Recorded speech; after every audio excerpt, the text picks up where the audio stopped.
them. Like, no, but there need not be any particular to have a mental particular about it. That's the point. No, that's right. We've got mental particulars. We've got concepts of unicorns. There are no fucking unicorns, but we still have that mental. The point is that particulars stand in relations with other particulars, right? So like they have like I mean, I don't actually believe in like intrinsic properties, but you know most people do. So to most people, they would have intrinsic and extrinsic properties, right? The point is just that like it's extrinsically the case that like they stand in a relation with a certain concept, which is also a particular, and so does this other thing. Right? properties are universals. What do you say? Well, properties are universals. They would have tropes, not properties. Well, I mean, I'm using property talk in a deflationary sense here, so I'm not talking about some reified notion of properties anyway. But I can just not say property. You know, the point is that like the same with like relations and resemblance. Like if they would need to be clarified to be like a class of tropes. So like a resemblance, like the resemblance between my concept of a triangle and Judd's concept of a triangle is like a totally different resemblance than resemblance between one chair and another chair. Like those are two different things, like a ball and a tree. The resemblance between the two mental states. Is that what you're talking about? Yeah, the resemblance also needs to be a trope. No, but I'm just saying that the two mental states. If you think about a triangle, Judd thinks about a triangle, and you guys have these two mental states. Yeah, each have a mental state, right? And we want to say like they have something in common, or something like that. They're the same in a certain way, and like how do we understand that? Right? And the point is to understand that by saying there's this other thing, which is the concept of triangle, or even the concept of thinking about a triangle. Okay, something like that. You know, so it's a concept about a mental state, right? Certain type of mental state, right? And the two mental states in question stand in a satisfaction relation with that, you know, concept. And how to do those two meta concepts? Like, how are they the same concepts? Because there's a third level. Nobody's saying they're the same. Connects them.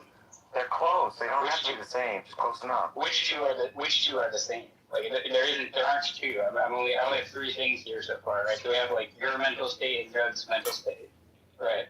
Yeah, and you're saying I have a concept thing that connects them, but that kind of thing exists also for other. There's a third particular, right?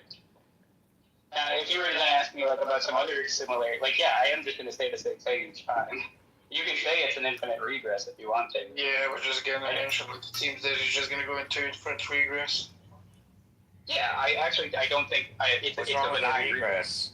What's wrong with that? In this case, it's a benign regress because the question is answered at each step. It's not like it's not like an IOU. It's just that at each step you're just repeating it's technically a new question. But it's given an answer every time. So like the fact that it's a regress is like, I don't see what the problem is, but there are vicious regresses where like the point is that the question can't be answered without moving to the next step, and then it's never answered. But didn't Delaney say that like in order for Sully to have a particular of a triangle, mental state of a triangle, and not Jude to have a particular mental state of a triangle, there has to be triangles? Yeah, he did say that, which doesn't make any sense, because like we both have concepts of unicorns. There are no fucking magical horned horses. Like that doesn't mean we can't generate a concept of it, right? But like it's also going to be true that your concept of a unicorn isn't going to be identical to mine, but they're both going to satisfy like magical horned horses. And they're both in, or be satisfied by. I'm sorry. And they're both under at least Sully's view. They're both mental particulars. Right? Well, yeah, I agree. What I'm saying is that there is the abstract object of a unicorn that's instantiated both. No, there your isn't. mental state and in my mental state. Otherwise, we wouldn't have a basis for correctly calling them both a unicorn, but not calling other things unicorns. No, I know you think that. No, but see, like our basis. Wait. What? Our basis is always still going to come down to having a concept of that abstract object. It has nothing to do with there actually being an abstract object. Yeah, again, but the question is, how do you know that you're applying general terms correctly to that higher order concept? And you're going to say, well, because there's a yet a higher order concept. Well, how do you know that? No, the point is that there being abstract objects doesn't give you an answer to like how you know about them or how you know you're applying terms correctly. Well, the answer is there is a property of the object that accounts for why you call it red. Like there is actual property of redness in this ball and actual property of redness in this chair, and that's why we apply the term to both, because the redness as a universal exists in both. Anyway, Mills, you can go. Fuck you. Go ahead, Mills. Good.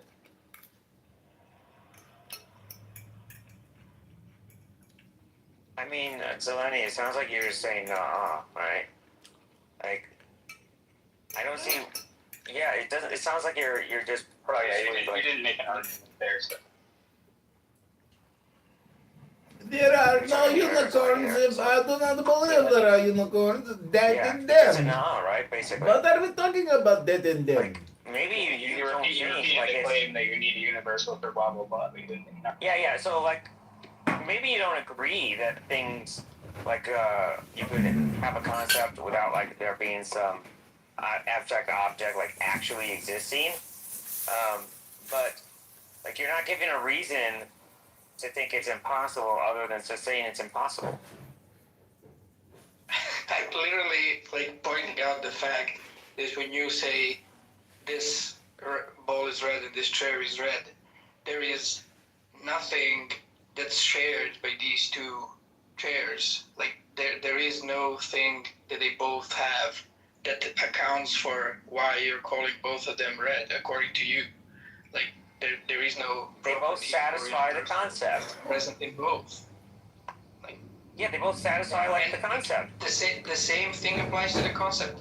Why are we calling this concept in your brain like Harry Potter and this concept in my brain Harry Potter? Because according to your view, there's going to be nothing inherent in either of those two concepts that they both share that accounts for why we're calling them Harry Potter. You're just going to say, as Sally said, well, there's a higher order concept called the concept of having a concept of Harry Potter that accounts which is why you're calling these two things Harry Potter, even though they don't share anything like inherent to themselves, like that makes them both Harry Potter.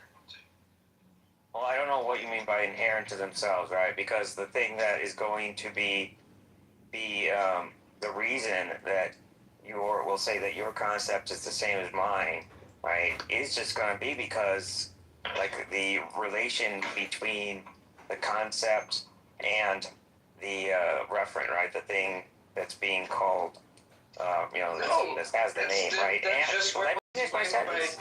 That's not true. Yeah, but what's the problem? I don't even understand. Like, you didn't point out an issue. I explained why, like, even if it turns out to be a regress, it's a benign regress. You know? But, like, are you just upset because, like, it's the relation is the thing that's making us say that they're quote-unquote the same and not, like, something in the concept itself? Is that your problem? Yeah, that's the straightforward, common sense way that realism solves it. Like, why are we calling this object red and that object red? Because they both have the property of redness. That's it. But your answer is like, no. They don't have anything that they share in common. There's no, like, this common thing between them, this universal thing that they both have. Yeah. There's this third thing called, we made up that, like, we're going to call both of them red. And this accounts for us calling them red, and that makes it true that they're both red. Okay? This requires bringing in a lot more, like, metaphysical commitment than what I'm saying. Because, look, if you want to say, like, red is a genuine, ontic item that can be multiply instantiated, and it's, like, instantiated in red objects, all the other properties of said object are also like instantiated in that object, and then they can be taken apart. As in like you can say, here's this red property, and that's not identical with the red ball or something like that, right? So like for any object now, you just have this like enormous set of ontic items that are its property instances. They somehow like inhere in it, and they can be like distinguished from the object itself, or you can say like so then you have this question of like, okay, do you have to go all the way down to like a substratum or like a bare particular where you have like the object, which like because it's distinct from all of its properties as an ontic item, it's a bare particular because taken apart from all its properties, like that's a secondary issue. Like you could have a notion of a bare particular. You could have a notion of an object as a bundle of its properties. Doesn't matter either way. Yeah, but okay, I don't. If you do a bundle, if you do a bundle theorist view, right? Now you have like questions about composition, right? It's basically like you're saying every object is like a bundle composite of properties, which are themselves like distinct individual, existing objects, right? And then I can talk about the property, the properties of the properties and so on, And then I get some crazy like gunk thing going on. So like every object, it's like its own little gunk universe. There's no gunk. Like you just get a hierarchy. You just get a hierarchy of categories, like which is like all of this is common sense. Like people will understand properties right away. People will understand higher categories. Like if you say like, oh, this is a dog. Dogs are mammals. Mammals are animals. Animals are physical objects. Physical objects are concrete. Everyone understands that you're doing a nested hierarchy, like of concepts, and you're gonna get to some root concept of like a thing or whatever, like existent. Doesn't matter. Like, okay, why is that like weird? Like there are like these nested abstract objects. Like, well, they're not themselves. I don't know. Well, you're saying that if you're a bundle theorist and you're saying properties are abstract objects? Yeah. Okay, so concrete objects are like made of abstract objects. Is that right? Well, they would be instantiations of abstract objects. Okay. So is an instantiated property an abstract object or no? So if that happens to you and you want a second go at it, feel free to raise your hand. Time permitting, you will be invited back up onto the stage. Unlike many of the other rooms in Clubhouse, in the Critical Thinking Forum, we speak one at a time, we don't interrupt one another, and we do our best to treat each other with a degree of decorum and respect, even when we vehemently disagree. And for that, I thank you in advance. And if I or a moderator asks you a question, it's not an attempt to start a verbal fisticuff. It's just a question, a dialogue, so please take it as intended. So welcome to the Critical Thinking Forum. We're waiting for our guest, Wally Ferris, to arrive. So while we are waiting for that and for the top of the hour, I want to welcome also to the room Mary, L.S., Annette, the other Mary, Maher, Met, the other Larry, Anon, Dark, Les, Austin, Matt, L, Rico, David, Book. Welcome to the room. We'll get to those whose hands are up in a moment. Kowarski, Madi, Montset the Maestro, Olga, welcome to the room. Mirad, Sue, and Pearl, Danica, and Progressive Liberal, welcome to the room. Okay, if Wally is not here in the next 30 seconds, which will take us to the top of the hour, I will start as normal until he arrives, and then we will invite him up. I'll ask Scott to keep an eye out, help me keep an eye out for his arrival in the room to make sure we invite him up in a action in case I miss it. Just seconds away from starting officially at the top of the hour, ladies and gentlemen. And we are now at the top of the hour. Welcome to the Critical Thinking Forum. We are here Monday through Friday at 5 o'clock New York time. Today's guest is not yet in the room. Wally Ferris, he's maybe having difficulty. He's never been on Clubhouse before, but for those of you who don't know, he is a former foreign affairs advisor to the President of the United States. And I invited him here to discuss the situation in Iran, which all of us are very obviously not just interested in, but concerned about. And so he has agreed to do so. If we haven't seen him here yet, means he's having difficulty getting into Clubhouse, which we all understand the problems of trying to figure out a new application as he is doing right now. So while we're waiting for his arrival, let's talk about a little bit what's going on in Iran. And I used a term today that is seemingly contradictory. I use increasingly diminished options that the president has. That's how I view it anyway, that his options are increasingly diminished because everything he's trying seems not to be working so much. They're pretty, the administration that is, pretty transparent these days, which is not something that we've perhaps enjoyed so much in the past, about this current strategy,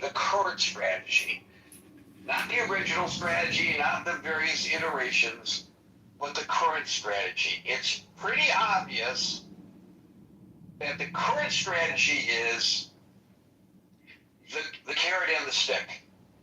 They are offering the carrot, and when the carrot isn't accepted, they hit him with the stick.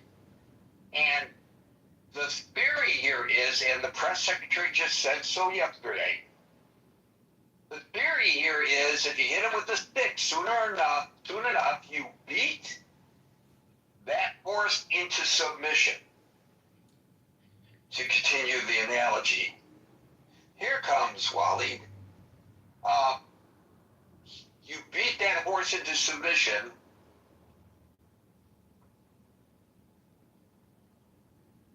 And we invited you up, Waleed.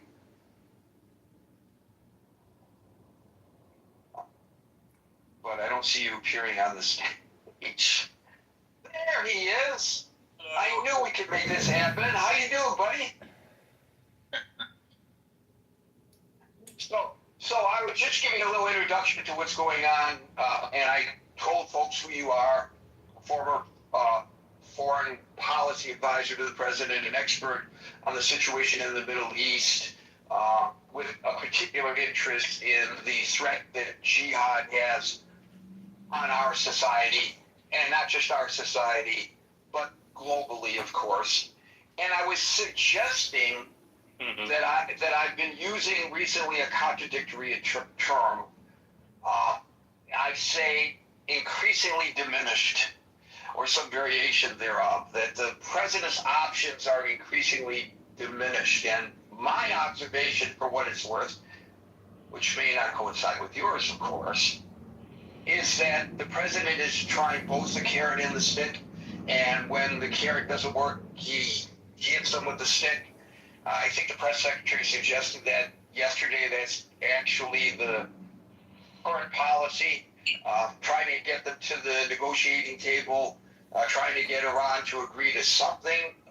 Most importantly, I guess, immediately for the president is the reopening of the Strait of Hormuz.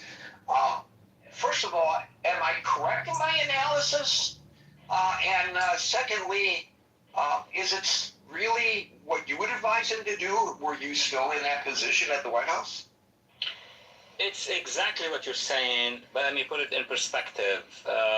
Increasingly shrinking for the president is basically the time he has, if you consider the midterm elections, would be important for the future of the operation inside Iran.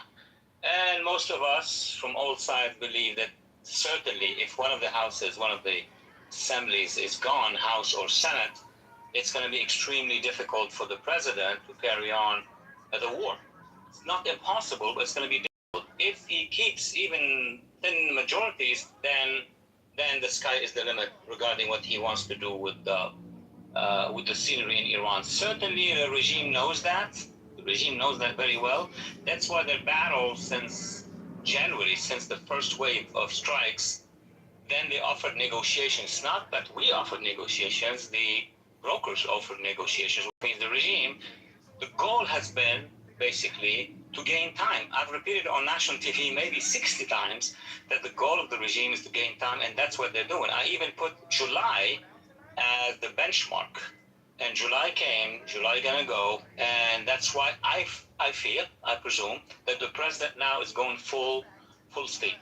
I'm not sure what is the plan. I know that they have to degrade more and more, but the missing link, ladies and gentlemen, the missing link is the Iranian people. I am not sure we have a full plan. Our agencies may have contacts, stuff could be done, but the full plan starts always by recognizing the interim or the transitional government of the other Iran, the Iran to come. And that apparently, because it has to be public, was not done, which tells me that we can still do it. We're going to have to arm segments of the population. And let me say more, that there are some weapons that are already inside. Many of the millions, actually, of the Iranian youth have gotten training in their high school, military service, and they could be. But I don't see yet the strategic connection as the Allies had with General de Gaulle when he was in exile, and he had the Force Française Libre on the inside. We're not at this level, so that's why it's crunching. It is really crunching for the president.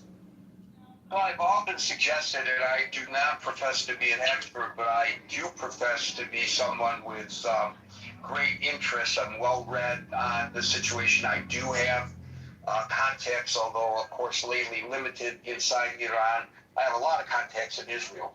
And so I may be a little bit biased based on the perspectives that I'm getting from those folks. But I've always felt, and not just with this administration, but with previous administrations, that there's been a misjudgment, a misunderstanding of the mindset.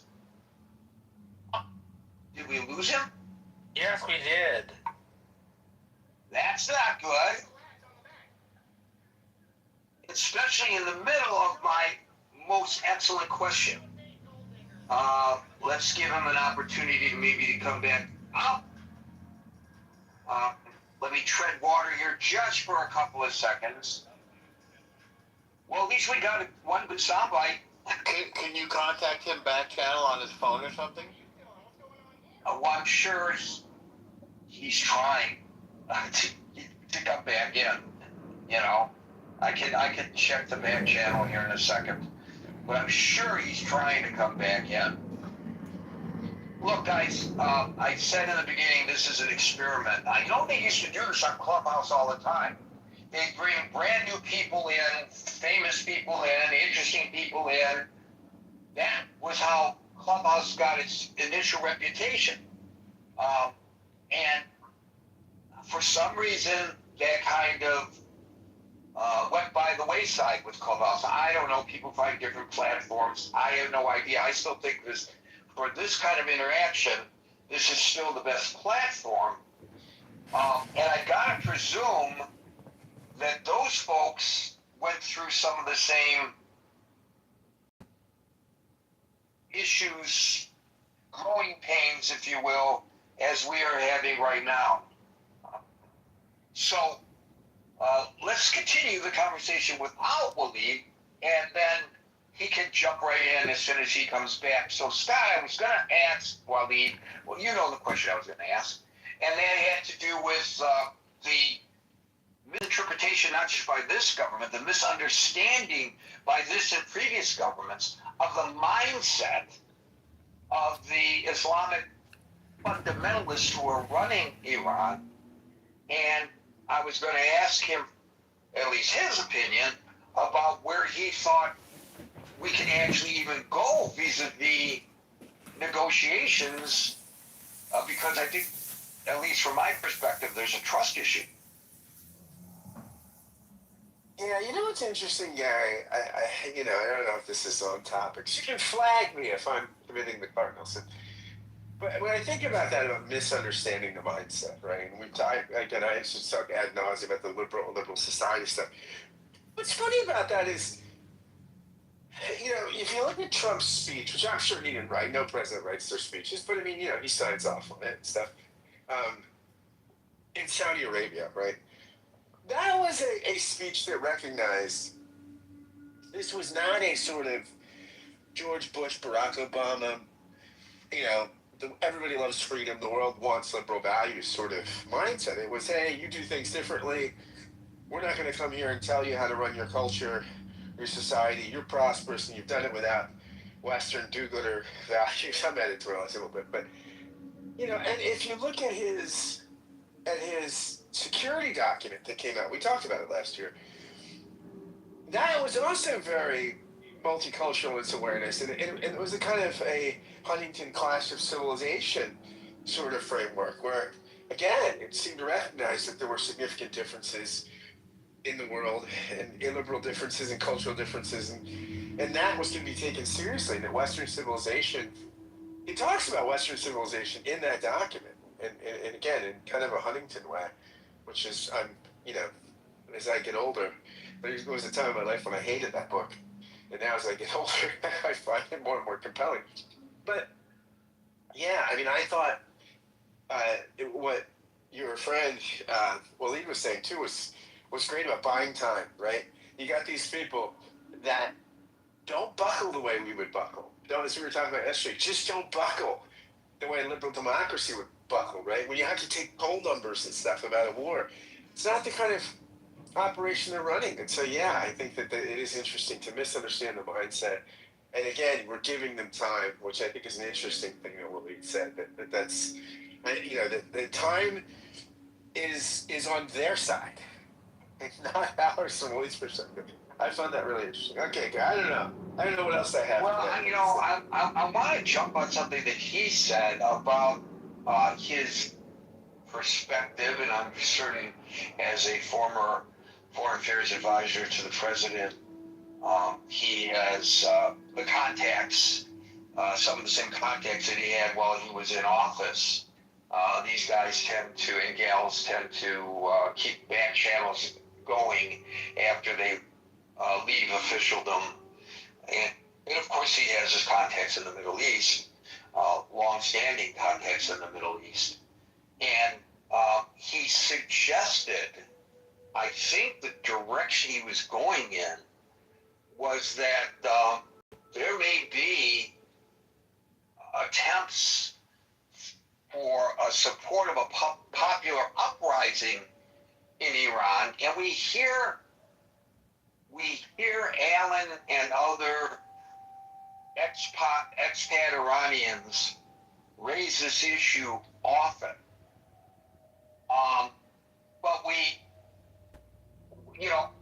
I, for one, sometimes think, Alan, Amir, maybe he can speak for himself in a moment here.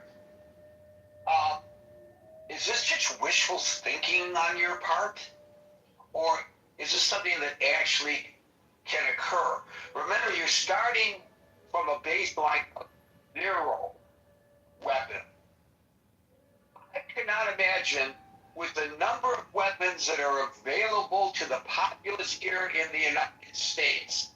I mean, I'm from Michigan, and I know when it's hunting season, there are more armed individuals in the woods of Michigan and forests of Michigan than some countries have standing armies, So there are a lot of people with weapons. possible, and I would say, thank goodness, for a popular uprising in the United States. I don't think it's possible. You can have skirmishes, you can have whatever one wants to interpret that happened on the Capitol, or in the Capitol, on November the 6th. You can look at all that and say, look what's happening. But in reality, an actual popular uprising, I think we would all agree, is pretty much, let's just say, improbable here in the United States. Now, you're starting from a big planet zero in Iran.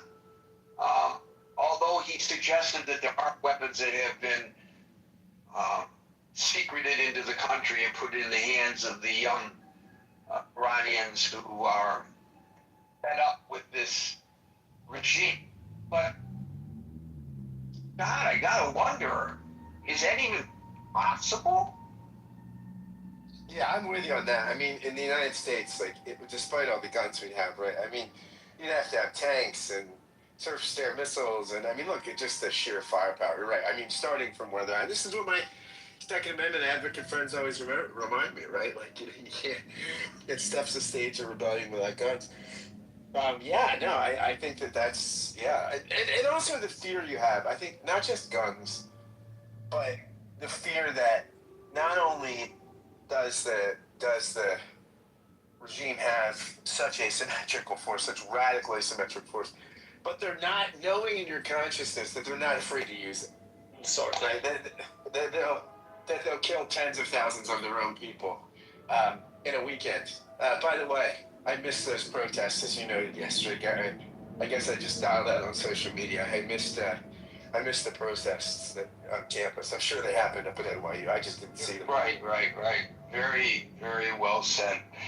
Waleed, I'm glad you're back. I hope your technical issues have been resolved. I'm so sorry. I am. It's a technical issue. It's a. I knew it. Look. You're brand new to Clubhouse. Some of us who have been here a long time sometimes have technical issues. So no apologies.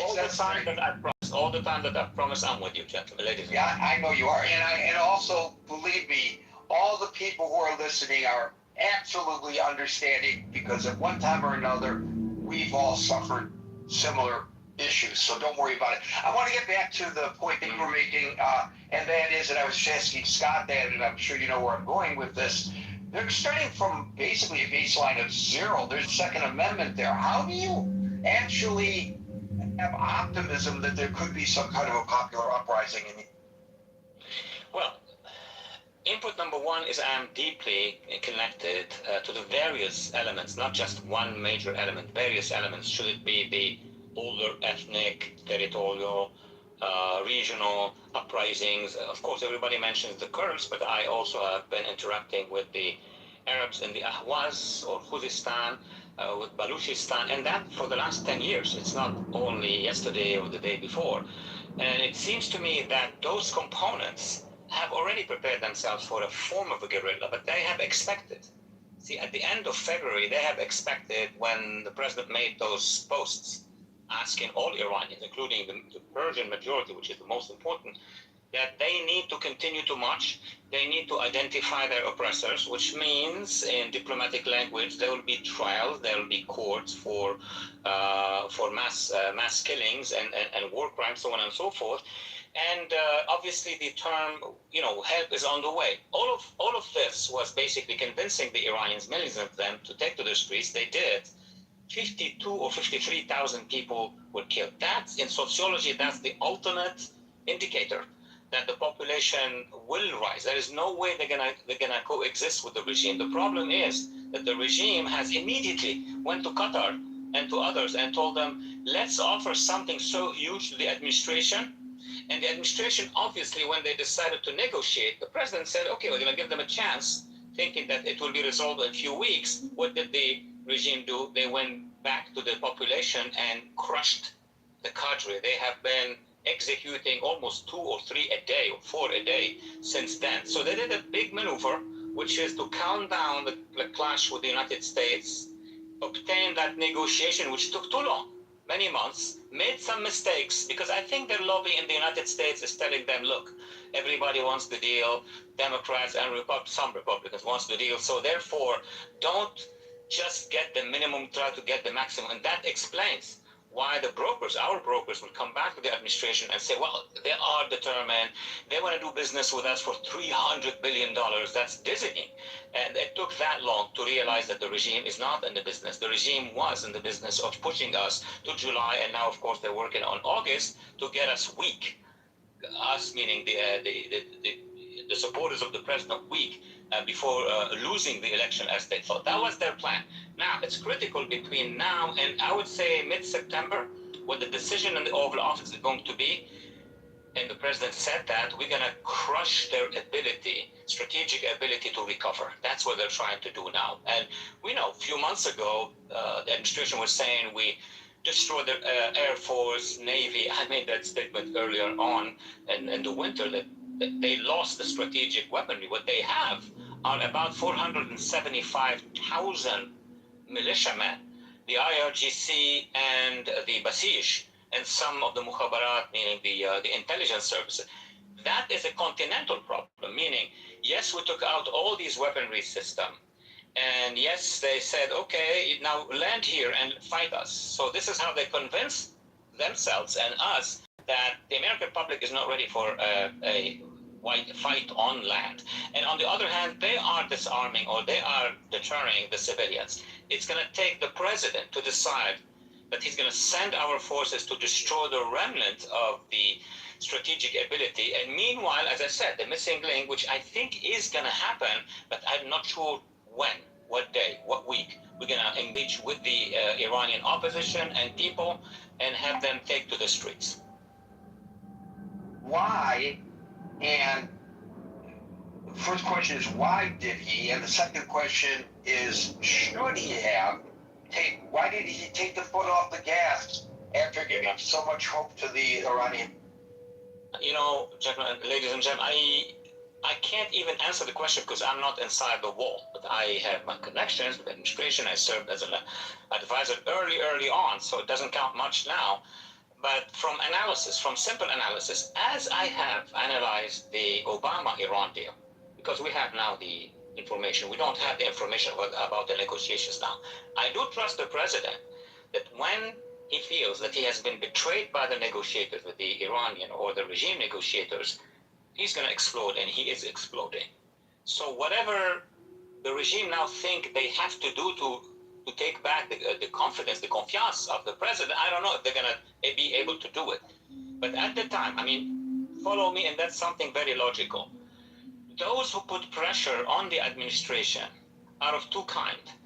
Those companies and the insurance companies for the boats who were trapped in the Gulf during the last clash, they put humongous pressure on the administration, and the president is close to this milieu. He knows them well. They put pressure, saying that we're going to have a serious crash in economy, and that would translate into a problem, economic problem here, not at 3-4 months from the election. That's number one.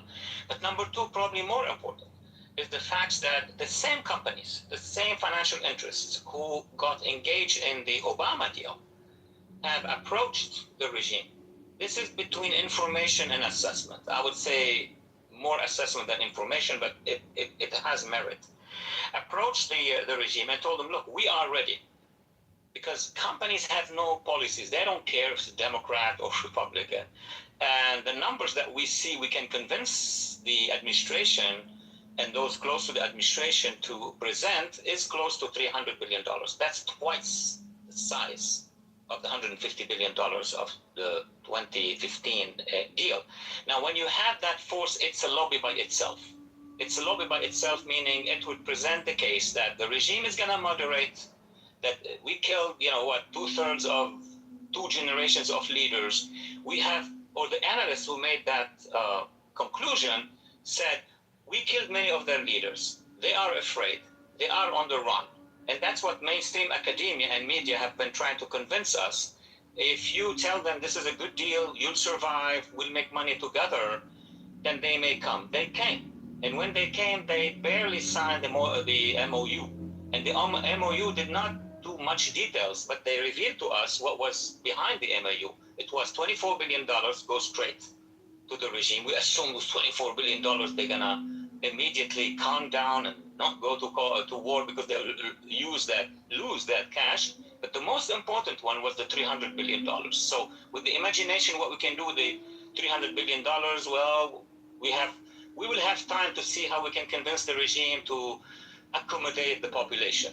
I mean, that's where the theoreticians of that action have thought and were told by the academia. But the regime itself has a pressure group on the inside.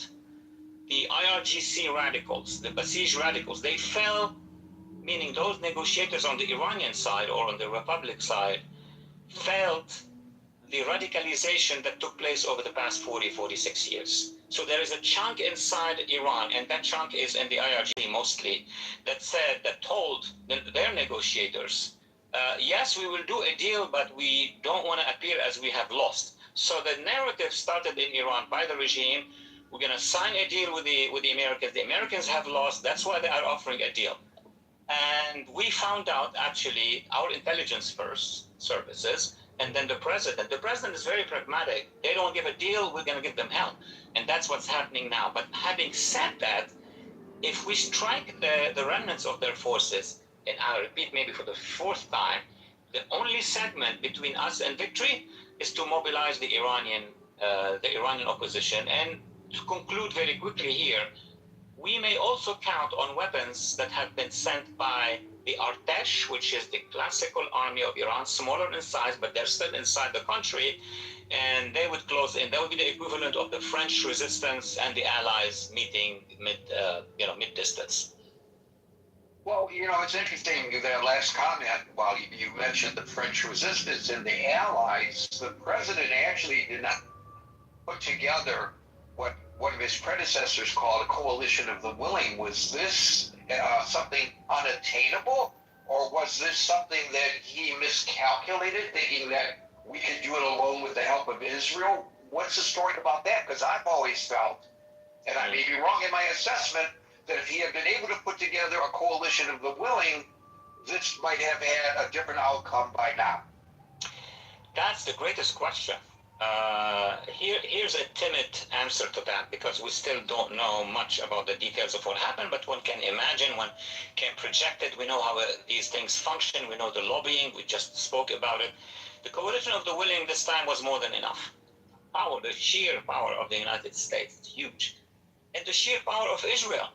Israel is a small United States, but on the East Mediterranean coast, and both together, our two aviations and navies and missile force have, without putting troops on the ground, been able to destroy what I call the strategic ability of that regime. We were very close.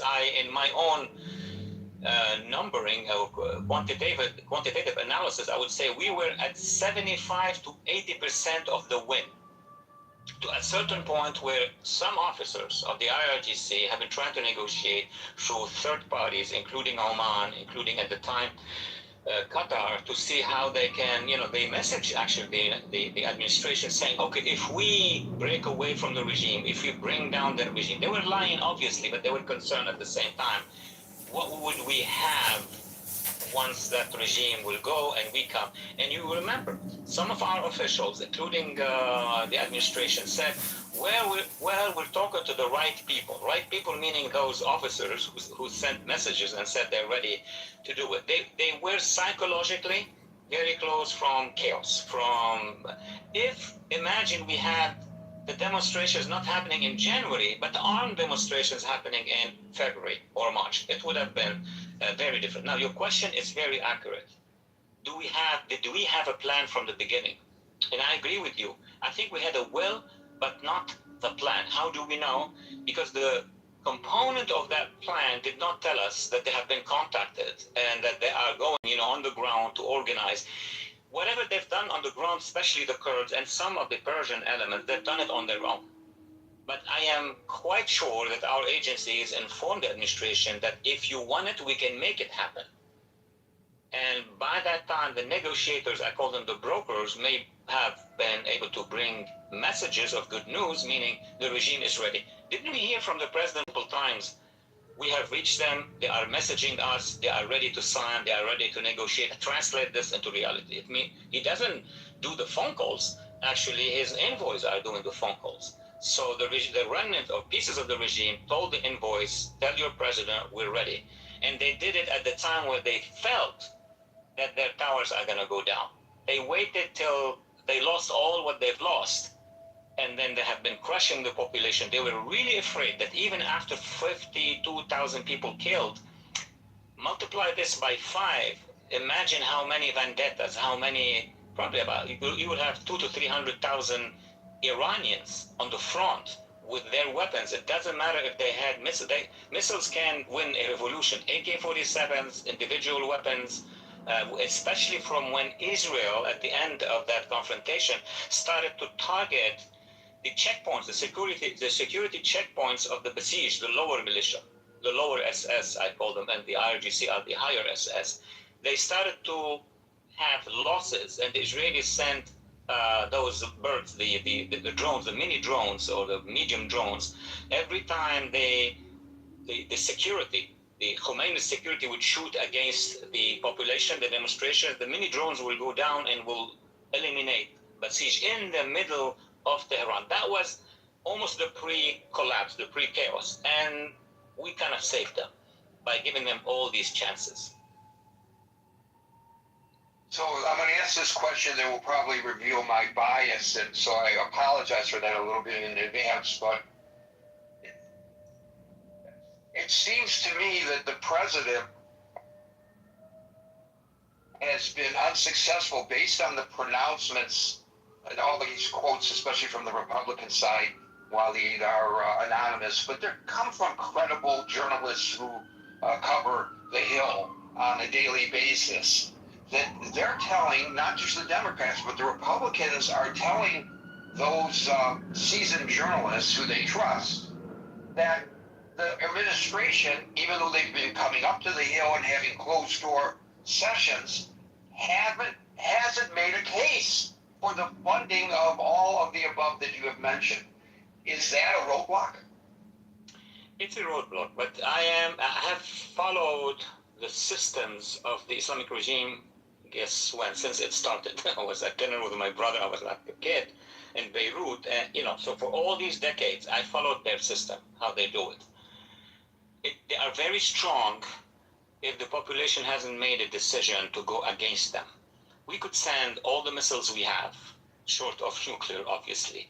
We could send all the the bombers that we have. Yes, they will incur more and more and more losses. But like North Vietnam, as long as they will be receiving from China and Russia and others resupplying, they would continue. They have two enemies. If we put troops on the ground, they will collapse. But our public opinion has been so much radicalized against the idea. Okay. But if we arm the population, basically, if they start a revolution, our public is not going to say, oh, stop the population because this will affect us. No, then that would be legitimate. So their fear, the extreme phobia that the regime has, is not a super arming of just clashes inside Tehran and 5 cities. Just clashes in Kurdistan, in Arabstan or Khuzestan or Ahvaz, or in the southeast, in the Baluch. It's enormous. Baluchistan is as large as almost as France or maybe Spain. If other communities start to go in, if dissidents from the Artesh, imagine just 2 regiments, 1 regiment from the Artesh, which is the regular army, which doesn't like really the militias. If all of these at the same time, and we are bombarding, just imagine the scene, which didn't happen yet. We are in the air, hitting, and every time the RGC is coming close to a neighborhood that would have, let's say, been taken by the guerrilla, then Israelis and Americans from the air will hit them. The revolution, it won't be alone this time. The revolution will be marching with smaller weapons, lighter weapons, but up in the air will have the heaviest weapons ever that could destroy. So we will be doing, I don't like the comparison, but what we've done in Libya, I don't like at all for other reasons. We've done it for the wrong reasons. But nobody could stop the population with AK-47 and then having, you know, B-2s in the air supporting them. They will take them. That's what happened. Almost in Afghanistan. Afghanistan, yeah, I was about to say in Afghanistan, we were on horses, right? Some of the special forces were on horses, and then of course behind them the Northern Alliance was walking, and the mass of the Taliban and the other forces were withdrawn because we were hitting them from the air. We had our commandos or special forces in the valleys and the cavern, you know, the movies and the books on this, and then the Northern Alliance moving with very old equipment. And then they crumbled, the Taliban. They fled to Tora Bora, so on and so forth. In Iran, something similar but much wider and bigger in size. And I said something in the beginning. I think I'm going to re-emphasize that because I learned about it only a few weeks ago. So it seems that the regular army, the Artesh, in the essence, do not like those two militias, but will not move unless they hear one thing. And that's one of the missing links. President Trump, from the Oval Office, addressing the Iranian people, you know, for whatever, you know, connections they could have, it will get there, and telling them to march. Because they have marched when the president posted 3 little posts in the beginning of the confrontation. They marched. 53,000 people were killed. If he addressed them at the same time giving the orders for our air forces and bring in the Israelis, it has to be united. President Trump and Prime Minister Netanyahu together doing this. You're going to have then in absolute support by moderate Arab countries. You were, you know, so not on this show, the other shows, discussing Saudi Arabia, the UAE, the Iranian opposition, the opposition inside Iraq, the Kurds. You will have the mother of coalitions, the feasible coalitions, to march at the same time against the regime. They will crumble, in my view. Are the Gulf states developing an appetite to do something since they've been under attack? I couldn't hear you well. Did you say the Gulf states? Yeah, I know I set up my audio incorrectly today, and I apologize. And so, see, even I have problems with the technical aspects of it. I said, are the Gulf states developing an appetite for retaliation now? They have the appetite. They have the history of aggression, especially Saudi Arabia, even more than the UAE or, you know, and Bahrain. Bahrain, there were attempts of coups by the pro-Khomeinists inside Bahrain. Bahrain has a problem with 20% population, not just because they are Shia, but because they are penetrated by the Khomeinists and Hezbollah and etc. But let me address Saudi Arabia. It's a big square in this equation. Saudi Arabia was sandwiched between the missiles coming from Iran, the Khomeinists, and the missiles coming from Sana'a, from the Houthis. The Houthis are at 200 kilometers, maybe 100 miles or kilometers, I don't know, from Mecca. Not from Riyadh, from Mecca.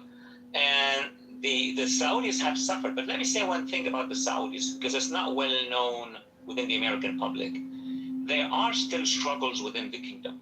There are still struggles. Remember, the Saudis have organized for President Trump in May 2017, the mother of all conferences, where they gathered for him, 52 Arab and Muslim countries.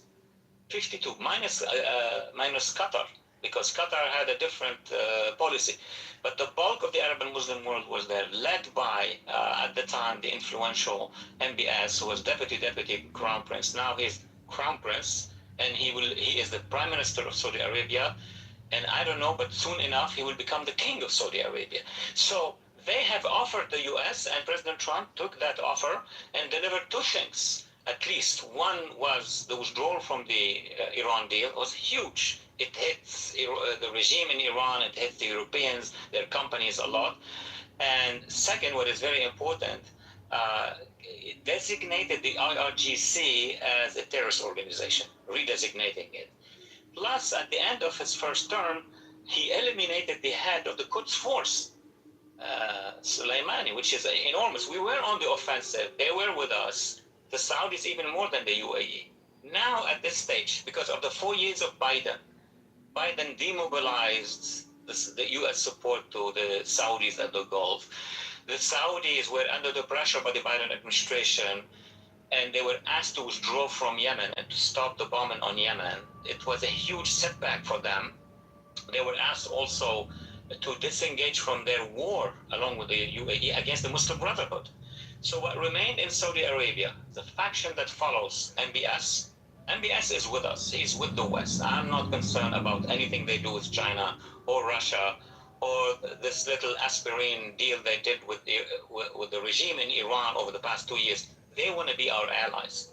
And to those who were not certain that Saudi Arabia will come to the Abraham Accord, of course they're going to come. Their ministers told me this when I was foreign policy advisor. We go back to 2016. I sat with them in New York, and they told me we cannot wait. The deputy crown prince, they cannot wait. But problem is, the 4 years of the Biden administration demobilized them. They were concerned because there are remnants of the Muslim Brotherhood in some quarters of Saudi Arabia.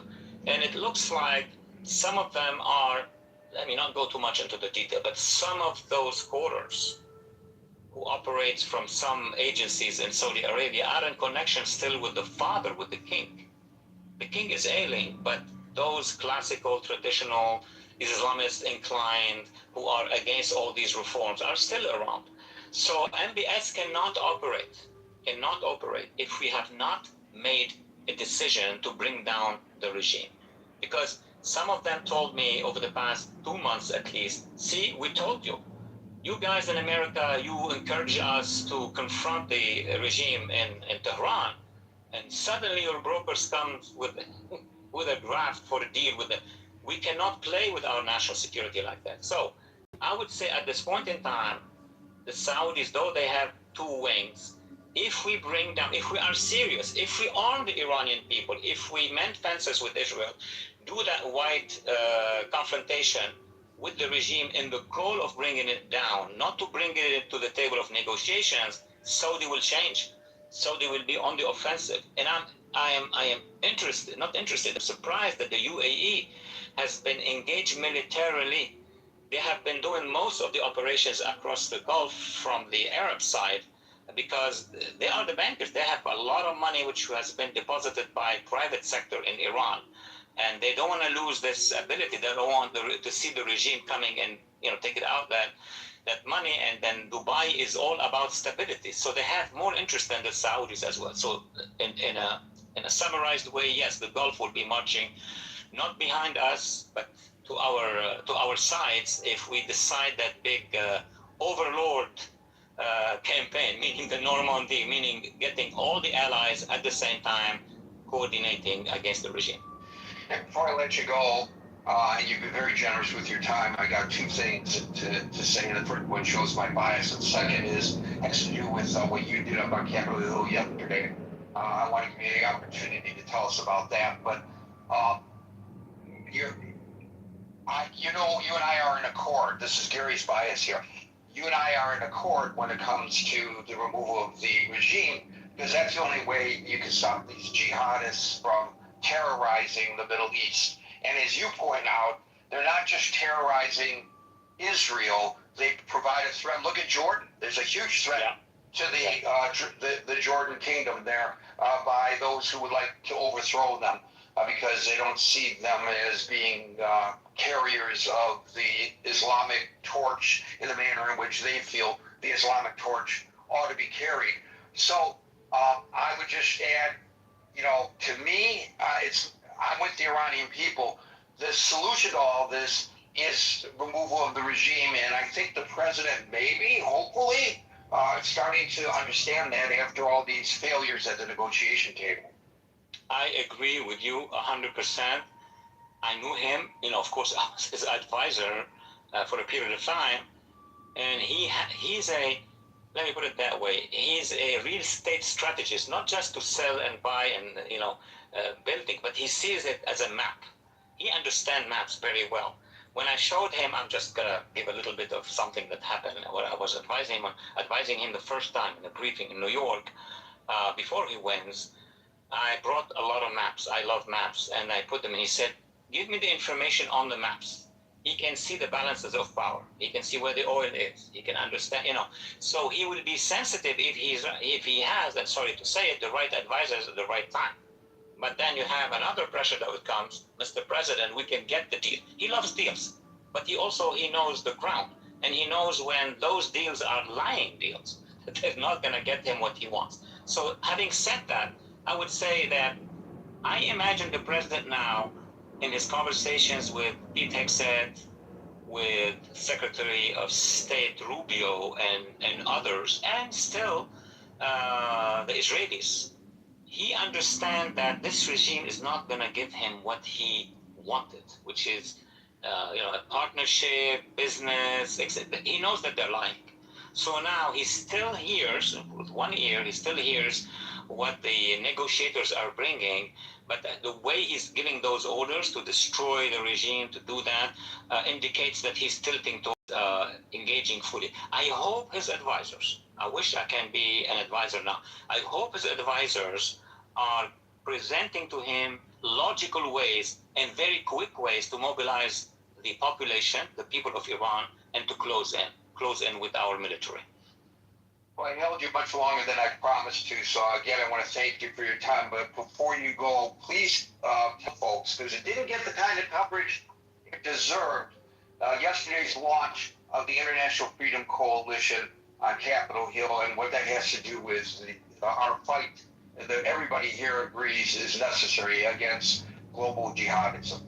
Let me begin with the conclusion. Thank you for giving me this window to speak about an enormously important event. I was there, obviously, but historically speaking, this was the launch of the largest, widest coalition of NGOs, popular groups, resistance, political resistance in many, many countries in North Africa, Africa, the Middle East, South Asia, and elsewhere, who have formed resistances against the jihadists. All jihadists, all kind of jihadists, Taliban, Hezbollah, Hamas, etc. It's the first time that globally, what they call globalize the intifada in New York, right? They mean globalize the jihadist intifada. There is a response by civil societies. This is unique. Obviously, they have Israelis, you have Lebanese, you have Druze, Alawites, Kurds, Yazidis, and then you move to Sudan, Christians and others in Nigeria, all the way. There are dozens and dozens of movements. This has been a very patient, strategic work we were part of for the last many, many years. It just accumulated recently, and a meeting was called upon by Charles Jacobs, also a veteran of human rights from Boston. He started 25 years ago by going to Sudan and buy the freedom of black Sudanese, Southern Sudanese from their capture. It's a whole wonderful project that is now underway, and they have formed a confederation of all what they call the victims of jihadism. It has never happened before. It happened on a smaller scale. So like the Muslim Brotherhood or the jihadists have an international network, like the communists before, they had the Comintern, the organization of all the communist parties around the world. There is now a confederation of NGOs, of political fronts, of almost all those who are resisting any form of jihadi oppression around the world from, guess where? From northern India to Afghanistan. Give you a quick example. Afghanistan, they are the remnant of the special forces of the Afghani army, which was trained by us. We're not going to let any piece of our resistance movements around the world, civil society first, but even guerrilla if needed, be forgotten, be marginalized. So they're all coming, and actually they came yesterday, including obviously another dimension, which is those who have been victimized by the jihadists in Europe. So in Europe, civil society, how many community groups have been trying to stop, or not even trying to stop, expressing their views, and have been under violence by jihadists already in Europe, and of course in the United States. That big ensemble was declared yesterday. It received enormous support from the communities from the Atlantic Ocean till China. coming together, and there will be a large number of plans and projects with the U.S. government, with the U.S. Congress, duplicating and connecting with couple caucuses, and as well as the European Parliament. So I hope we're going to have a lot of information to be shared with you, ladies and gentlemen, through this caucus as well, through your group. So I apologize for coughing. I didn't realize my microphone was open. That's a Broadcasting 101 no-no, and so you can mark that down as the second technical faux pas on my part today. But the interview was fantastic.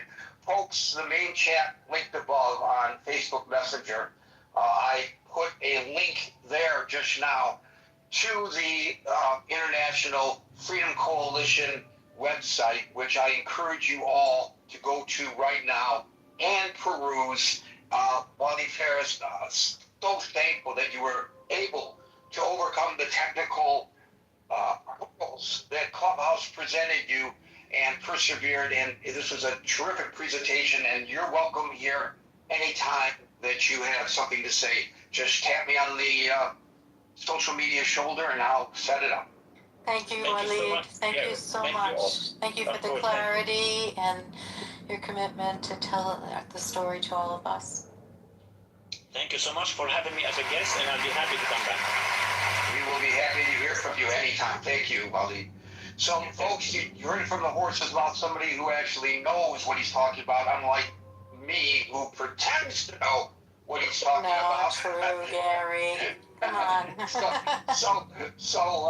But I was happy to know that he affirmed a lot of my observations. It's always good to hear that from somebody who we can trust as a source. So with that, it's your turn to speak, ladies and gentlemen.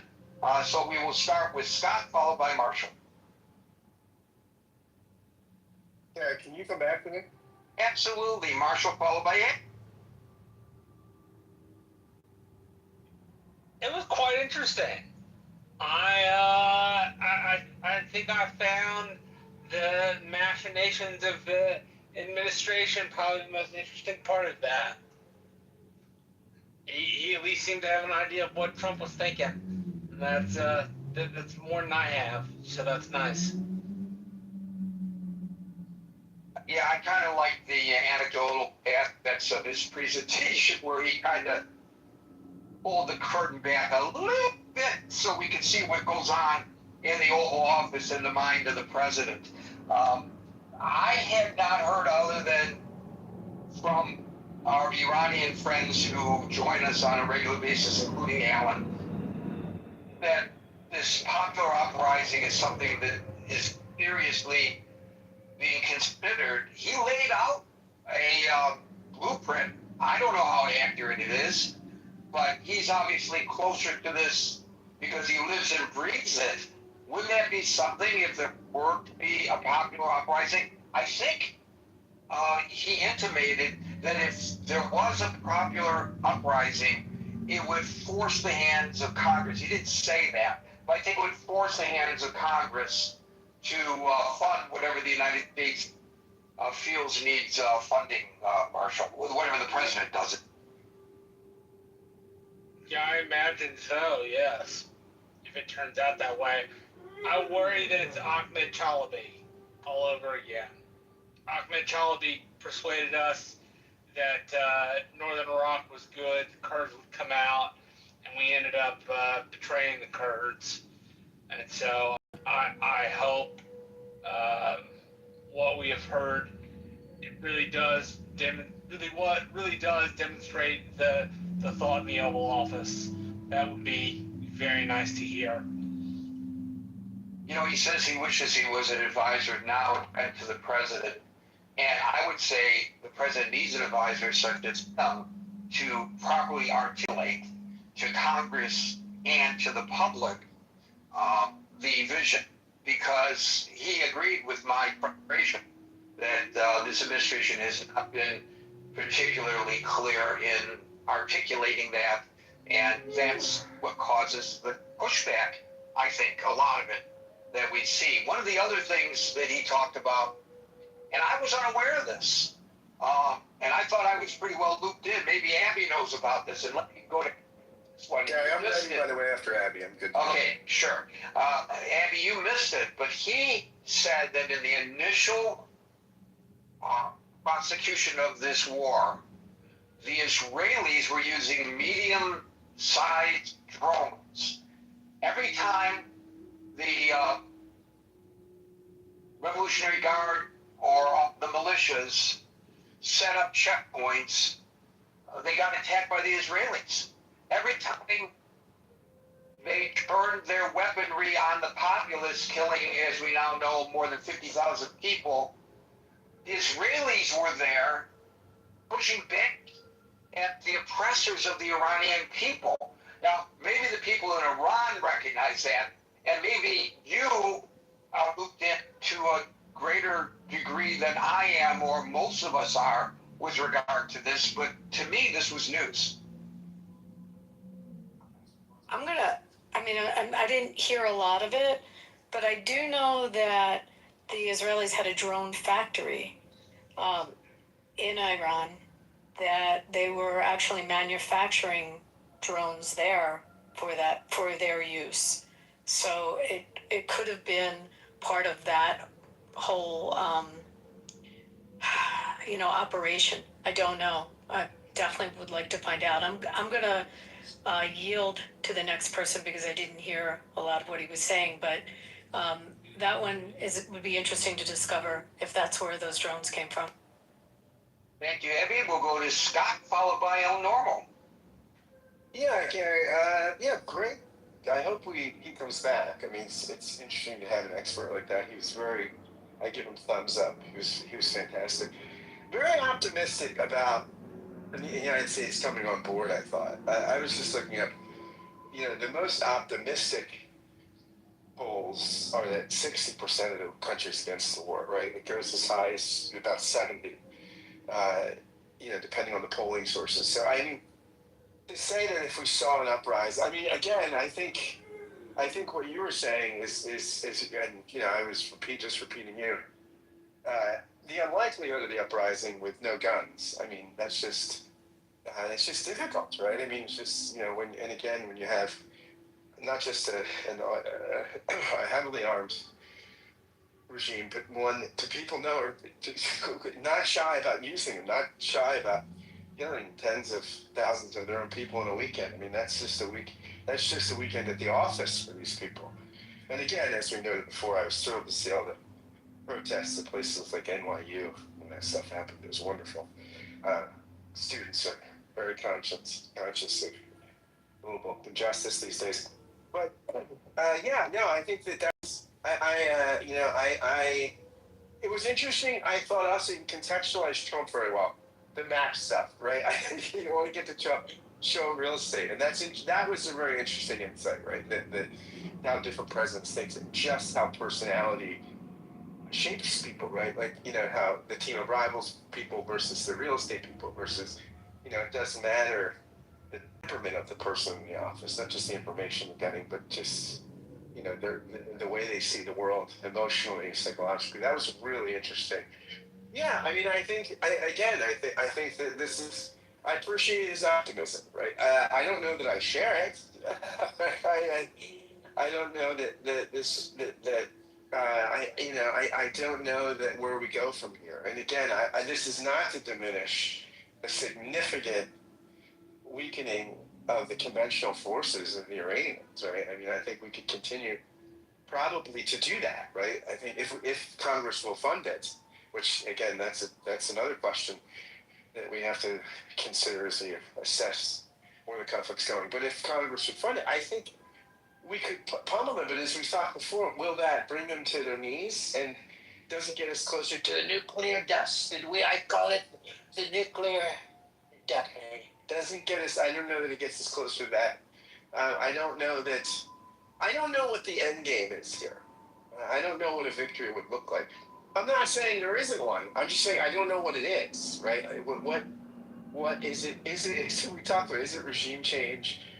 Is it simply détente? I mean, is it after we've pummeled them, getting to a point where this regime is demoralized enough that it will deal that it will be less of a pariah. I don't know. And these are open kinds of questions. I mean, I think the president certainly seems to believe that's what's on the other side of the game for him, of the actions they're taking right now for him, right? That they're going to buckle, and then they'll be willing to deal. And I mean, that would be great if we get a favorable deal. I mean, it's been costly, and I think, as we've said before ad nauseum in this room, I think that the American people, I mean, the rallying around, this is post-Afghanistan, post-Iraq too. Post-Iraq 1, I think the American people would have been in a much different place. That's not to say that you can't bring people along, maybe, but that's certainly not Trump's skill, right? I mean, of all the skills and personality quirks and strengths and weaknesses he has, this is not in his wheelhouse, right? Bringing people along, especially the unconvinced, the middle, the possibly persuadable. That's not who Trump is, right? Trump is a go to the base, rally the base. He's not somebody that's a consensus builder. So yeah, I don't know, guys. Those are my thoughts. Great guests. Love it when you have guests. Keep them coming, my friend. Thank you for that, Scott. We'll now go to El Normal, followed by Emil. Hi there. I will keep it uncharacteristically brief. This was a coup, Gary, for you and for us, and for Mr. Fares, Mr. Walid June, which is a term of affection in Farsi. What an encouraging presentation. What a great perspective. I'm delighted to hear his inside view of the solidity of our coalition, including the United States and the Gulf nations and Israel, against jihad and against the Islamic Revolutionary Genocide Corps. The Persian people are a noble and brilliant and millennia-old people with wonderful art, wonderful cinema, wonderful food, wonderful culture, wonderful music and theater that are under the heel of this oppressive, bizarre, suicidal, apocalyptic regime. They're not even indigenously from Persia, these crazy people. And they need to go, and the Persian people need to be free, as do all of the Iranian people, including the Baluchi people, and the Yazidi people, and the Baha'i people, and everybody else they've been oppressing. And the people of the region need to be free. Lebanon, of Hezbollah, armed and funded and trained by this horrible regime. And Syria, they're already out of. Yemen, they need to leave. Iraq, they need to leave. The United States, they need to leave alone. Europe, they need to live alone. These crazy people need to go, this IRGC. And Gary, thank you for bringing this note of encouragement as we head into Shabbat. And thank you to Mr. Walid June, who took his time to share this with us. And please, many more, Gary, and let's join that coalition for freedom against this horrendous attempt at worldwide jihad.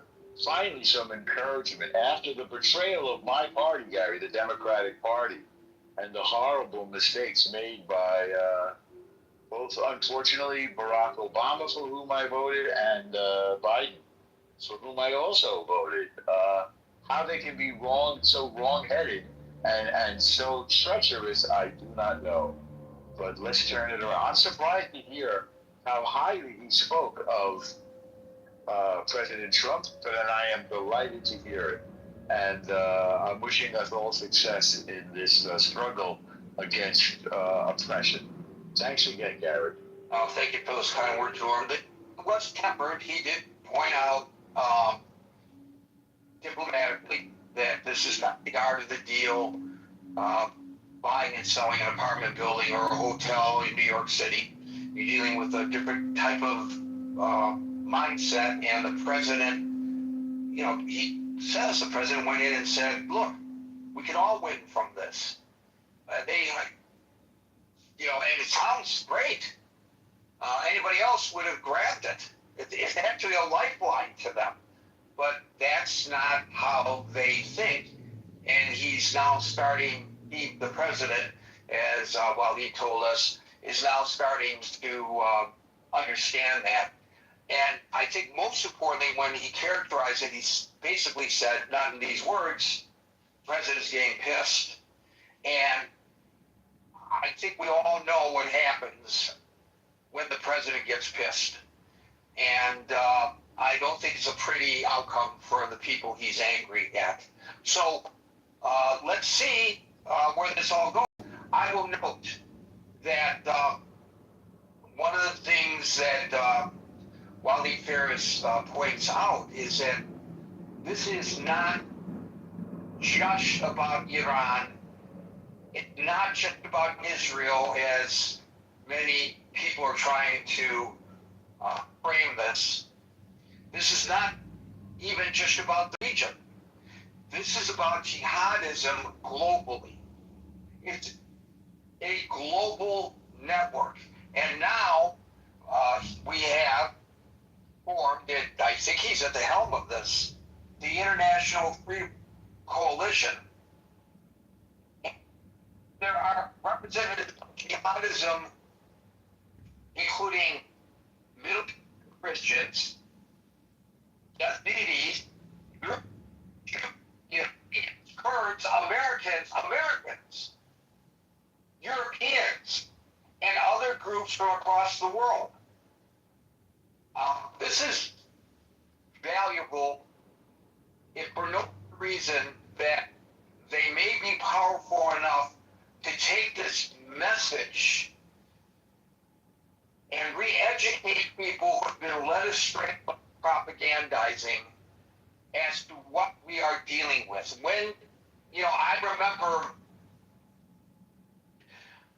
offering a symposium at the United Nations, and the lady's name immediately went right. This the beautiful African woman. She was an international model who was forced into Jubilee. And with this, describe what it's like. I mean, this fundamentalist Islamic torture of people. I got sick to my stomach, and it brought tears to my eyes. That so many women are going through all of this. This is the real genocide that's going on in the world. And the lies are repeated, and we learn this during if you tell the lie over and over and over and over and over again, it becomes a truism, and people believe it.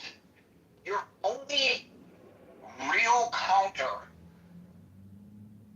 We're not going to pick up arms. Norm isn't going to pick up a gun. I'm not going to pick up a gun and stop the jihadists. Our voices, all of us, whether people we associate with are oppressed, or more importantly, even if they are not, our own people are being oppressed. Our voices are so important in the fight against global jihadism, because that's what it is. And I pray that this group is successful in getting that message out. And we're not talking about unintelligent people. They're not dumbheads. Some of the people who I've written about are lovely, lovely individuals. You would think that some of the words coming out of their mouths shows that they are full of hatred. No, it's actually, for many people, their misguided commentary is motivated by concern because they don't know any better.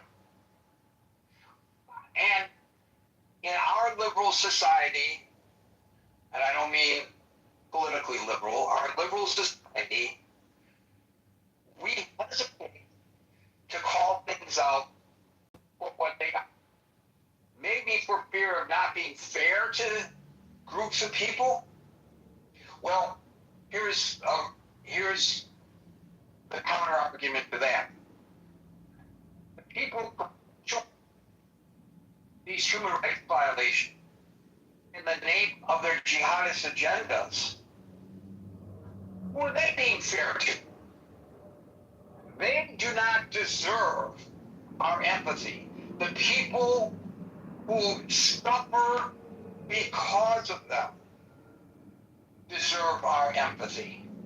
If we as a society can redirect our attention a little bit to understanding what I just said, and I challenge anybody to show where I'm wrong about what I'm saying, I'll gladly accept the critique and acknowledge if I'm wrong, but I think everybody here knows I'm right.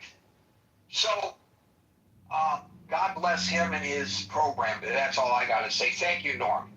Amir, followed by Dave. Hey, Gary. I think you've got an intermittent connection problem on your mic, by the way. I could sort of interpolate between what you're saying, but you're breaking up. I know. I screwed up. I apologize. I'm going to fix it while you're talking. Go talk for a couple seconds, and I will come back, and you will be able to hear me. And some people are going to say, darn, Amir, we were doing so well not having to listen again. Correct. Well, great guest. Thanks for inviting Walid. That was very, very informative. That was very good. Just got a couple of points to make before I have a little criticism to what Walid was outlining as a model or a strategy. First point about what you said, it was actually the Basijis that were hit by Israel during that the first week or so, that window that I think was the second week actually. The issue was that it was not coordinated basically. What I mean is that Trump at that time had actually asked people to stay at home. Now, had that been done during January uprising, then the whole thing would have been very different. So the timing was not coordinated. When the Basijis were hit on the corners of the streets, the people were actually asked to stay at home. So that was the flaw there. The second point that I like to make was just something that Ali said about the drone factories in Iran. She's absolutely right. They were drone factories that were set up by Israel apparently. And during that, I think it was a week or two that these were flown, and they were launched actually from the back of trucks within Iran, which had taken everybody, with the officials, by massive surprise, because they couldn't detect them coming inside from external borders. So this was kind of similar thing to the sort of what was it called, the pagers scenario exploding in amongst Hezbollah members. It was a similar sort of technique which had been worked on for years and years and years, and then it was action again. It was action at the time that it wasn't coordinated with other things. So, and then I come to my main points regarding Walid June, as El called him. Now, what was missing, I think, in his model and in the strategy he outlined was the lack of solidarity, especially amongst Iranian diaspora. I mean, we have several sort of parties which are monarchists and constitutional monarchists and royalties and so on, as well as a couple of dozens of Republican sort of parties which do not believe in monarchy, and we have also the national parties and the lefties and the Mujahideen Khalq and so on. And there is no effort at all to sort of coordinate or form some kind of solidarity amongst the diaspora outside Iran. And this is kind of reflected inside as well. So, you know, if you manage to do a kind of create a solidarity outside Iran, then that will reflect inside as well. And that's very, very important. In fact, you cannot really recall a modern revolution that has been successful without having a solidarity, a solid solidarity amongst the diaspora. Think about the Islamic Revolution itself. When Khomeini came to Paris, just about every single party left, I mean extreme left, these guys were, you know, the Fadais, for example, Fadaiyan Khalq, they were the Mujahideen Khalq, what they call Benli Mazhabi, they were people who were Islamic but they were nationalists. They were people who were 100% Islamic. All of these guys, they basically put their allegiance with Khomeini, completely aligned themselves with Khomeini, and the technocrats were the spokesperson, the spokespeople for him. That is why we actually had the Guadeloupe in January 1979 amongst the French, the Germans, the British and the Americans. That is the time that they decided to back Khomeini. And why? Because they could see the revolution is getting out of the hands of Shah, and this is the potential of the countries to go to the Russians, the Soviet Union at the time. So they thought, let's back him. Now, if the solidarity had not been there, they would not have done that.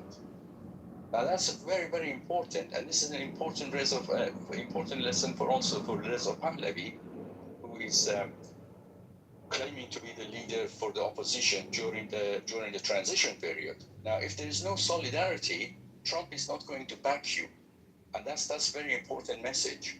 And I think that is why Trump basically looked for someone within Iran to replace the current regime, rather than sort of put his chips on external, because there is no solidarity behind it. And if you look at other revolutions, you know, more contemporary ones than the Islamic Revolution, you will see the same thing. I mean, we had the solidarity movement, the typical one in Poland, and in there, what you had the Communist Party, the Left Wałęsa, who was the leader of the workers, which produced, this was a communist people which didn't even believe in God. They were in solidarity with the church, and Church of Poland is more Catholic than the Rome. So, you know, you can see, and everybody in the middle basically gathered together and gathered behind Lech Wałęsa, and that's how they managed to win that revolution. Similar sort of thing in Serbia, the Otpor movement. I remember that well because I used to be a student at the time, and they had their slogans all over the university. With enough, we want to live now. I think that was one of the main slogans that they had. And in Poland, they had the slogan that there is no freedom without solidarity. At the time of Islamic Revolution, we had the slogan, the Shah must go. You know, very simple slogan, and this is the sort of thing that you need to gather people around, and that's very, very important in a successful revolution. You need to have the right slogan, you need to have a solidarity and a leader and a movement, and that's how you can succeed. And I'll leave it there. Thank you, Amir. I was referring to Waris Deary. She was a Bond girl, actually, but more importantly, she was an ambassador at the United Nations against female genital mutilation for a number of years, and that's when I met her. And she really touched me with her story. I put two links. One, a CNN report about her story. The other, the Wikipedia write-up on her in the chat, which is linked above. Thank you, Amir. We'll go to Dave, followed by Murad. He lists who are the jihadists. These like Hamas, ISIS, Houthis, and Hezbollah. And then he also talked about the new formation of anti-jihadists, and they are from different parts of Middle East, Europe, North America, right? So if we look at the world map right now, if we exclude the war going on between Ukraine and Russia, much of the trouble in the world right now are caused by jihadists, right? And both in Nigeria, in North, in Middle East, and the question is, this jihadist is anti-West, anti-America, anti-Jews, anti-Zionist, right? So once we get rid of them, we get rid the root of the problem, and we will have world peace. And the way how these jihadists work is, when they look at the map, they infiltrate the left, right? Many left are infiltrated by this. And we see this in what the Walid say, right? And also what El Norma say, right? He was, El Norma regretted that he voted for Obama, voted for Biden, and he said treacherous, right? So this is why we see when Trump come back second term, he fired a lot of people.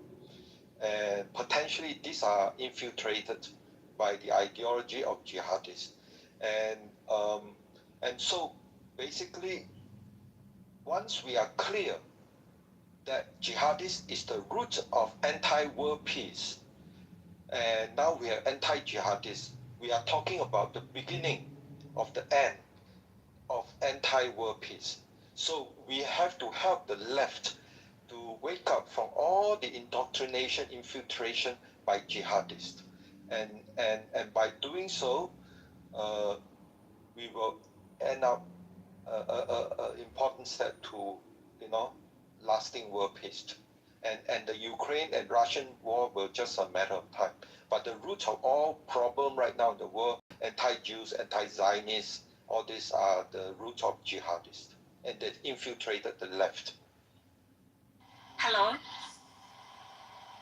You have to wait your turn, Miriam. Thank you, Gabe. We'll go to Murad, followed by Nasser.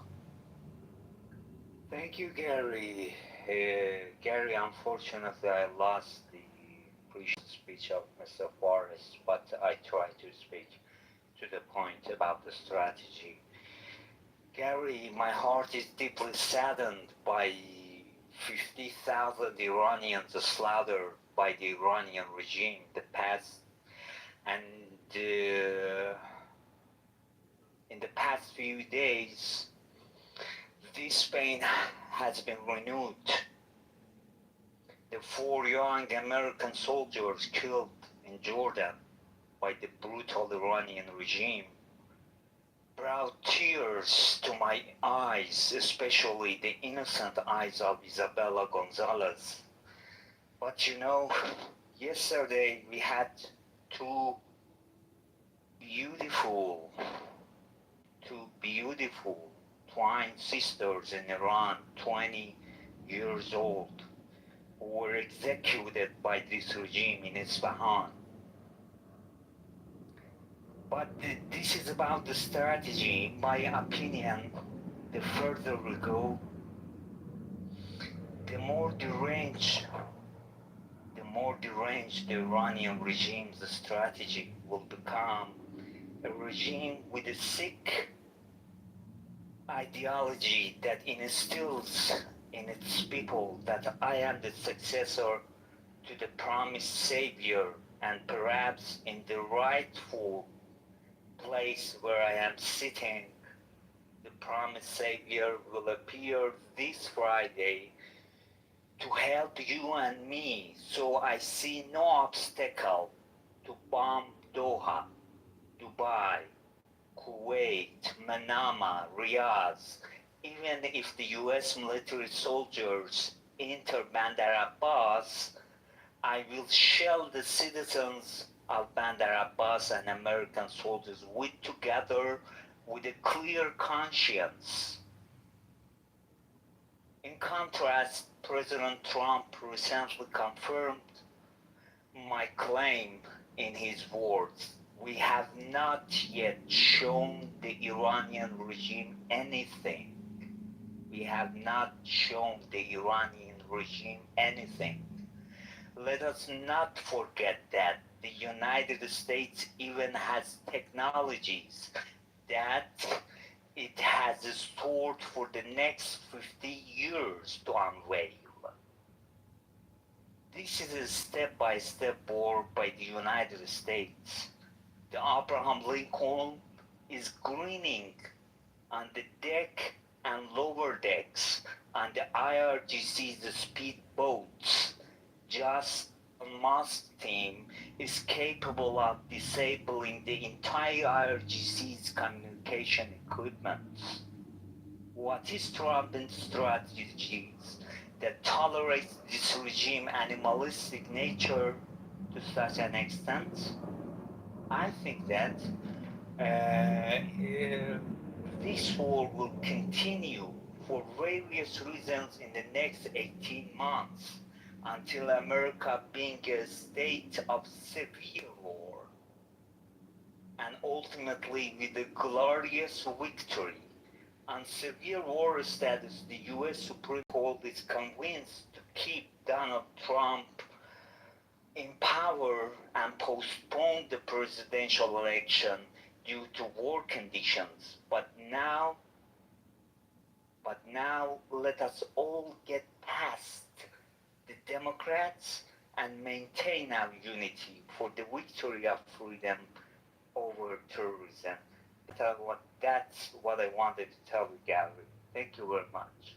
Well, first of all, you had me until you talked about the possibility of suspending the elections, because we didn't suspend elections during previous wars. There's no way we're going to be, I hope, suspending elections this time. We're not going to suspend elections. We held elections during the midst of the revolution, during the midst of the Civil War. We will hold elections, come rain or hot water. But I want to ask also, Murad, have you heard that the Rahimi girls actually have been executed? Because the latest I heard is that they were tried in a kangaroo court, I think as recently as yesterday. But they and the 14 other people who were also tried, there were fears that they would be executed, but I have not been able to find anything that shows that they have thus far. Do you have information that I have not been able to find? I saw on Instagram yesterday the news of execution of those twin sisters. Yeah, I think we're gonna have to hold off until we know for sure. Maybe it happened. I hope not. I will read you this paragraph so that people know to whom we are referring, from Radio Free Europe, Radio Liberty. And again, if I cough, I apologize. I don't know where this cough came from. Anyway, here's what they write. 16 people are facing charges connected to protests in the Iranian city of Isfahan in January, during which a colonel in Iran's Revolutionary Guard was killed. Rights defenders are raising concerns about the legitimacy of the case, including the charges against two young twin sisters, 20-year-old Tarena and Romina Rahimi. Sources in Iran told RFE RL's Radio Farda, I think that's a Farsi broadcasting entity from Radio Free Europe, that authorities use torture to extract confessions from the defendants, and there are concerns that they might face the death penalty. Maybe they have already, and the word has not made it to the media as of yet. Let's pray that they have not. Horrible. Thank you, Murad. The real genocide is against their own people in Iran. More people killed in a 2-month period than 2 years in Gaza. Think about that. And who's being called a war criminal? Nasser, followed by Miriam.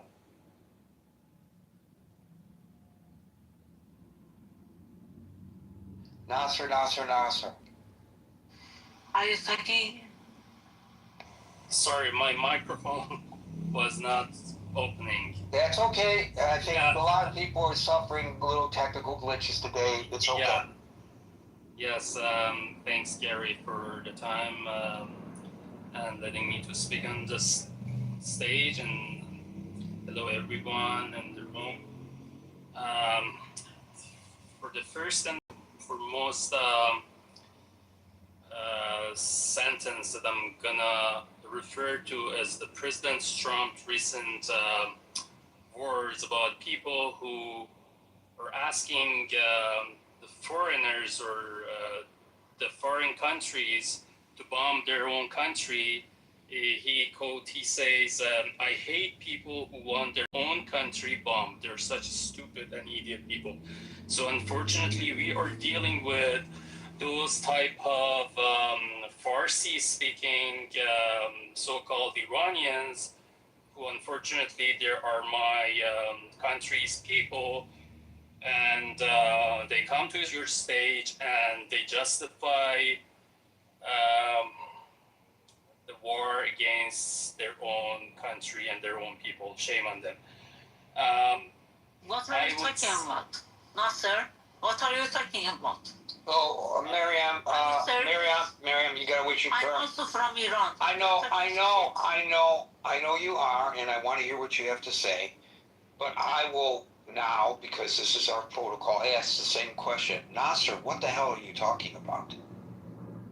Well, I'm talking about people who are justifying strikes and attacks to Mariam. Yeah. Let me handle it, okay? Please? I'm the moderator, not you. Gary, Nasser, I don't even want to talk to these kind of people. Well, either you're gonna explain yourself, which I'm giving you the form. Which kind of Mariam, I don't want to talk to traders. Nasser, these people are traders to their own homeland. Do the Iranian people who come here feel like they have to take over the moderation of the room, no matter their position? Do you want to take over? Do you want me to give you a hat? Nasser, do you want to run the room? No, I don't. Okay. Mariam, do you want to run the room? No, not sir. Okay. Okay. Wait your turn. Please. I don't think it's asking a lot. Nasser, please try to explain what you're saying, because I am as confused by your position as is Miriam, although I may not yet be as disgusted as her, but I'll give you the opportunity to bring me to that point. Go. Yes, please don't let the people interrupt my words. I'm not letting them interrupt your words. I'm asking you for your words. Okay, please. Because when someone interrupts me, all those... I don't want you to talk about how the room is run. I want to hear your point. Get to the point, please. Okay, my point is, first of all, as an Iranian, and most of the Iranian people inside Iran, we haven't given any power of attorney to U.S. and the Israeli government, IDF and Have U.S. you given Army. power to the regime that's killing people by the tens of thousands? Now you are interrupting me. I am moderating, Nasser. I know, but... Okay, so as the moderator, as the person running the room, I'm having a dialogue with you. Okay. Okay?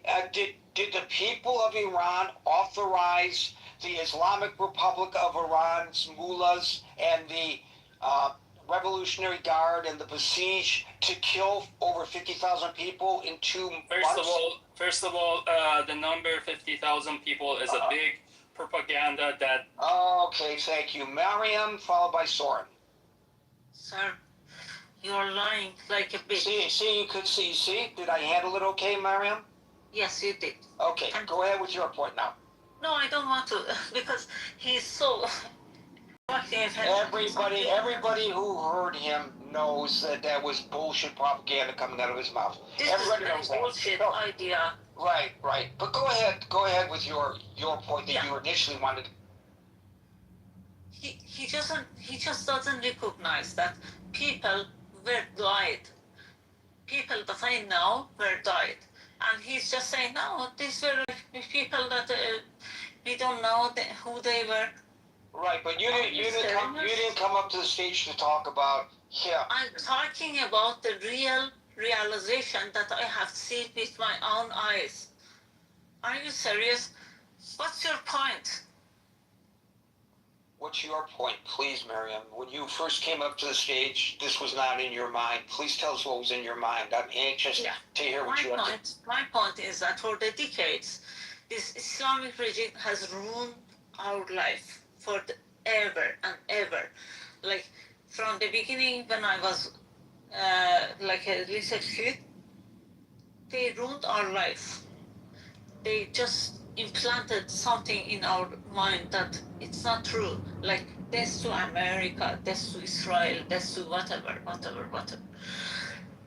And this man is actually the same people that I am very scared of, because they are saying the same thing right now in front of my eyes. Even after 47 years, they are saying the same things. And it's not okay. You should not allow them to talk at all, because they are fanatics. Right, but Miriam, people have to reveal themselves to me. And as you saw, the minute the nonsense came out of his mouth, he was shut down. So you trust me. I'm not going to allow for that kind of propagandizing here. Not on this, not here. Maybe on other rooms on Clubhouse, or if he wants to open his own room on Clubhouse, he could do that. I don't even know him. I'm telling you, I know his mindset.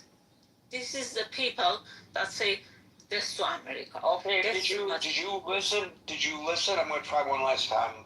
Yeah, I understand. Okay, did you listen? No. But wait, Miriam, I'm going to ask you a specific question, if you don't mind, please. Did you listen? Did you hear to listen to Waleed Ferris, and what did you think about what he... He's saying bullshit. Waleed Ferris said bullshit too? Well, how so? All bullshit. What did he say that was bullshit? One thing.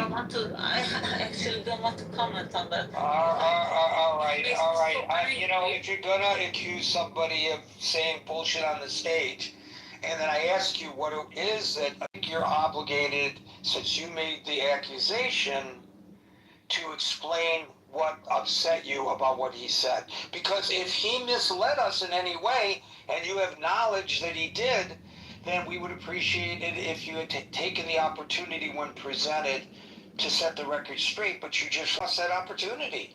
And hey, this is the group who listened to him, so this is the group who you should want to hear your voice, and I don't know why you did not take advantage of that. But I will move on to Soren, followed by Philip. I'd like to start. Sorry to interrupt. Yeah, just 1 second. Gary, I think you misunderstood. She was actually talking about the previous speaker.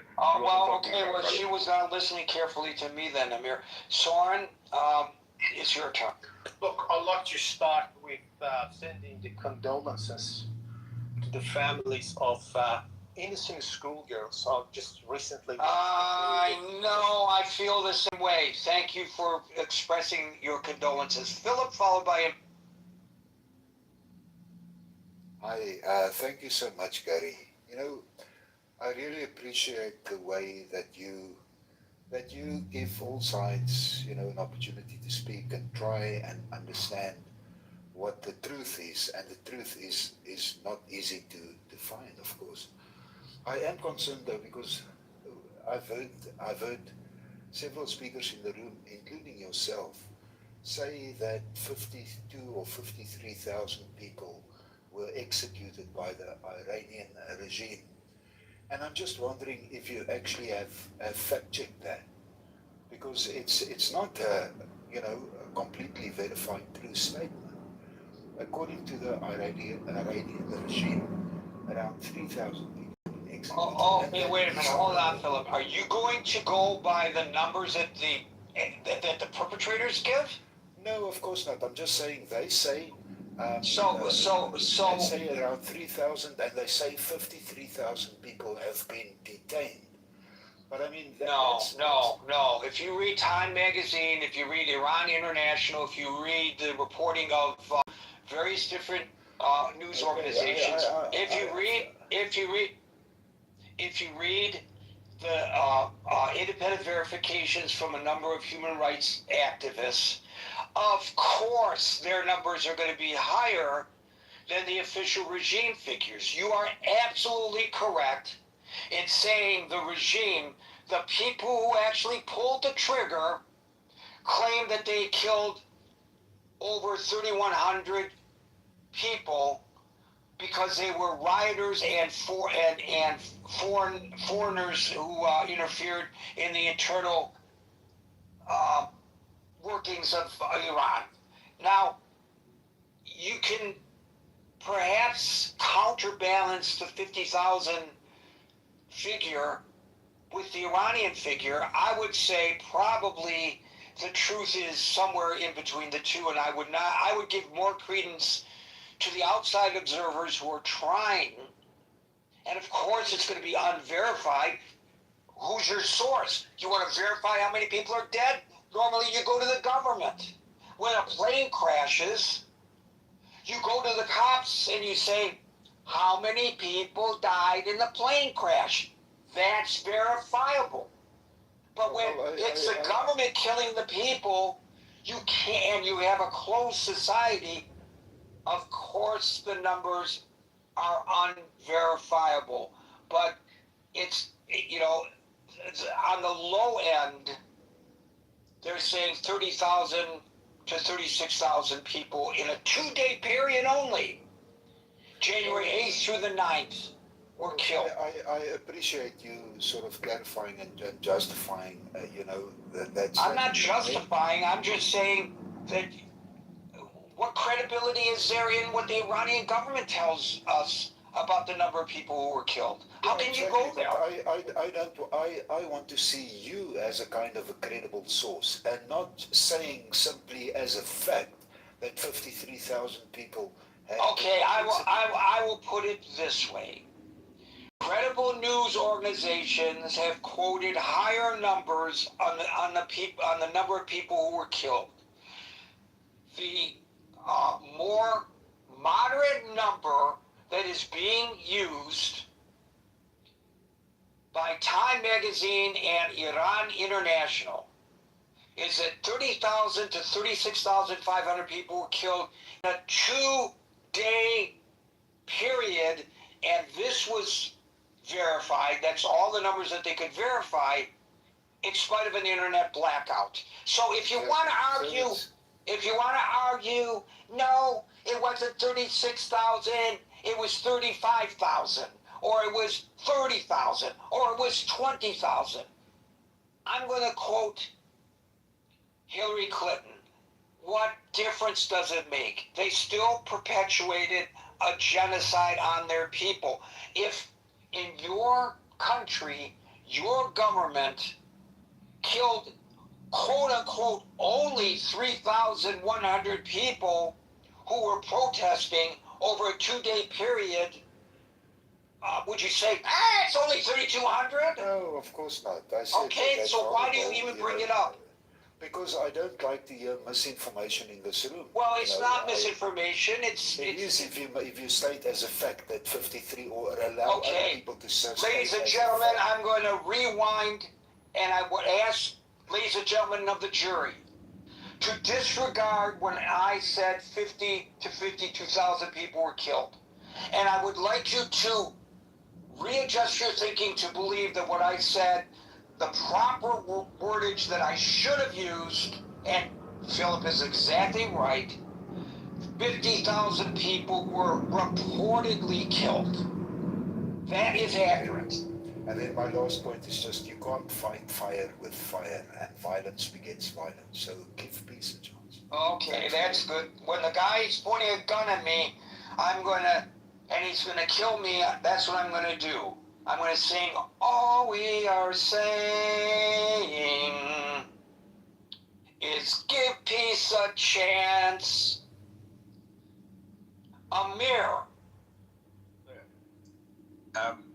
Phillips. Remember how they clapped during that song? I'm still clapping because I can't remember the rest of the words. Yes, you did very well. I think Philip's comment, if we were to follow his line, I think the world would be ruled by the Hitlers of our time. It's very simple. You cannot just have peaceful, without when a person against you is about to kill you. Anyway, that's that point. So that's just a romantic nonsense, if you don't mind me saying, Philip. So my point, 2 points about the speaker Nasser that came here. I just wanted to mention that I have come across people like Nasser quite a lot. They basically fall into two categories. The first category is the NIAC. It's a very famous National Iranian American Council. They are funded by the IR. I'm not suggesting that Nasser is, by the way. I mean, you can give me thumbs down all day, Nasser, but that's a fact.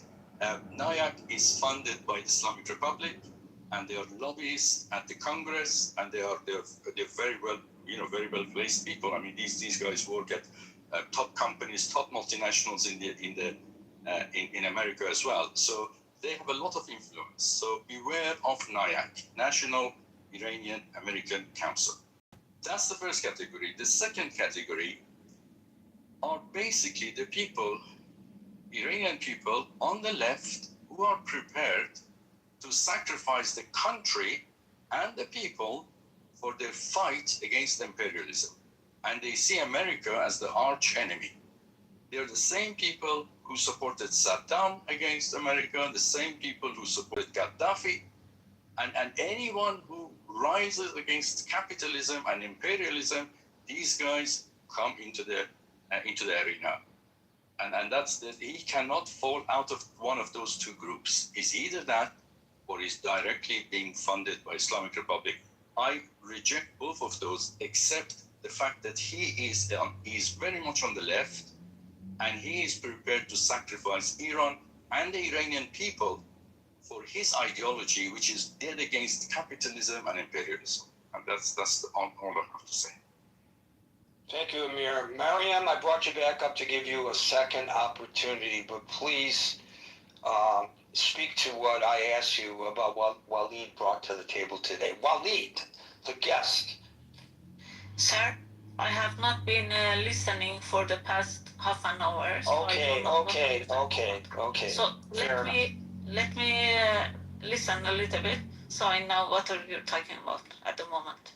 Okay. Okay. Well, it's the end of the show for the week, but we're on this. Is that okay for you? We're on that. That's okay, but it's the end of the show for the week.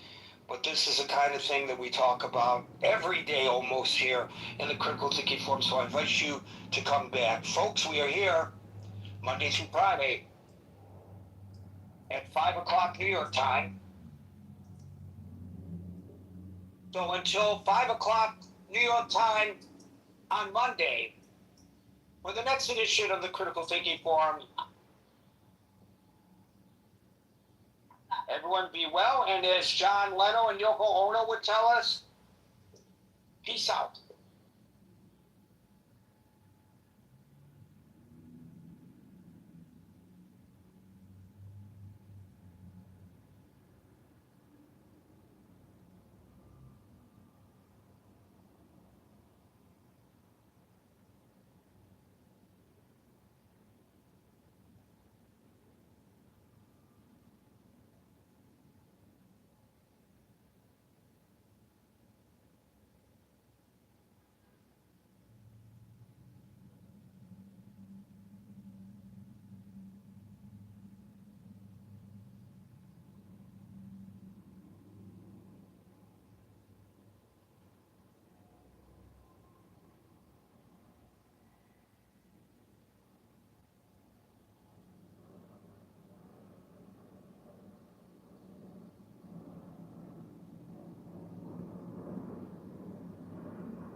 That's what's up. Awesome. I don't know who Fahim is. Will, you want to come up or you just... Okay, so first of all, know the definition of whataboutism. Whataboutism was if I'm bringing something to avoid your criticism, and I'm answering your criticism. You showed me a video of random kids who had just, every single kid is homeless in Gaza. We're talking about the Palestinians, as far as I know, Gaza. You took some kids in Gaza, which are irrelevant. It's maybe irrelevant to this specific case. Then don't bring it up. It's not irrelevant to education. No, it's not irrelevant to the education. We're not talking about education now. We're talking about, forget the education part. You took kids that you're responsible for, their safety. You took them into territory that they're not allowed in. Okay, and now, listen, it's not just that you endangered kids. It's not just that you're teaching kids to hate and kill. It's not just that. It's beyond that now. What they've done is they've taken kids to help them launch, to do a provocative event that is about to launch another front No, of the that's war. where I disagree. I don't The think it was a Palestinians are going to provocative take event. this sitting down. I don't think it was a provocative event. That's what you say. That's what your lefty mind tell you to say. Adi, you don't know what's happening tonight. There's 15 villages on fire right now. Okay. Wait. That's nothing to do with the kids coming. Now you're Yes, jumping. it's Nakama. You don't see the WhatsApp group. You're not on it. No, But it's nothing to do with it. To go burn down villages tonight. Nothing to do with the kids coming there. As in, Would you guys stop and monologue, please? Could you guys let us speak, please? Could you just move on? Is that possible? She's insisting talking about it. I didn't talk about it. Adi, I'm just saying. You are guest in her room. You can leave, my friend.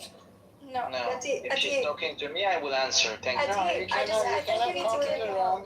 Tan, I don't care. Tell me what I can or not. Tan, we're having a conversation here, okay? We're in the middle of a conversation. I think Adi really likes when we give agency to people who start attacks that end up spurring wars and lots of people die. So now they took a bunch of kids to do a provocative act in a territory where they did not belong, with no coordination from the army or permission, right? And they did that. They went rogue with children to provoke World War III, and now everyone there's in danger, including you. You are sacrificing your own.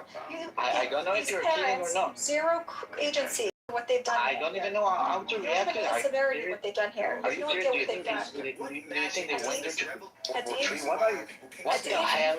What the fuck this shit is gonna come to your door, I promise you. What the fuck are you talking about? Adi, this shit you thought was just done before. Adi? Having trip hiking in Judea and Samaria, provoking World War III. What the fuck are you talking about? Adi, you said there's a sign you don't cross. They crossed the sign on purpose. I didn't say they should go there. Listen to what I say, for God's sake. If you have a brain, use it and listen and analyze what I'm saying. If you have one. They should not go there. I never say they should. However, they did not go there in order to provoke somebody in his private land. First of all, I don't even know if it's a private land. It's something you said, and I didn't see any proof for that. Second, yeah, they were hiking, and maybe not in an area they should, but it's not act of provocation. It's act of hiking. They came there to travel. Adi, you don't think adults that are responsible for them are responsible for them not going to Area A? So I think yes. So they don't get into conflicts with the residents there? I think yes. Okay. So Adi, here's the thing. Here's why it's not in your interest to frame this as a terrorist attack against Jews. Because what the result is going to be, Gaza used to be a problem for you. Not anymore. West Bank, not so much, right? You have less problems with the West Bank. Now, many terrorists in the West Bank. Okay. Now, you've basically given them perfectly justification to defend themselves, to take up arms, because what you've unleashed now is a series of just like widespread pogroms across the place. And so Adi, because of these children, these innocent children taking a hike, it's going to come to your fucking door. You think they need this? Give them no agency, give them no responsibility. Just it's why do the terrorists they try to murder us? And I'm talking only West in 2022. It's going to come to your door, and it's going to be legitimate, Adi. Because of what they did. What the hell are you thinking?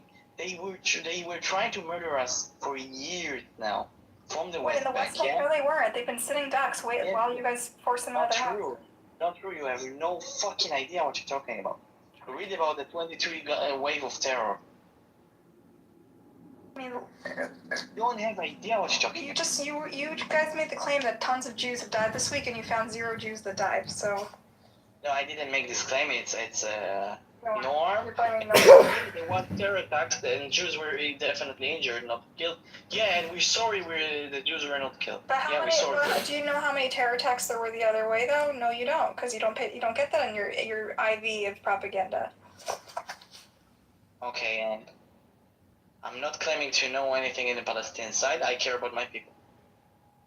I'm saying it hurts your people when this comes to your fucking door. It's gonna end up on your doorstep. You think you're far When you from say it, to my doorstep, you mean they will do terror attack what, in Jerusalem and Tel No, Aviv? I'm saying that eventually they're gonna need to protect themselves. How? By attacking my doorsteps? By grabbing guns away from your hands, yes. By attacking me in By Rishon grabbing guns out of your hands. Eventually they're gonna have to grab the guns away, yes. That's what people do to protect their families. By coming to us, yes or no? By coming to us, to Israel? You came to them. You're in their space. I'm asking you. You came to them, and villages have been wiped off the map like the Holocaust. They are living there. They're living there. Yeah. Adi, where my family's from in Lithuania, there's no Jewish villages left. They've been wiped off the map. That's what they've done in the West Bank. There's dozens and dozens of villages. Look at the map on my PTR. Wiped off the map, just like the Holocaust. Okay. They went door to door and wiped villages off the map, exactly like the Holocaust, exactly like they did to my family in Lithuania. There's nowhere to return to because of what. Exactly like the Holocaust. Yeah, of course. Yeah. You're so dumb, honestly. Maybe it's because you don't have ancestors who were in the Holocaust, but it rings. Maybe if you were talking with your ancestors from the Holocaust, they were ashamed of you by saying that. And I have friends that they have family members in the Holocaust. Yeah, and I was in Poland and see the gas chambers. Holocaust. Yeah, exactly like the West Bank, right? Exactly like the West Bank. Of course, you're right. You know, you can say it's a wrong thing, and I agree. What I mean is wrong, it's a wrong thing, without mentioning the Holocaust, like being cholat Shoah. You know what? A Holocaust seeker. I get called a capo every day by the Zionists. Yeah, but when you mention the Holocaust like that, of course people like to call you a capo. What are you expecting? Adi, what is the practical difference between wiping off villages off of the West Bank and in broad daylight on social media where everyone can see? The only difference between that and what happened in Lithuania is that was done before social media and nobody could see and nobody heard about it until lately, until they got a telegram 3 months later. The only difference is it's being live streamed. And you think that, and you only see, and you're looking at it through like glasses that say, oh. Bachelor of Science school ever. And the sad part, I wondered just to see the conversation is, my daughter, 28, soon to be 29, she has had Botox. She's dabbled around. She can't afford it, number one, so don't even go there. But what's so sad is that, I guess, is this the phrase looks maxing? She tells me, you have to start now, Mom. You have to start now. And so that's what. Yeah. That's what they tell you. Now I will disclose to the room in a non-replay room that I had a couple Botox. Oh my God! But hold on. But it was interesting because one of the things it really helped me with is it's not so much for the looks part, but it helped in keeping my eyes from like drooping on the. What is happening in the West Bank? They're wiped. They're disappeared. Not even close. Not even close. You know what? You are willfully distorting history. Even you know that's not what's happening in the West Bank. So to compare the two, it's like apples and bowling balls. It's not comparable. Okay? You lose credibility by making that comparison. comparison. So maybe it's apples to oranges. Let's together. No, it's not. It's apples to bowling ball. All right, Randy. So give me an example. Whose Give me an credibility example when you of say something things like different that? about it. Your word for it, Randy. Give me one example, please. Okay. They're not killing children in the West. Israeli Yes, soldiers they are. You are want not some killing children children. you work with? No, they are not. I'll show Number you some two, videos of children who come in.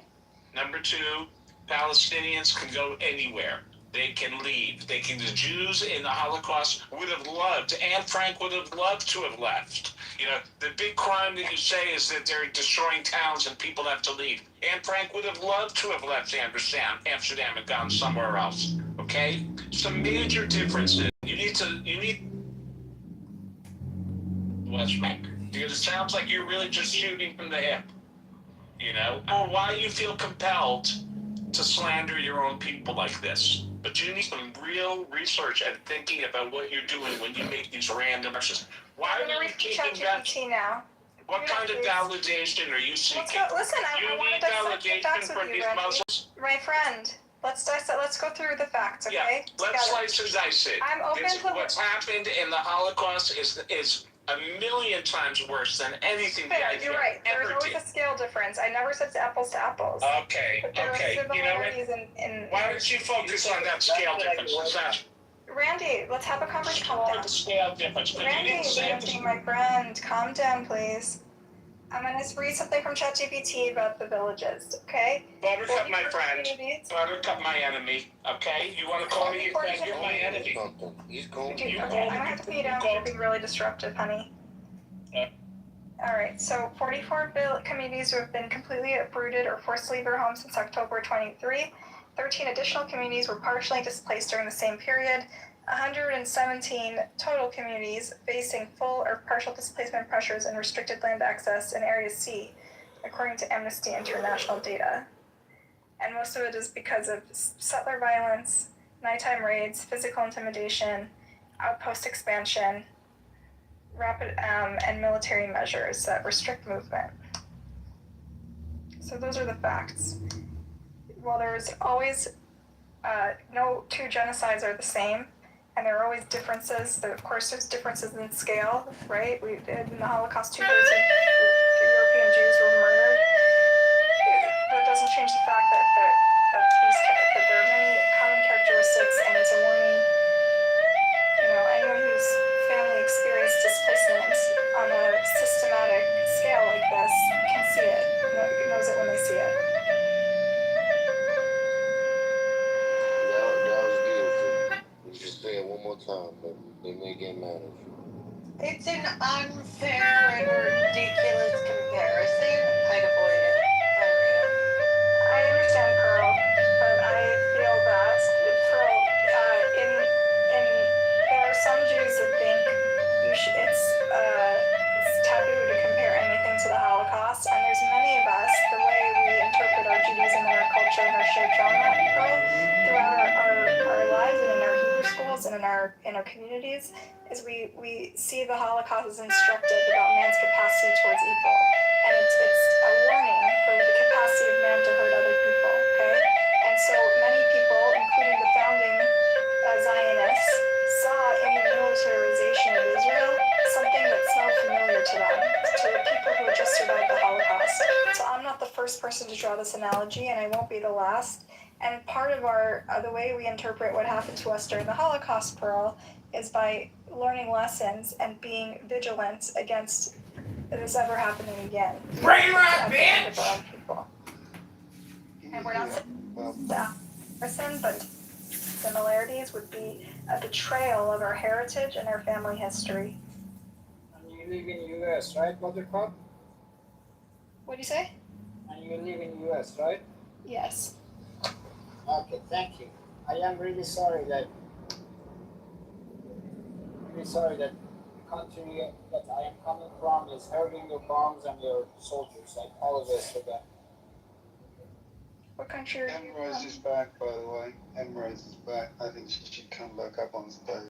You're from Iran? It doesn't matter.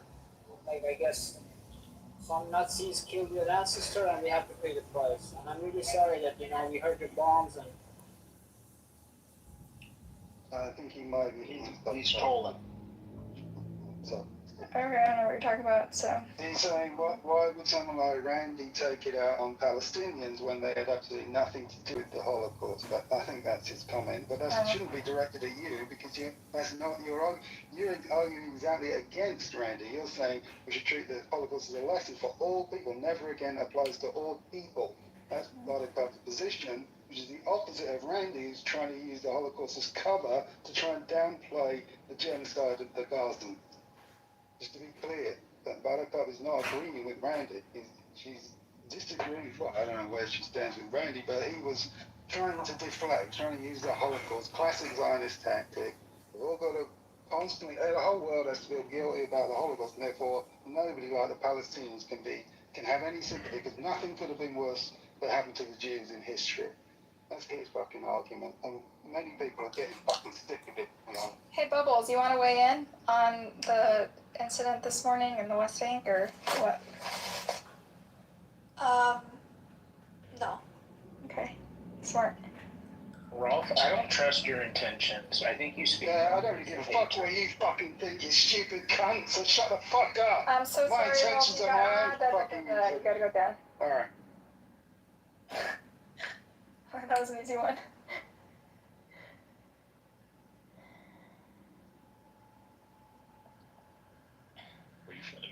Well, how did Pearl get mod? Pearl is my friend. Talking about? Why wouldn't I? Pearl and I I'm just saying, like, I've known you so much longer, Buttercup. No, you haven't. I've known her a while. No, I've known Buttercup It's not about time. I've known her. We've known each other around the same amount of time. Oh, I didn't know you guys knew each I other. also, I'm also easily persuaded by two things in her profile picture. I knew you would be. I'm just kidding, Pearl. I'm teasing you. I don't think she is. The cross? That was the third thing that I liked. Her picture looks AI. You look hot, Pearl. Thanks. Is that Samir? Looks like it's Samir. I didn't see him. What happened at the West Bank today? Oh boy. We have to start this again. Basically, I'll just tell you the abbreviated version. A bunch of settlers brought their teenagers on a hike through Area A, area that they're illegal to cross into. Although sometimes it does happen with Army coordination if they're going for a particular purpose, but that wasn't the case here. They just went there willy-nilly into restricted territory, crossed over into someone's property.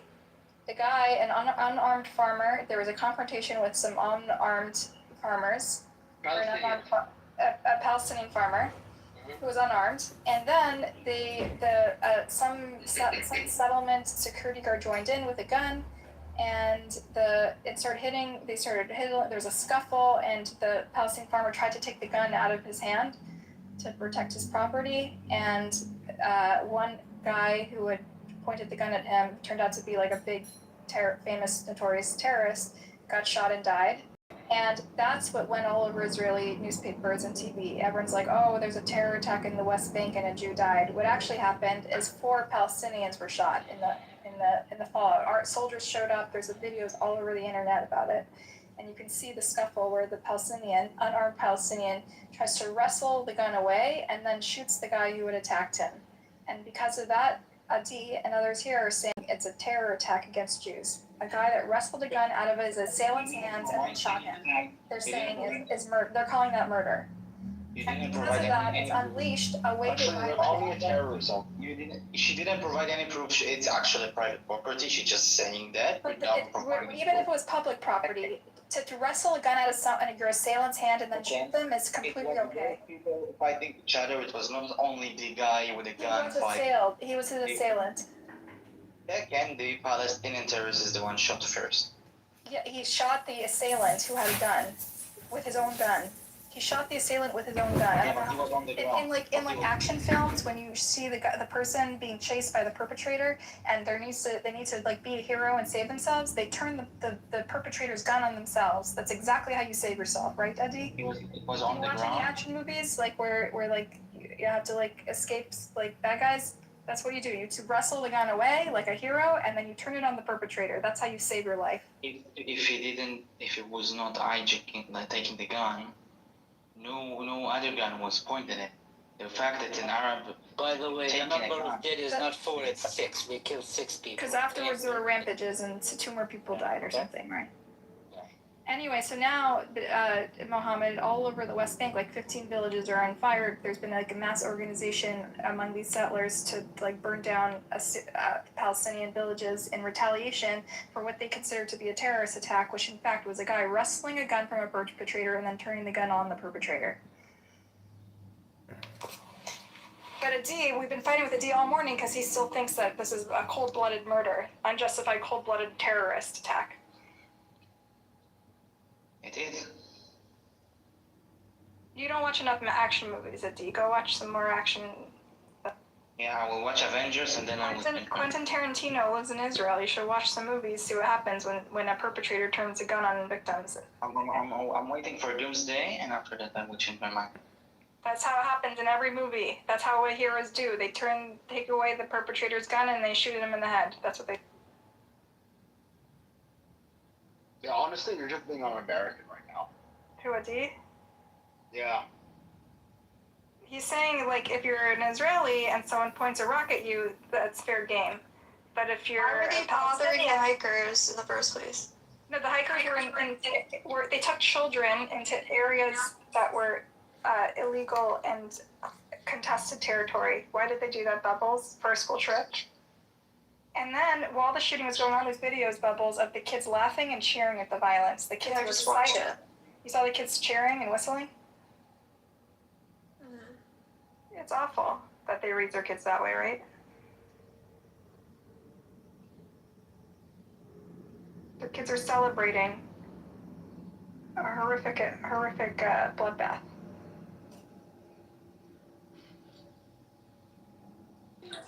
But the most responsible are the parents that dragged them into that situation and is now going to set off like a whole... These are weird settler kids in this video. These are not regular Israeli kids, I would say. No shit. These are settlers, but they're terrorist settlers. They took kids, not the teenagers, right? Like not the hilltop youth. These are children who are in school, who adults are responsible for, who took them into this territory on purpose for a leisurely hike. And then when they encountered an unarmed farmer and a scuffle ensued, they tried to shoot the farmer, and the farmer turned the gun on the perpetrator. Yeah, we need more information about that.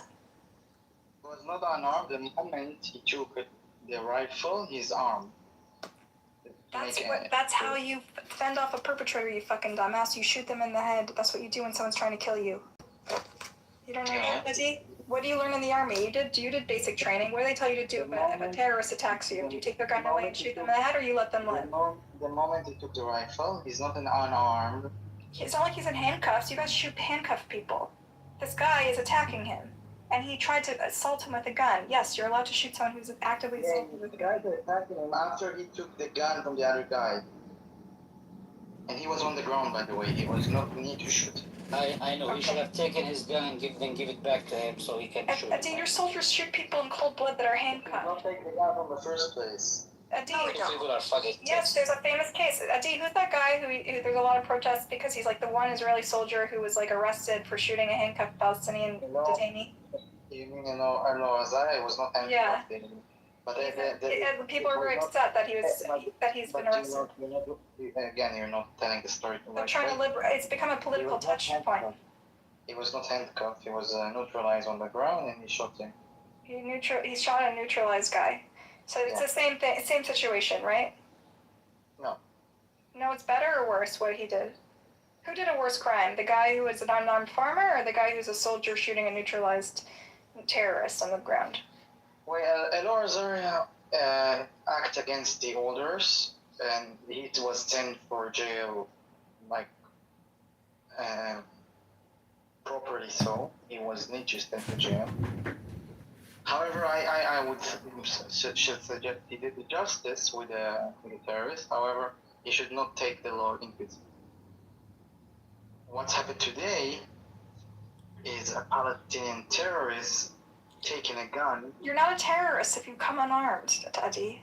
The moment he decided to shoot. The problem with people like this, they would never ever admit that they did anything wrong. It's always the other people's fault. Listen, Pearl, anyone who's outside the situation, never ever come. They would never look in the mirror and say maybe something is not okay. It's not right. Never. Okay, so Bubbles is like half American. So you're bullshitting because just in this conversation today, Israelis, they can't compute, right? Their brains can't compute. It's obvious to everyone except them. Out of your ass, of course. You're an Arab from Iraq. Sorry. And that's what you know to do. Talking out of your ass. Yes, in Israel. I mean, I don't think that you can grab a gun out of a security personnel's hand and shoot. He was being hit on the head with the gun, Bubbles. That's not what I read. When you say security personnel, the guy was a terrorist. He's a known, well-known terrorist. Grab the gun away that he was being hit with. He was not just a tackler. Yeah, because he was being rowdy and trying to yell at the guy. He was responsible for the security of the.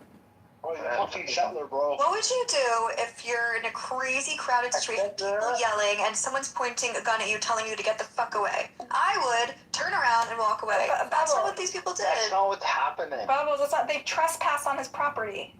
No, this not the guy who shot people's property. Of course, she's. Yes, the farmer. That's not the one who took the gun. The one who took the gun is a farmer. That whose property it is. She didn't was being hit by some random security guard and a bunch of kids. No, that's not the. I just watched the video of it. Babel, she didn't provide any check. It's a private property, and she tells you that like it's a fact. I'm not reading that it has anything to do with the property. It was near a mosque. Can someone put the link in the chat of the video, please?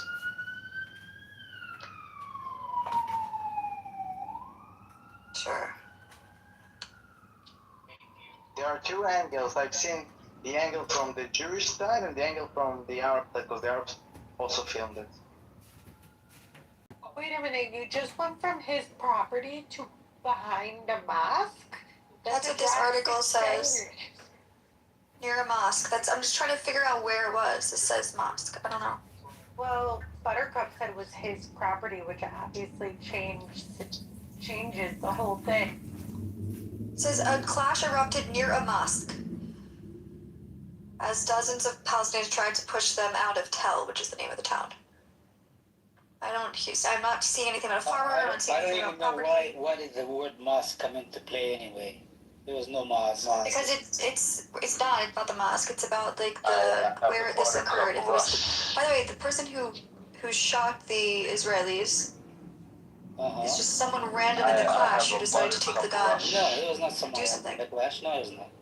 Who is he? He's a terrorist. He was there on his land, on this guy's land. And he was smacking the guy on the head with the butt of his gun. It doesn't say that they were on his land. It was just someone in the clashing. If you read Israeli narrative, yeah. I read it 15 times. It's going to say a mosque, and it's going to say terrorism, it's going to say the usual shit. It didn't. It said it didn't say that. Apparently they tried to break into 2 houses. Yeah, that I read as well. The Fatah says that 20 to 30 settlers tried to break into 2 houses there. The residents came out to confront them and they opened fire. A half hour later, they returned and attacked the western part of town. That sounds it just said one of the Palestinians grabbed the rifle. It doesn't say who the Palestinian was. Doesn't say anything about the Palestinian. Wait, I'm going to post this in the chat. I'm trying to read the actual reporting now that its time has passed. More details are coming out, okay? Times of Israel you trust, right, Bubbles? It's a random guy who seized the weapon, so it makes him a terrorist. I mean, it makes him a... No, okay, listen, you never watched a movie where there's an assailant, so what do you do with an assailant? You turn their gun on themselves, you wrestle them. Not an assailant, I'm sure they were yelling at them to get away and disperse, and they didn't. Why are you sure about that? You don't know that they burned down because that's what they would do in this situation, is yell at them all to leave, to go away. They pour gasoline on babies? You didn't know that? I'm talking about this specific situation where there was a group of very rowdy people and 2 guys with guns trying to tell them to go away.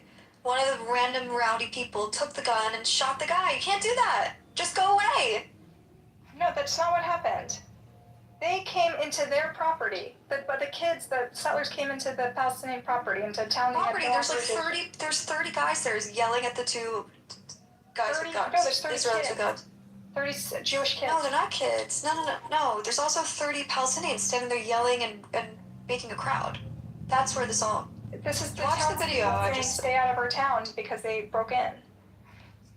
Can you have to take a gun and shoot the guy because of that? Just walk away. That's called trespassing, Bubbles. Why are you trespassing on their property? To a town? Yes, an illegal town that they're not allowed to go to. Okay, that's a problem. But I don't think it means you take the gun and shoot the guy telling you all to disperse because it's very rowdy right now. Hey, that's the crazy. Guy hit him on the head with a gun, apparently. I didn't see that. I just watched the video. Watch the video.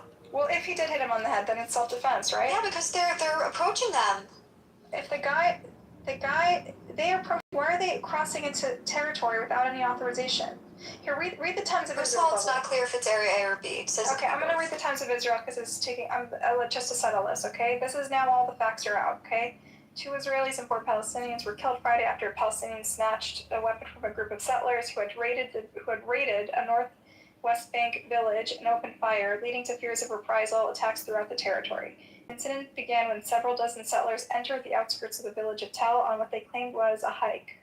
The town is located in areas A and B, which are off-limits to Israelis, unless they coordinate in advance with the army, something the IDF said the settlers did not do. After illegal entry by the Israeli group, including armed men and minors, a clash erupted near a mosque as dozens of local Palestinians tried to push them out of Tel. So they're in this town illegally, right? Assam Saifi, a local leader in the Palestinian Fatah party, tells Tel that he got it in a call that 25 to 30 settlers initially attacked the eastern area of Tel and tried to break into 2 houses there. The residents came out to confront them, and the settlers opened fire. Half hour later, Saifi continued, the Israelis returned and attacked the western part of town, striking a miner with a weapon.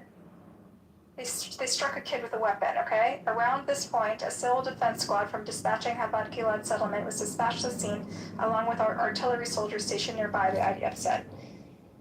Upon their arrival, footage taken from one of the raiding settlers showed an armed Israeli firing his weapon into the air amid shouts of revenge by young Israelis looking on. A pair of Palestinians was then seen confronting one of the armed Israelis, Chabad Gilad Civil Defense Squad member Benayahu Mellet, 32. Unfazed by Mellet pointing his weapon at them, one of the Palestinians grabbed his rifle and quickly opened fire as a gunfight ensued. Yeah, you can't do that. He had a gun pointed at him. That's exactly what's happening. No, if you watch the video, you can see that the 2 Israelis walk away, and those 2 guys that took the gun keep going towards them. You can't do that.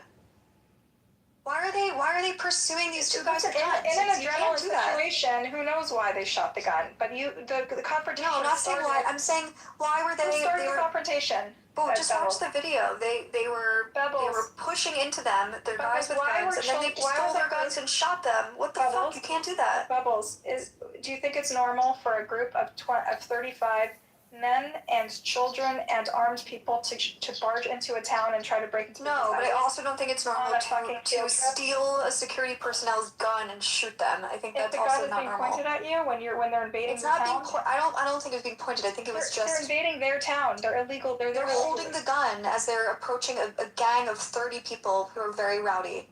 That's normal. They're not supposed to use their guns at all? Where's the gun supposed to be? They're pointing guns at unarmed people. Pointed to the ground? They're pointing guns at unarmed people. Because they wouldn't go. But watch the video. I mean, it's all in the video. I mean, everything I believe is in the video. Okay, so why are the kids screaming Nekama? I don't know. They're stupid religious kids who probably are. Okay, so you don't think it was an act of revenge what they were doing in that town? No, I think they're stupid religious kids. They're stupid religious kids. So when they go into houses barging in with guns, it's not an act. It's not a crime. This is like an organized trip of 30 people. It's not just kids, it's kids and adults and armed people. No, I don't agree with it, but I also don't think that you can steal someone's gun and shoot them. This is like an organized educational program. Yeah, I don't like it, and I also don't like the Palestinian program. It's an organized educational program. Let's go and see how we can kill some people and steal their shit and burn their homes. I don't agree with any of it. It's all bad.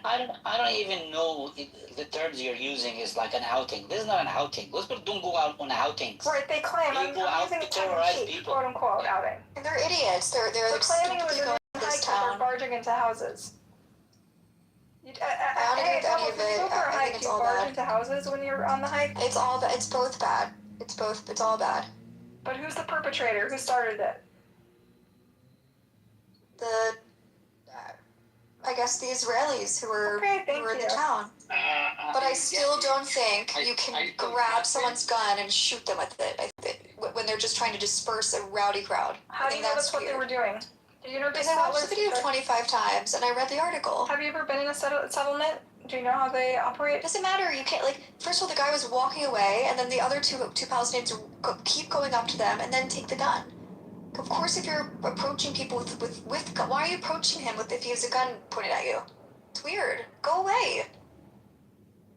Like that, I don't understand. That I think is an act that didn't need to happen. Also, Somebody walks in. Hold on. If somebody walks into your house with a gun, you're just gonna walk away, somebody right? walks in your house. There's Israelis who are But there somebody causing walks in a house trouble, and and then points they're a gun trying at to your head. disperse them. If someone walks into your house and points a gun at your head and he hits you in the head with the butt of the gun, what do you do? That's not what happened in this. That's exactly what happened. That's exactly what happened. That's exactly what happened. The shooting happened. The shooting didn't happen in this house. That happened 30 minutes earlier. Literally says in the article. Read the article. It doesn't matter. You can't take someone's gun and shoot them with it if they're trying to disperse a crowd. Just watch the video. It didn't happen in the house. See how they're starting the story in the middle? It's always the middle. She's never mentioned how this is a fucking illegal entry, and you should start there.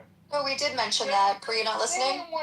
Same way we I'm looking at the video and here's what I see. I see the security guards charging at the Palestinians, and then I see the Palestinians grab the gun away, and then I see a fight, like chaos ensue. So I don't see a cold-blooded murder that Adi is describing, okay? I see chaos ensuing and people getting shot, and in fact, many more Palestinians died than Israelis, right? The only guy that died was the guy holding the gun. Where's my link? Why did we get typical? Do you guys want to get an idea of what an outing is like for a terrorist settler, a bunch of terrorist settlers in those? You want to know how it looks like? A bunch of settlers will walk into your house uninvited and sit around and do some damages. That's their idea of an outing. And if you say, what are you doing in my house? They say, fuck off. You get the fuck out of here. Oh, otherwise, this is their outing. This is their idea of outing. It's not like they come to your house. Hold on. It's not they come to your house, bring you an apple pie, they want to have coffee with you. They come and they roam around, they burn things, they steal things, they'll shoot your dog, maybe they'll kill your goat, or they'll mix the contents of your kitchen, and they just, that's the kind of stuff they do. They're very, very peaceful. They're on a fucking outing. Listen, Jinder, as comical as you put it, I would really like to hear from Bubbles. Is this an Israeli guy's idea of an outing?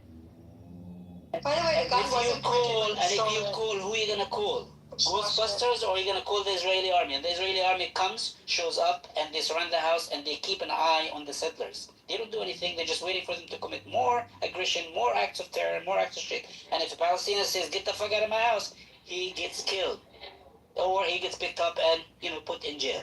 Bubbles, That's the idea of an outing for a settler in the West Bank. But Bubbles, you like living in Tel Aviv. You like your peaceful life far from the West Bank. Why would you not be upset by the unrest that's being caused by these people? I am. I just said it's all bad. All the people who are responsible. But I also think there was aggression from these men who were going against the guys with guns. Like I don't really. They were not aggressive. They were defending their property. I saw the video. They were charging. But you don't take a gun and shoot. This is what I saw. I saw in the video a security officer trying to handle a situation because you don't like the situation. That's not okay.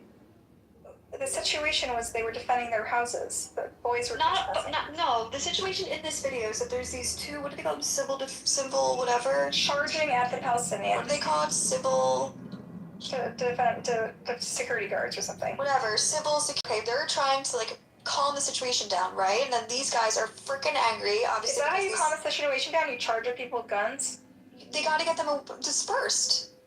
With guns is not calming. How are they supposed to calm them down, Buttercup? Do you think pointing a gun at someone's head calms them down? I think you gotta disperse the crowd and get everyone away, right? And they're holding guns because they're security. Why aren't they dispersing the invaders, which are the kids who are trying to break into their house? That's a dumb question. I think that in this video, there is clearly a group of like 30 men there and kids on the side, and they're trying to get rid of the crowd. And they're telling them to get away, and then two of those guys come up and steal the gun and shoot them. It's weird. I don't agree with it. I thought it was just a norm, but Bubbles also has an IV of propaganda in her veins, and she's only been there 10 years. Not propaganda. I'm literally saying that I agree with both sides. Reality. Like anyone in America can see that, like when someone points a gun at you, you have a right to shoot them in the head. Yes. Yeah, I don't know what's wrong with Bubbles. Not if it's a security personnel. He's just like he's a security guard in the fucking. No, he's not. He's a security guard. Bubbles. Yeah, he's telling everyone to get away, and they're not getting away. I don't see what. No, he's nothing. He's a terrorist. Call him what he is. He's a terrorist. No, he's not. I think they're trying to disperse the crowd. Read his bio, by the way. Bubbles. He's a terrorist. He's done a lot of terror shit. I think he's trying to disperse the crowd. Terrorists are praising the guy who died. Bubbles is going through something. I have a question for Bubbles. Oh, do you think Israeli society is radicalized more today than it ever was? Yeah. So you understand how this is more of a systemic problem rather than just saying like, oh, just a few stupid religious kids. I mean, it's very much a product of the system that's not just enabling it, but encouraging it. I don't think it's fair to say that, oh, it's just, a couple of, like, a few bad apples of these, very aggressive settlers doing these horrible things. I think you have to look at the bigger picture, and the system quite literally, either directly or indirectly, encourages this. Is it the system, or is it situations that have occurred over the past 5 years? Well, the situation that occurred over the past 5 years is also a product of the system. I don't agree with that, but I do think that the kids that live in the West Bank who do these horrible things should be separated from the rest of Israeli society. Are you finally looking for fishing for excuses, Bubbles? You're in a privileged position to be in Israel, have citizenship, to live in Tel Aviv. You can actually take a stand and fight for a better tomorrow. Why are you? I don't like the Palestinians. I don't like them. So I don't care, really. Yeah, but they're inflaming shit with Palestinians. It's gonna end up on your doorstep eventually. You won't have your nice piece of it gets inflamed anyway. I don't know. I don't really think it's affecting it that horribly. It's gonna show up in Tel Aviv eventually. You thought they're gonna fight back. Theirs is their homes. Maybe not. I don't know. I think they were angry today, and they were angry 5 years ago, and they're angry all the time. What do Bubbles when people break into their homes? I don't agree with the kids who do this shit. I think it's dumb, and I don't agree with it. Should they just let their houses burn? What should they do? Bubbles. What do you think of the Palestinians who live in Israel that, we all call the Israelis? They're not Palestinians. Why aren't they Palestinians? Oh my god. They're Israeli Arabs. What's the difference? Bubbles, don't get hung up on the fucking identity. No, I'm curious. What's the difference? I don't want to get hung up on it. I just think they're citizens, so it's different. They benefit from Israeli society. Okay, the color members of Israeli society. Israeli Arabs only, so you're gonna get hung up on semantics. I don't think Bubbles is really hung up on the identities. Maybe they live a relatively more normal life than people in the West Bank, regardless of the fact that they're both Palestinians. Okay, what's your point, Owen? My point I know. My cousin is an Israeli Arab and I'm a Palestinian. I know. Yeah, exactly. Good point. No, he's playing semantics, Joe. He's playing semantics.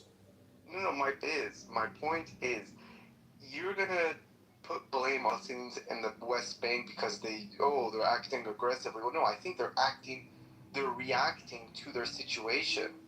But if you look at Palestinians who you call Israeli Arabs, their situation is a lot different. And if you can't recognize that there's a astronomical difference in there, not to say that life for the 1948 Palestinians is perfect, but if you're going to compare, I think you cannot just ignore the difference in their situation. One lives a relatively normal life, and the other one is living under constant security threat and surveillance and military occupation. I don't think you can... There's no military occupation in Area A. There you go. this occurred What in do you area say? A. Like, what do you say to someone like this? What do you say? Of course the experience is different. Of course. And I don't agree with these people, these crazy people living in the West Bank who are creating chaos there. I don't agree with it. I don't know what you want me to say. And you But I just said still that don't trust, I don't trust the there's no Palestinians. I occupation. don't. There's no occupation. And I agree with all these checkpoints and all of the military actions occurring right now. That's my point of view. Okay, all the stuff that took place today is in Area A. You say there's no occupation in Area A. There's no military, whatever he said there. There's no military. Are Jews allowed to go there? Are you okay? Are you sure? Do you know what you're talking about, or you're just? So were they trespassing? Was it an aggressive act to walk in there? Yes, yeah. I mean, like, I don't know why we're so hung up on this. I already told you I don't agree with it. I don't know what you want me to say more. I think it was idiotic and stupid and deadly, provocative, and I don't agree with it. I mean, and deadly, but I also think you can't steal the gun of someone who's trying to disperse a crowd. I agree with both sides. Why? What happened to you, Bubbles? Like, you like your life, stand up. Both sides. Why can't we play both sides? Kids in Israel, you want it to be safe for you, then don't attack a population that's trapped. They're sitting ducks. I just watched the video, guys. So those security guys, is it like Palestinian know those are security, or is there a way to know that those are security, those are not settlers? They're settlers and security. They're both. It's really No, I understand. So I think Bob's point is that those security guys, they just wanted to disturb us because it's their it's job. like a weird distinction she's making. But like Palestinians, can they distinguish that those are security? No, and that's part of the problem in this situation too. So how do Palestinians know that those people who pointing gun at them, they are not settlers, they are security? And there were also people in the group who had guns too, right? So I mean, the question is that if Palestinians don't know that person who's pointing the gun at their head is a settler or security, so why should they? Well, there were people in uniform there.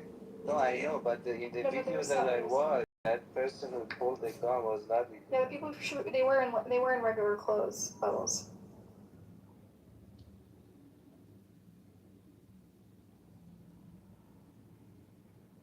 I'm exhausted.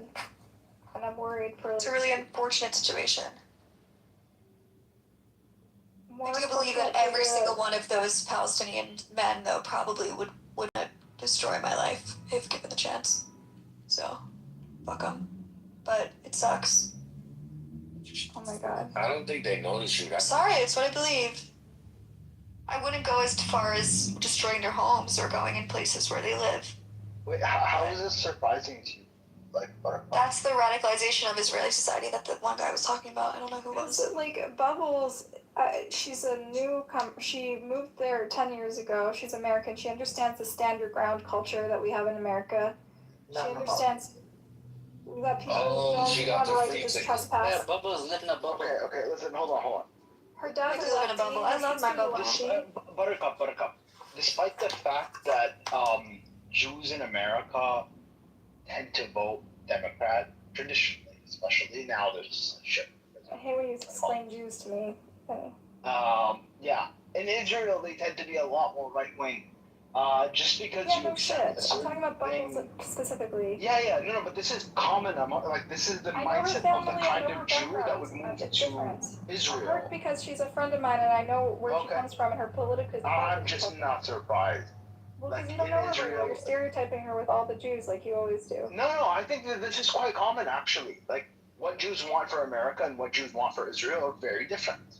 They want a multi-part culture for America and a very, ethno-national state for Israel. This is quite common. Bubbles is well educated. Her family has most of them are liberals, right? She has her sister who's lefty and opposes the occupation. She's able to think broadly. She can stretch her mind to understand multiple perspectives. And yes, she buys the bullshit, She drinks the Kool-Aid, and it's very interesting to me. Well, living in it is different than biting the Kool-Aid. I mean, you live in it. My points of view are shaped through my experiences in life, which are way more traumatic than the average Tell me something American traumatic Jew. that happened to you recently, Bubbles. I've lived in Israel for 10 years, so everything that's happened in Israel the past 10 years has been my life.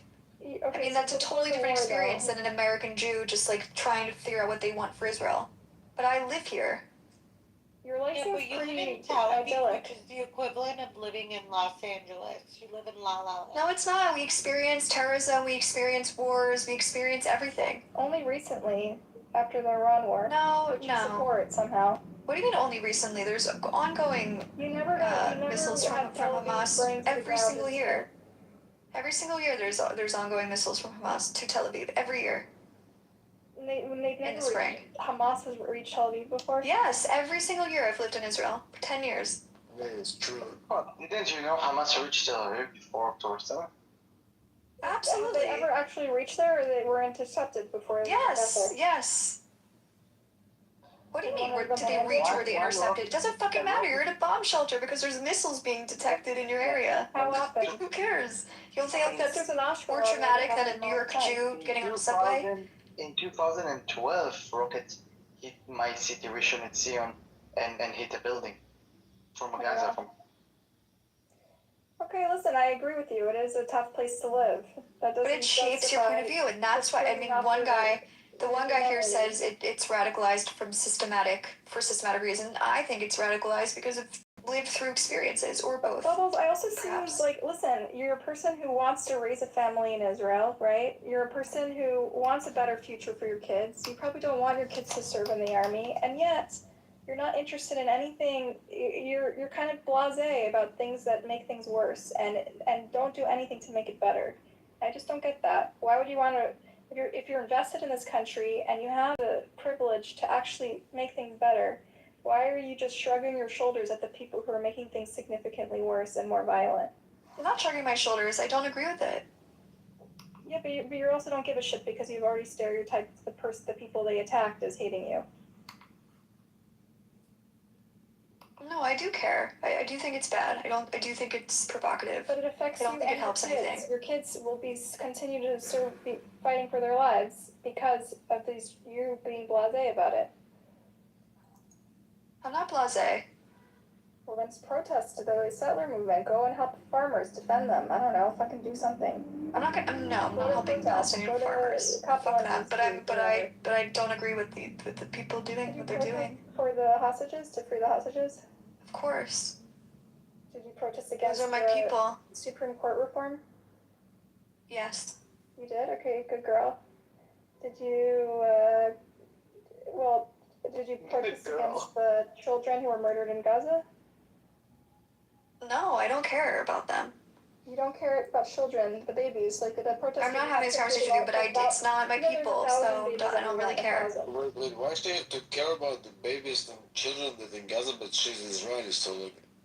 Because it's bad to kill children. You don't think it's bad to kill children? I only protest for my people. I only give money to Jewish homeless people.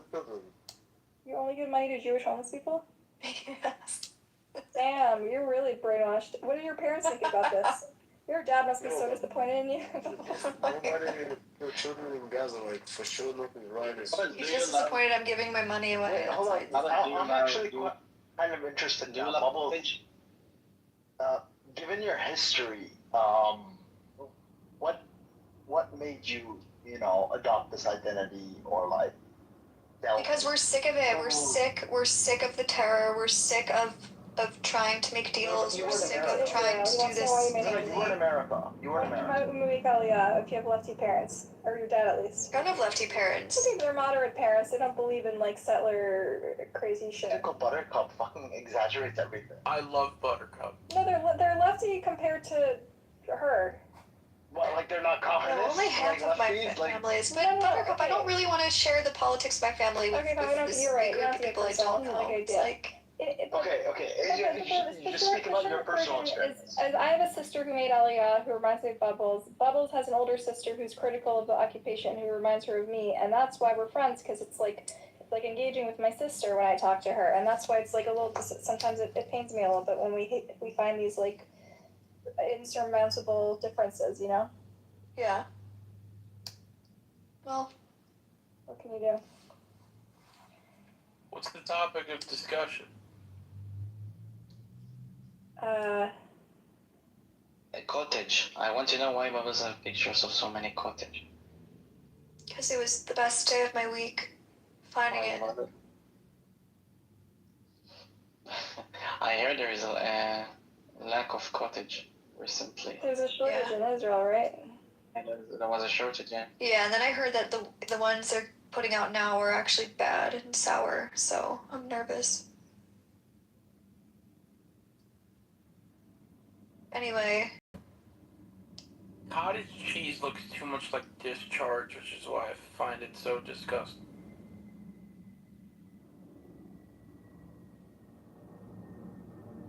Anyway. And what are you, sir? Anyway, Benny, you have. I can't say. If I say it, I'm gonna get moved down. Oh, you ask personally, just I don't want to talk about the politics family and the As a matter of fact, I want family members. That's right. As a matter of fact, I want you to repeat to everyone in this room what you just fucking called him. A beater. What? He called me. He's a beater. A beater? Beater.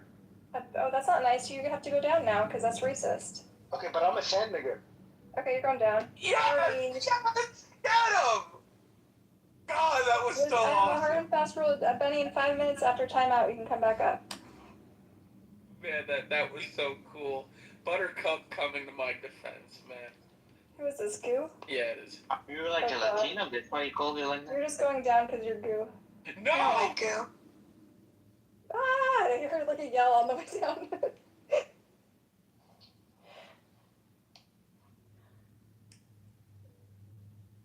I only had one conversation with Goo, and he was very misogynistic in the conversation. He's disgusting.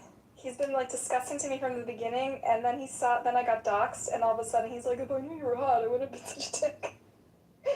Ew. That's so gooey. Yeah, gross. I felt dirty. Alright, I'm sorry, Goo, you gotta go from this room. You see, Buttercup, I'm screaming at you even after you've been doxxed. You what? Yeah, I know. That's how sincere you are. Yeah. In your beliefs. Of course. Etsy, I just want you to know I talk to you harshly because like I talk to my family. It's because I think you're a good person underneath it, and I think there's hope for you still after all this with all the brainwashing and all Don't say hope. Don't say hope. Oh yeah, hope is bad. I don't know what Israelis hope for. They might hope for my destruction, you know? I'm scared. Honestly, that was kind of worth it. A good throwback. What, throwing Goo out? No, saying what I said to get moved down. That was kind of worth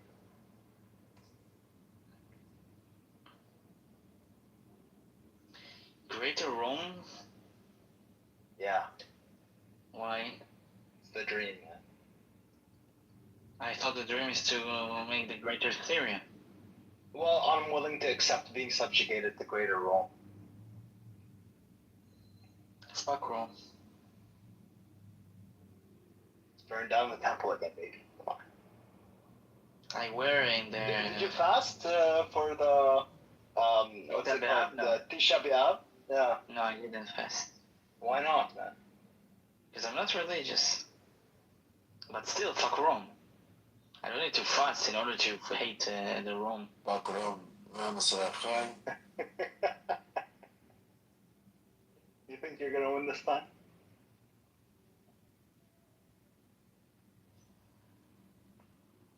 Hey, Buttercup.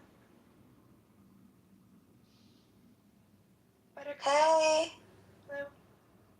Oh, you're under Bubbles right now? No, wait. Yeah. Okay.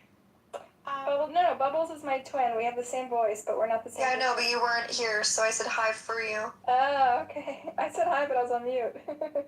Just want to say, heads up, Buttercup, your room is being streamed by John Kitover. Yeah. Are you aware of that? Yeah. Good. I hope everything I said was recorded. And they give me a medal. Hope I get a medal from BB from my work tonight. Are you worried ever that they're gonna record you and send you the? What? Why would they not? But they would agree with everything I know. Maybe. Well, you don't like the settlers. I don't know. You're right. You're very vanilla. You stick to the party line all the time. Rafi, what'd you say? Yeah, are we taking the West Bank and the fucking Gaza already? How long do I have to fucking wait for this? Alright, this room is going downhill. Nice to see Yeah. you. Bye, Latov. Bye. Shabbat shalom. Shabbat shalom.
still sticking to my guns. I don't say usually where people don't want to be around these vulgar ass weird people. Here's a left-wing person that finally did one Reese Waters did a take on it. Hello? Did you not hear me fucking talking? Let me go over here. I swear to God. I heard you, took a cut of cake. Oh, that was you. Why do you care about conservative versus liberal when we're talking about people fucking disrespecting each other? Are you slow? Well, it's insane to disrespect somebody. Bro, it has nothing to do with conservative or liberal. Most of the people walking around disrespecting people are liberals. You're not ready to talk about that, are you? I'm talking about the fact that this woman disrespected Shiloh. and then another grown man on camera. And she got charged with disrespecting this grown man on I camera. don't think you should get charged for disrespecting somebody. Like that's what I'm saying. Like, you know what the charge was? A disorderly conduct. I heard it. Was it disorderly conduct, Mr. Peace? Yeah, disorderly conduct. Was she acting in a disorderly manner? That's not what a disorderly conduct charge is. Let's look up disorderly conduct. What state was this in? Minnesota or New York? That's like going to jail for cursing. You can't get charged for cursing.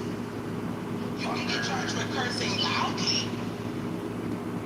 Whoever does any of the following in a public or private place, including on a school bus, knowing or having reasonable grounds to know.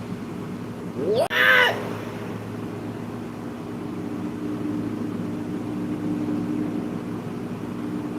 You'll see. Hold on. No, I don't give a fuck if you're done.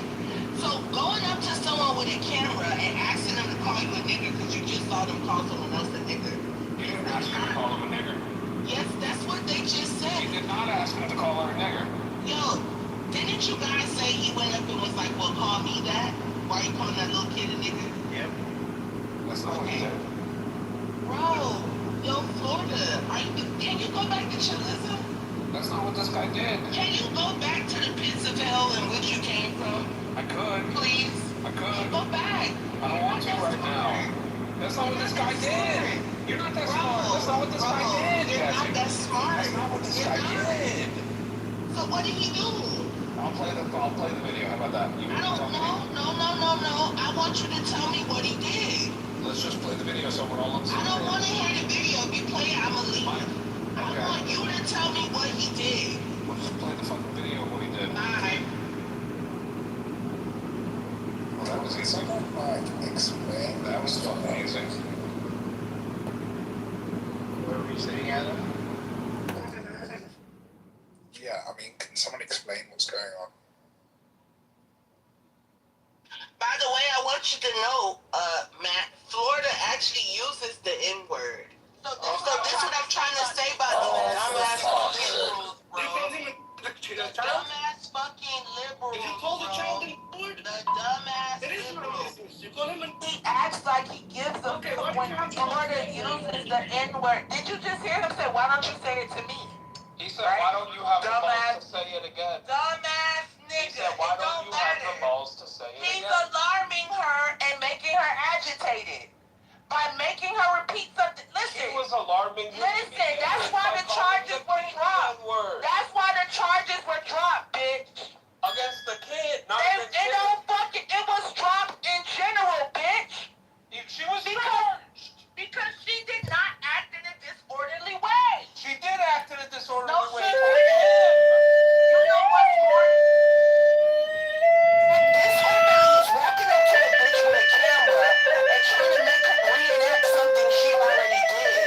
That's why the charges were dropped. Dumb fuck. Dumbass.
argue with you. I don't want to hear nothing from no stupid Uncle Ruckus nigga. You angry. Fuck all the poor motherfuckers. No, fuck a bitch that can't Hello? like you.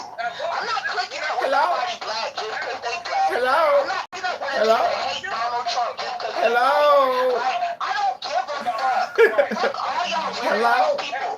I'm only clicking up with Americans that want America to come first. Hello? Those are my type of folks.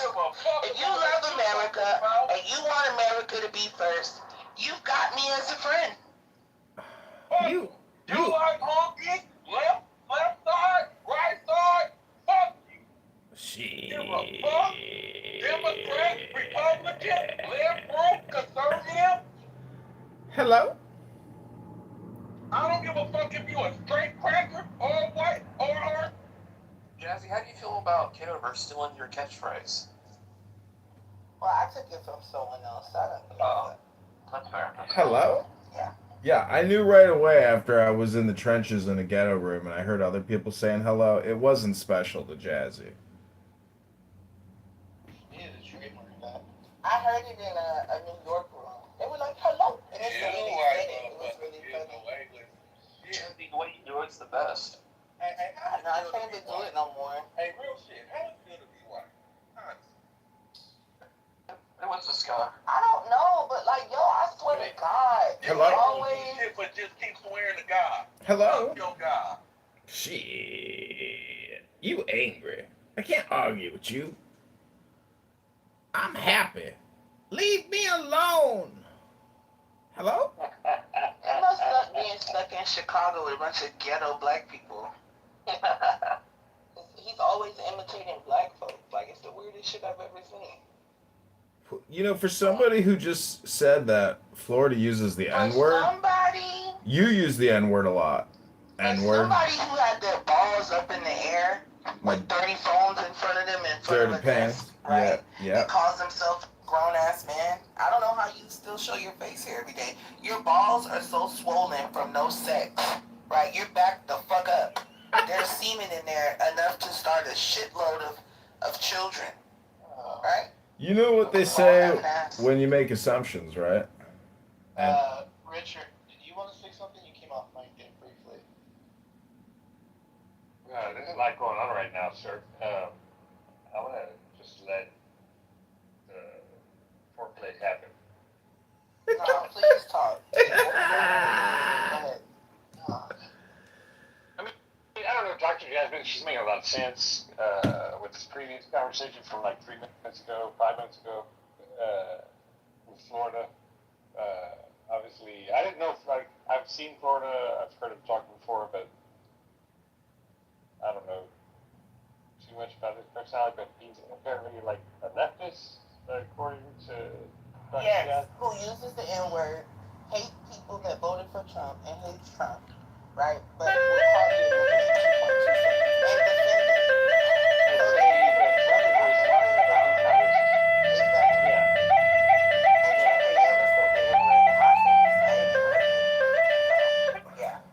did you watch the Trump Correspondents' Dinner?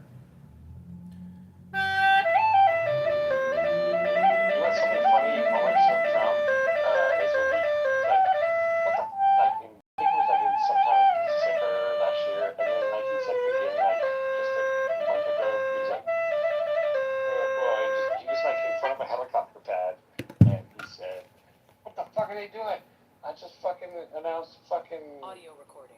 Withdraw, like no ceasefire, like there's no firing, and then fucking immediately after Bibi Netanyahu and Israel they fired missiles upon Iran or whatever, like Libya or something, and he's like, what the fuck is that? Live TV, dude, and it's fucking like recorded. That was so fucking like they've been fighting for so long they don't even know what the fuck they're doing. That's exactly what he said. That's exactly what, yeah. And then, like, he just recently, like, talked shit about Bibi Netanyahu, like, he was, like, talking shit about Israel. And so it's like, a lot of people are accusing, a lot of left people are accusing him for being, like, a dick sucker, Bibi Netanyahu and Israel. But he just recently, like, said, like,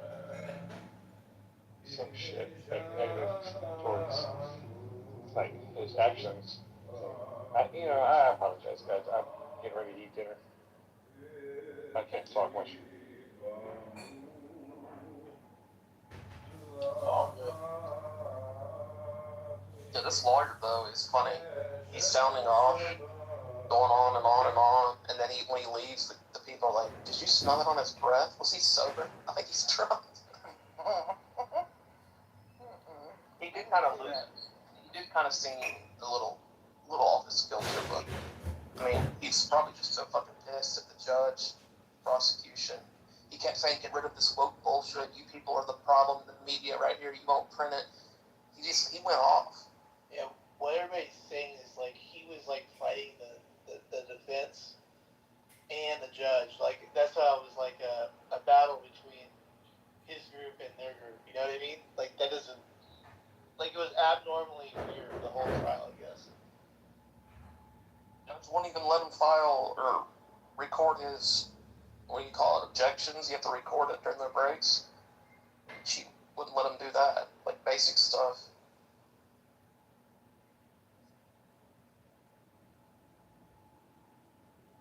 Jazzy, if a judge disrespected you, would you mouth off if you were working it? If I can prove it. Yeah. Like, for example, like, if it's just blatant disrespect, yes. But if it's, like, subtle, no, I would shut up. But if I can, like, everything's recorded, so. And then she said, "Jasmine, I will hold you in contempt if you don't stop. One more word." I would say one.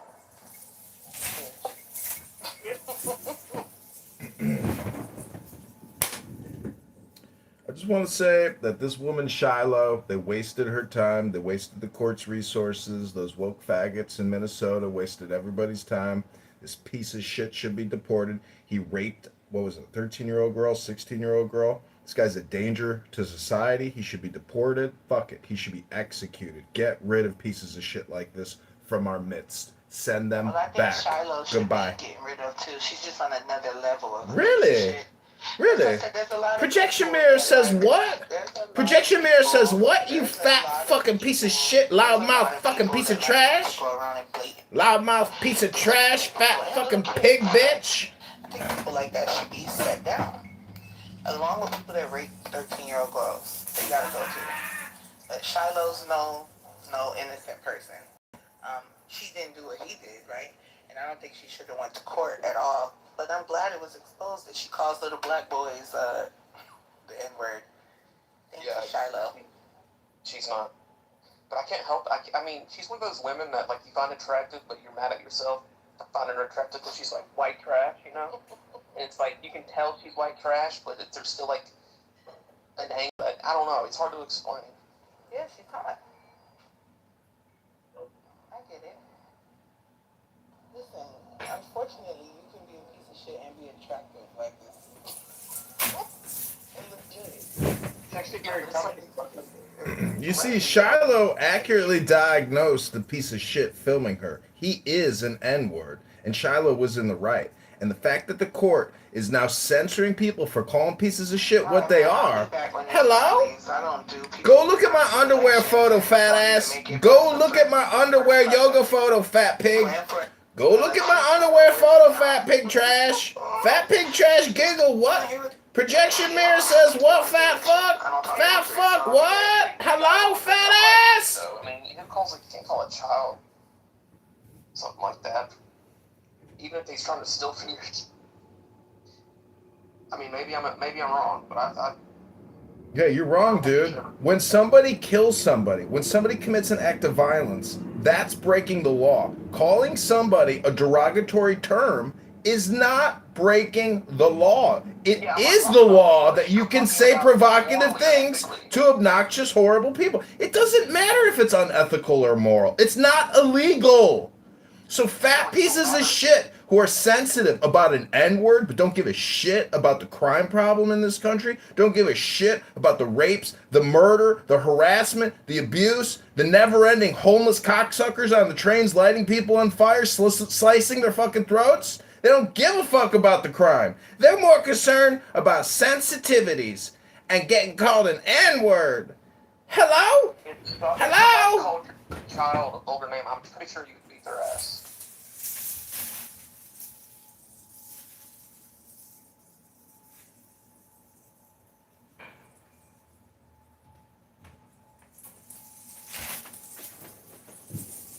No, dude, I don't randomly attack people like N-words on this app. You know, if I got a problem, the first thing I'm doing is getting the fuck away.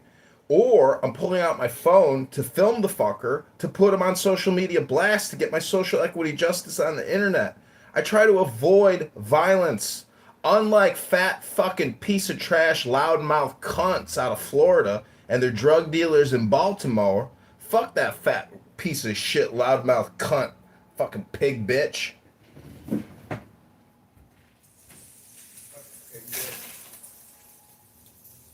are you talking about? Book. He's talking about Jazzy. Jesus. Why did Jazzy deserve that, man? Jeez. Hey, what's up, Edmund? What's going on, man? Beaver. How you doing, Zen? Just zenning out. Alright, that's always good. Do you have any thoughts on the title, or do you know anything about it, or no? All I know, it seems like it's free speech restrictions. Like something that's happening. I'm in Britain. I'm kind of all about. You're kind of in the blender, bro. How you doing, AP?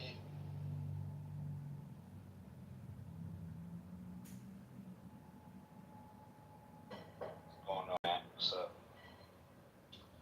Chilling. It's Friday night. Hanging out with all the crazies on Clubhouse, you know, the usual. Yeah, you're right about that. Crazy on Clubhouse for a long time now.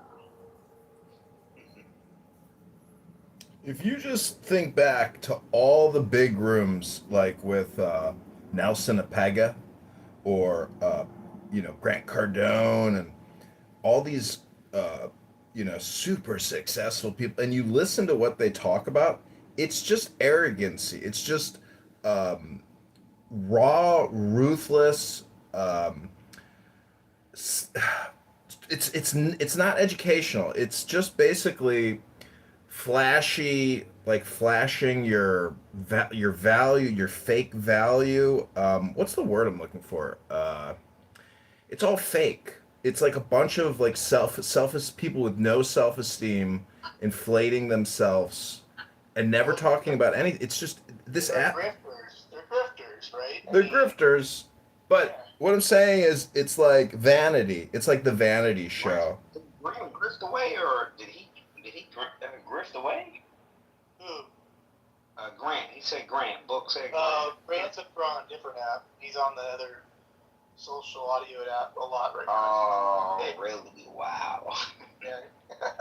Well, somebody told me that Nelson Apega and Jonathan Bing had a fallout, so he's no longer on Chatter. But I heard nobody is even on Chatter, and X is just taking everything over. I think this app will shut down eventually. The gold transfer system, the gold coins, is completely not adopted. Nobody gives a fuck about it. And I had an account where I did the whole verification with your fucking social security number, and they deleted my account.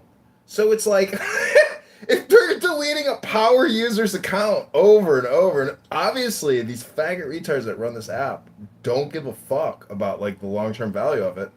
And whoever the billionaire, primary investor is, he's unaware of what these faggot retards do on this app. This is just like another cool little logo in his portfolio of investments. So I think this app will shut down.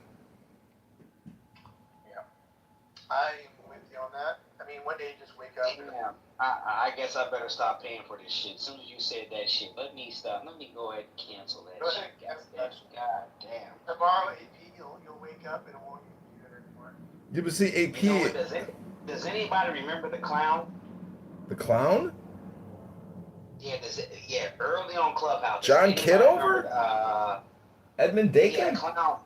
Is his name? The clown. He had the clown face on his fucking profile. Anybody remember that? Nah, I don't know who you're talking about. 19, conservative 19. Oh, yeah. Oh, yeah. Yep, that's exactly the name right there. He croaked. Yeah. He did. Oh, he's dead. Whoa, shit, I had no idea. But see, AP, why do you pay for Plus? Do you want to see who looked at your profile? Like, what do you use your Plus for? Well, they just, I don't know, they started, a couple years ago. I don't know how long ago they started. But yeah, pretty much.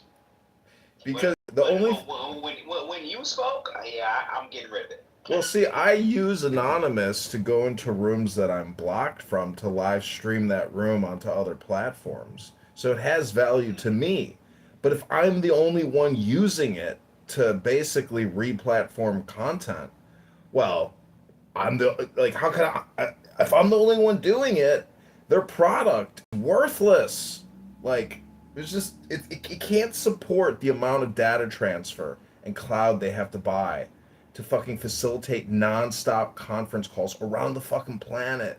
Lots of people sucking up all this fucking bandwidth. No advertisements, not enough profit. Like, this thing is shrinking. It's shrinking and shrinking. Eventually it will they'll pull the plug on it and be like, it was a great experiment, guys, but we're sorry, we've got to shut it down. Yeah. Any moment. Let's get back on topic. I suspect we have people on stage that might have a little disagreement with the title, but AP, I don't know if you want to take a shot at it. All opinions are welcomed. I won't be judgmental, but I think, in my opinion, there's some facts that aren't there for a lot of these things that seem to make a certain group of people portrayed a certain way. But I don't know if anybody wants to take it, but go for it. D, you can do it too if you want, D. Don't be shy. I won't boot you. Maybe. Everybody's thinking about it. I don't know.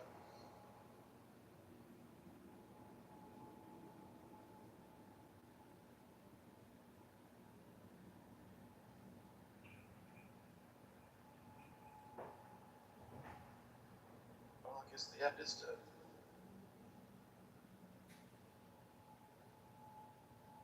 What did you say? Yes, the app is dead. Yeah.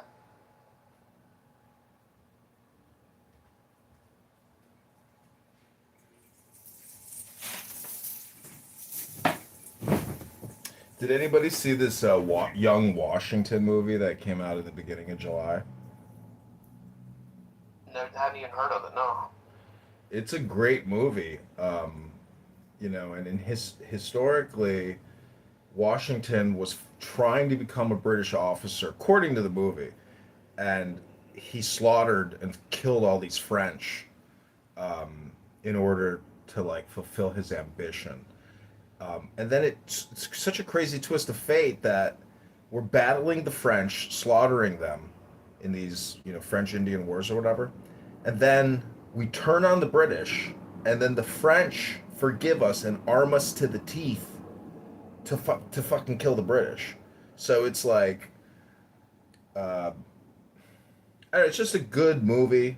It's good battles, good actors, a lot of blood, and it kind of shows you maybe who George Washington was. I think there's probably a lot they leave out, but you should look up the film. Just go on YouTube. You'll enjoy the clips on YouTube. I'm not going to see the movie, but the clips enough. He was born in Britain, and there was one other president. I can't remember who it was. So this came a few after him.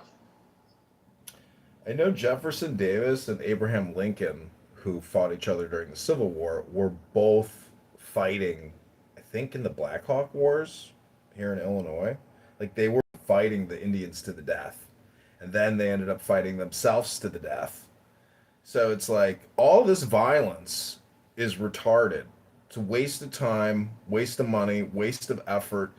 And when you don't do guerrilla warfare and you do this lineup bullshit, this gentlemanly war bullshit where you're like, present arms, look, fire. I mean, people did gentlemanly murder, like, and they died themselves. Like, if you were a fighter, wouldn't you be a guerrilla fighter, like running through fucking ravines and doing sneak attacks, never meeting the enemy in open battle? That's the strategy. That's the terrorism strategy to basically fulfill your political goals and stay alive to win the fight.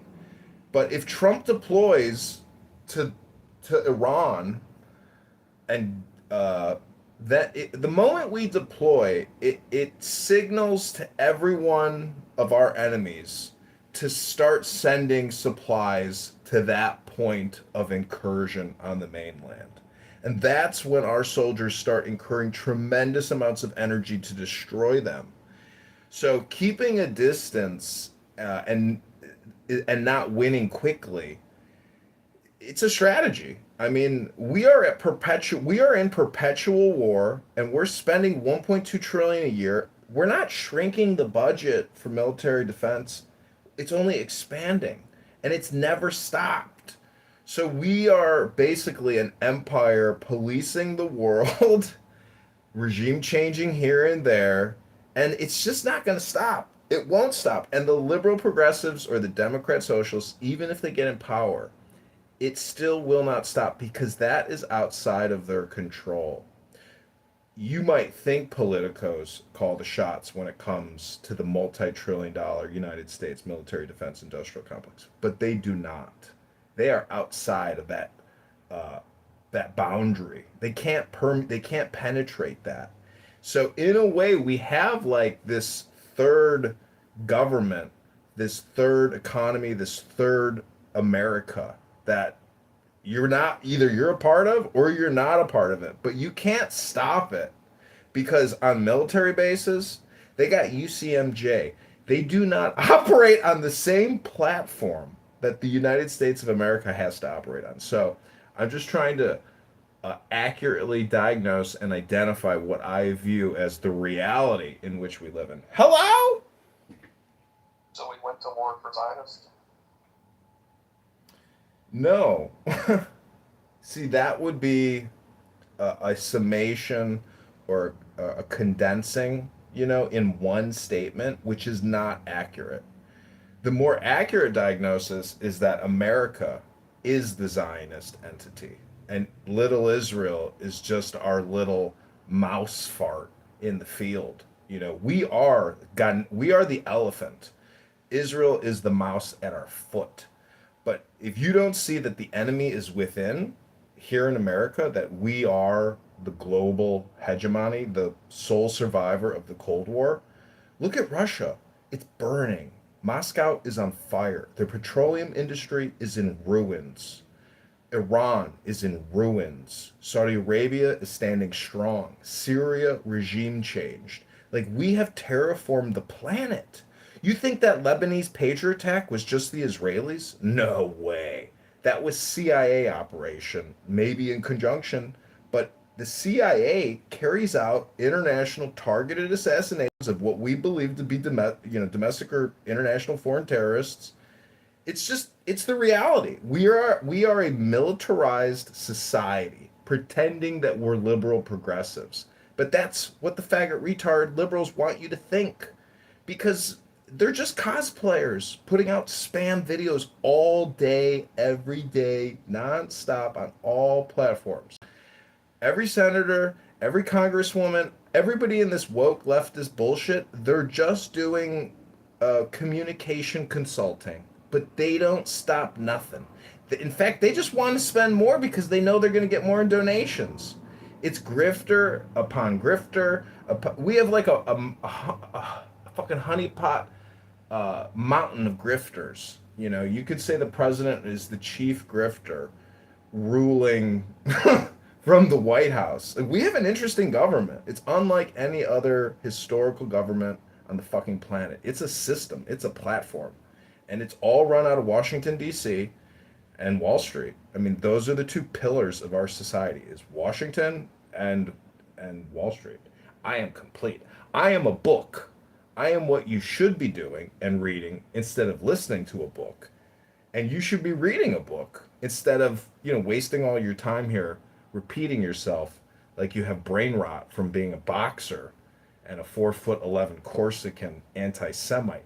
It's very easy to say, we did it for the Zionists, but you fail to see that America is the big Zionist, and you a part of it. Hello? You dipshit. You can't be an anti-Semite, you're European.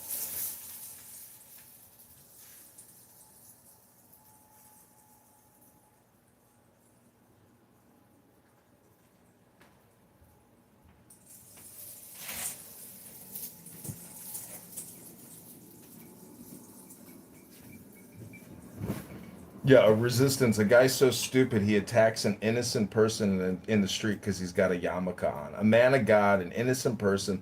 This anti-Semitic, low IQ piece of street trash attacks innocent people in the street. How you don't know that he was a pedophile? You're a fucking moron. You attacked an innocent person. What kind of a criminal hurts innocent people? You're a stupid fuck. You're a stupid, retarded fuckbag. You're shit. Norm said he showed up. You're supposed to meet up and fight him, but you never showed up. He called you a coward. Norm's a bitch just like you. Norm would never meet up with me because I'll knock his teeth out his mouth like I did Yusuf Haddad, the other fake Jewish faggot nigga from Israel. They have videos of me knocking his teeth out his mouth. Just like I would do to Norm. That guy was on the app? No, he's in Israel. He's fake, is famous Israeli propaganda. Yo, your room is shadow banned. Israel that comes to New York. Your room's being shadow banned. Are you being serious? I definitely did not see it in the hallway. That's impossible. It was the first room that showed up for me in the hallway. I'm reloading my hallway, bro. I still don't see it, and I'm in here. You got bad Wi-Fi. Somebody has you blocked. Someone has you blocked, probably. Either you or Beaver? No, he can be anybody on stage now. Right? Is that remember right? Yeah. I don't know anybody else on stage other than Pepe. I know you, Florida. Florida, I gotta say, I think Jazzy was inaccurate. If you click on my profile, Hello? Hello? You see how if you click on my profile, you see it says you can message me. That means that we're not blocked. No, I get it. It's this fucking Kitover. Did you just call Kitover a K word and make an anti-Semitic slur against a Christian? My mother is Jewish. You white trash, low IQ garbage man. My mother is Christian. Does that make me Jewish? You're calling me an anti-Semitic slur. Look, did you block him? Who? I don't block people. Are you kidding me? Did you block him or no? I don't block people. Are you talking to me? Yeah. No, I don't block people on this app. I get my accounts permanently deleted every other fucking week talking about I it. think it's just shadow banned, dude. Everybody refresh your hallway. Now check Florida and see. Oh, now it's there. Okay, he was blocking. That's preposterous. What a kike. I'm not blocking. You can't see it anymore now. No way. I'm not blocking. I'm not blocking anybody, bro. Oh, now let me refresh again. It should be gone. Oh, it's gone. No, that's not. That's crazy. But if you call somebody else a K word, is that projection? Like, that's like calling somebody an N word. Does that make you an N word? Is that who you are as a man? Is that how you live your life? As a man? As a rational, intelligent human being? Hello? Charge me for disorderly conduct. Well, isn't... Norm show up to fight you? That's just he should be smarter than that. Yeah, Norm's crazy like that. Do you think that, he's still here. Resistance is still here. I was going to talk shit, but no, I just can't even talk shit. But do you think that's a real story, that they were going to meet up and fight, or what? Resistance, are you there? It's not a story. Anybody who was there knows I was on the park, on the app as I'm talking now, while in the park showing the pictures. Norm is a coward-ass 60-year-old man. I will slap the soul out of his body in real time. Wow. I'm just curious though, like, He would never meet me. but why would you see? I'm in my 40s, and even I would not assault like somebody in their 60s. I just wouldn't do it. Yeah, I can't see myself doing I wouldn't assault a normal elderly man in his 60s neither, but he's a Zionist piece of shit racist. Them you can persecute. You could be like a what do you call it? Black Hebrew Israelite saying, "Fuck the white man, kicks my shoes, you cracker, fuck your little white girl." I violated the fake and ass. I still wouldn't touch him just because I it's violated. Well, it's different. The Hebrew Israelite, if he's in his elderly, I don't think he'll make idle threats.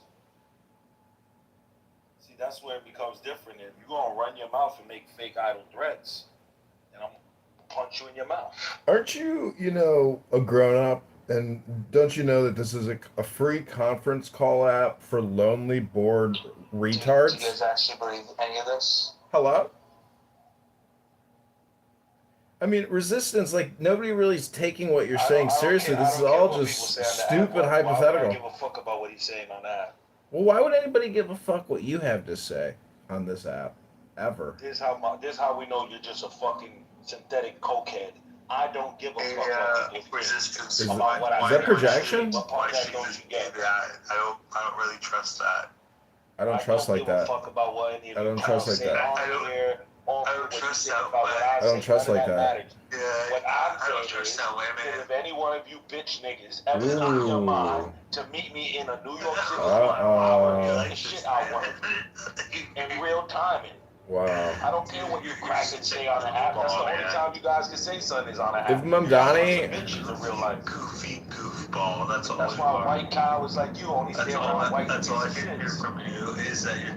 The reality is you a bitch in real life. I would slap the shit out of you in front of your mother and you wouldn't do nothing. Cause that's the type of white people are like that. They're pussy. Wow. That's just the facts. Wait, is this the 90% next... of white men are bitches. You can grab a white man's wife's ass in front of them. They won't do nothing. I'm not gonna lie, but I doubt that I could probably fracture your face and you would be knocked conscious before your head hits the floor. The only thing you're gonna fracture is your skin tone. You would not even know it. Being inside that sun ray. I just think it's funny. The only thing that you would fracture is your skin from being under that tanning salon. You would be tanning your skin. You wouldn't be able to beat no one. How would you even? That's just a fact. I beat the shit out of you in real life, in real time. You're white. A white nigga will never beat me. I'm too violent. I will fuck you. Resistance, what is your height and weight? I'm 6'1", 220 pounds. And I will beat the shit out of one of you white boys. Do you have any boxing experience? Yes, I do. What's your And grappling experience. And gun food too. And knife game. What's your arm length? What do you got? 60 inches? What do you got? Balls. As long as my dick. Well, I have a 74-inch reach. He's bigger and taller than me, but I quite frankly, I doubt you would even see the punch coming. Pep, you're white. Get this through your thick skull. You're Okay, white. so Kennedy Golovkin, we can look at him. Well, You're white. Do you think Canelo Alvarez is white? We can look at all of the white boys, Ricky Hatton, all of these fucking boxers that would fuck everybody up. Literally. Ricky Hatton got the shit beat out of him. Canelo Alvarez is literally he's fucking Canelo Alvarez is Mexican. He's not white. Canelo Alvarez is Mexican. He's not white. He's a white Mexican. No. He's Mexican. He's not a white. You're a white Mexican European. is a nationality, not a race. You are a white European. You're not Mexican. Yes. Once again, you can be European and be a Mexican. No, you fucking cannot. Yes, you can. Mexicans were not raised, not born, their lineages, their history don't come from Europe. No, you were talking about the Hello? And their ancestors aren't from Europe. I just want to say that peace comes from within. DNA of Mexicans is And not- always pray for other people's peace Yeah, they're mixed before DNA. your own. Mexicans are not from Europe. This is pure brain rot and a total waste of our time. Gentlemen, Has diarrhea of the mouth, guys. gentlemen, Only when your mother sucks my dick. But you know what's funny though? Like, I don't talk about beating up people in real life. It's just not something I do. But I think it's. I know boxers that would beat the fucking. I literally world champions, gold medal Olympics, people that would fuck me up easily. And, I just to put things in perspective, I'm not a tough guy, but I just think it's really funny when people think just magically, because they have this attitude, if they're tough and they're prepared for it. That fucking white boy theory don't work here. I'm tough because I do tough things. Oh, that's I don't give a fuck about none of that pink white fucking psychology. I'm tough in real life. You're white in real life. If you see me in a dark street in New York, across the street, you're white. Just deal with the facts. You're white boys. You know what I think is funny? Ain't none of you cracker niggas ever hang. This is how you know. For example, you as a white cracker in New York, you would never in your life go to Brownsville, Brooklyn at 2 or 3 a.m. and hang out. You wouldn't do it. You're too cowardly. You're scared. You wouldn't go to any parts of Bronx. Probably wouldn't. You wouldn't go to any of the inner city because you are a white boy. It's in your DNA to be afraid of those type of things. Oh. See, I'm a pure nigga. I grew up around violence. That's you're brown. Nothing to me. No, I think you look like a snake from Puerto Rico. I wouldn't say you're a real nigga. We're violent in Puerto Rico. Okay, where would your in the 1980s, you wouldn't have gone into Bensonhurst Building at night. Yes, we do. Literally fucking bastards of Poland. The white bitches in Bensonhurst, the white bitches in 1980s. Yeah, right. Yes, in 1989, 1990, 1991. Yes, when hate crimes were okay in New York City. We used to go gay bashing, yes. We did that to you crackers in downtown Brooklyn. Bensonhurst, Avenue T. Yes, I know all those places.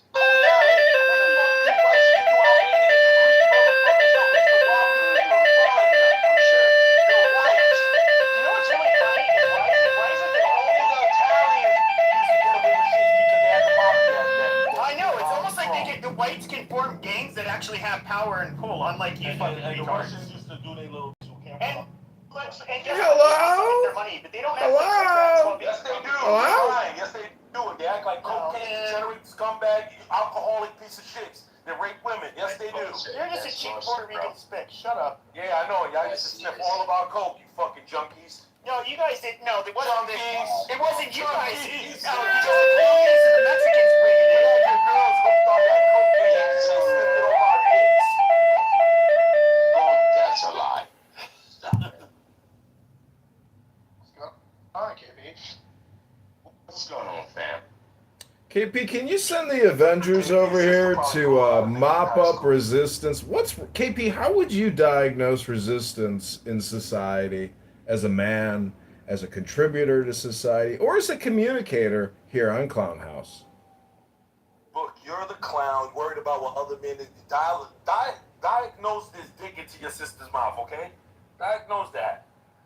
Is that the truth of the earth, my N-word? I was asking KP a question. KP, what do you think about resistance as a man? I'm sorry, go ahead. There's too much going on. Go ahead. I'm just saying that resistance here is a foul-mouthed, low-IQ piece of street trash. I'm just wondering what you think about him. Ancestors and your grandfather was a fucking homo. Fuck it. You know what? We'll talk about this question another time.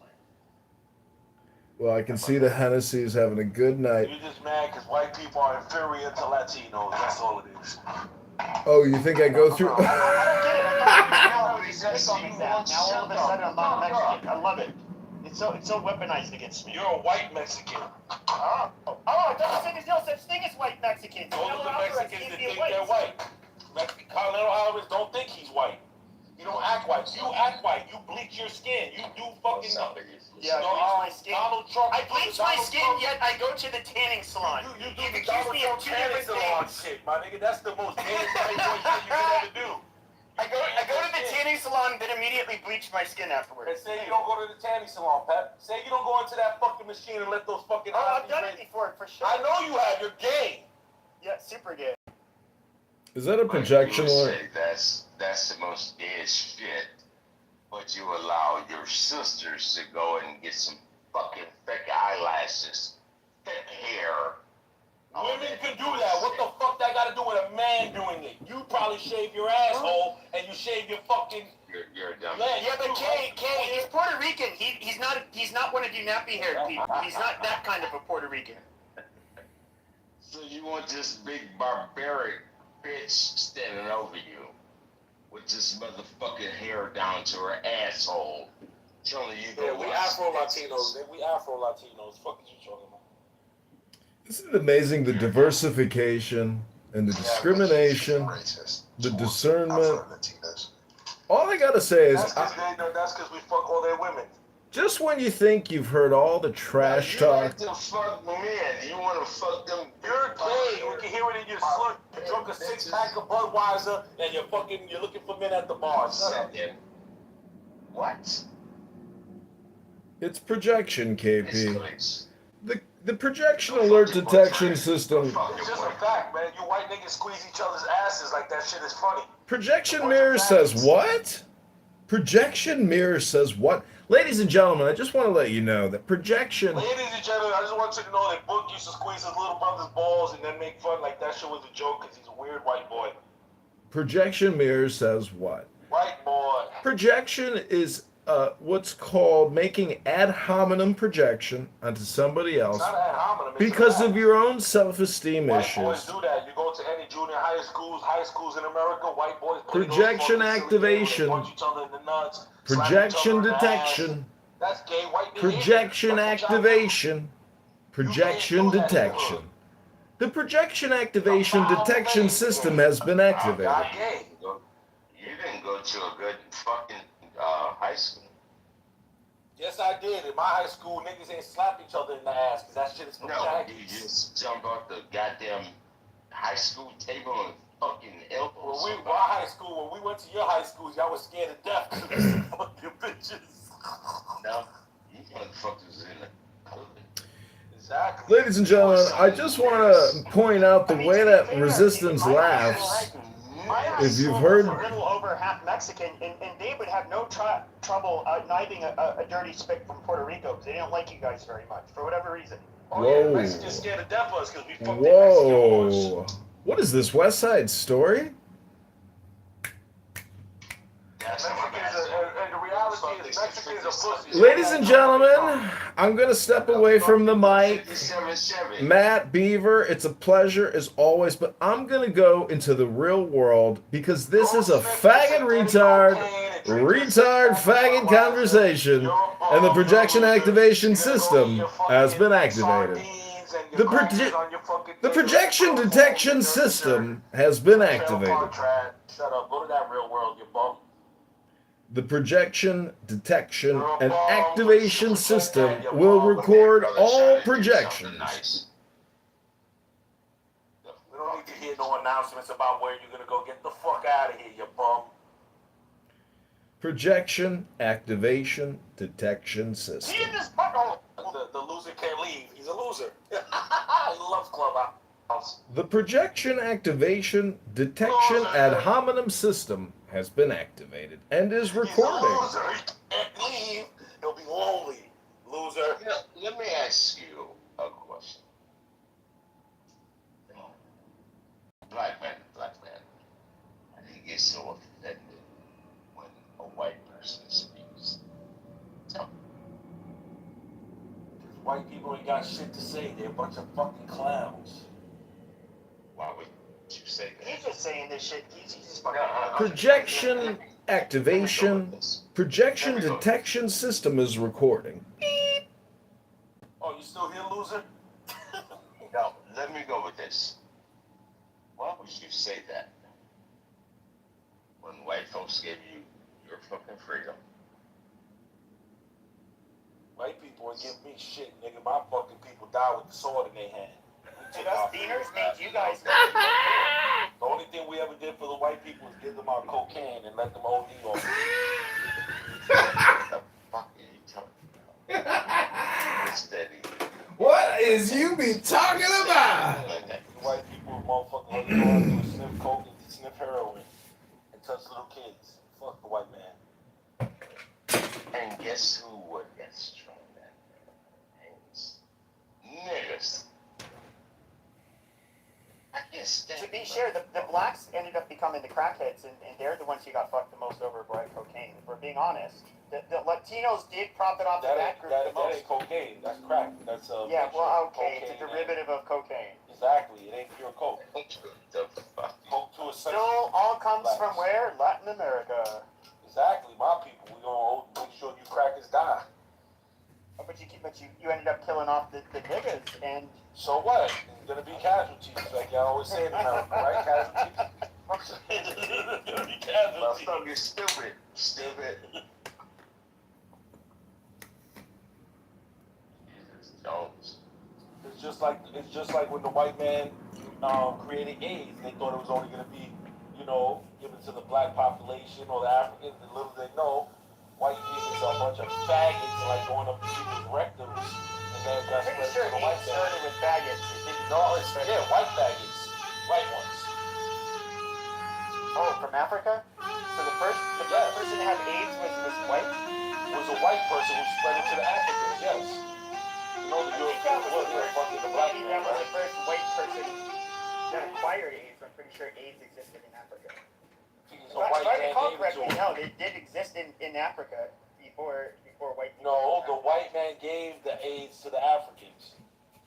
No. So why are you bringing your ass so?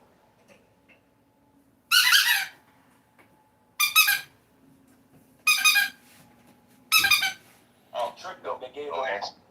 I just want to remind everybody, welcome back to Clown House in the President Trump room with resistance.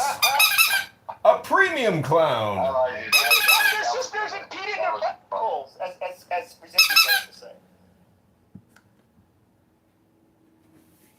So you bitch your ass over. See how dumb you sound.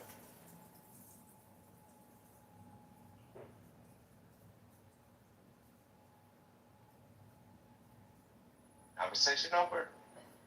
Thanks, Beaver. Love you, bro.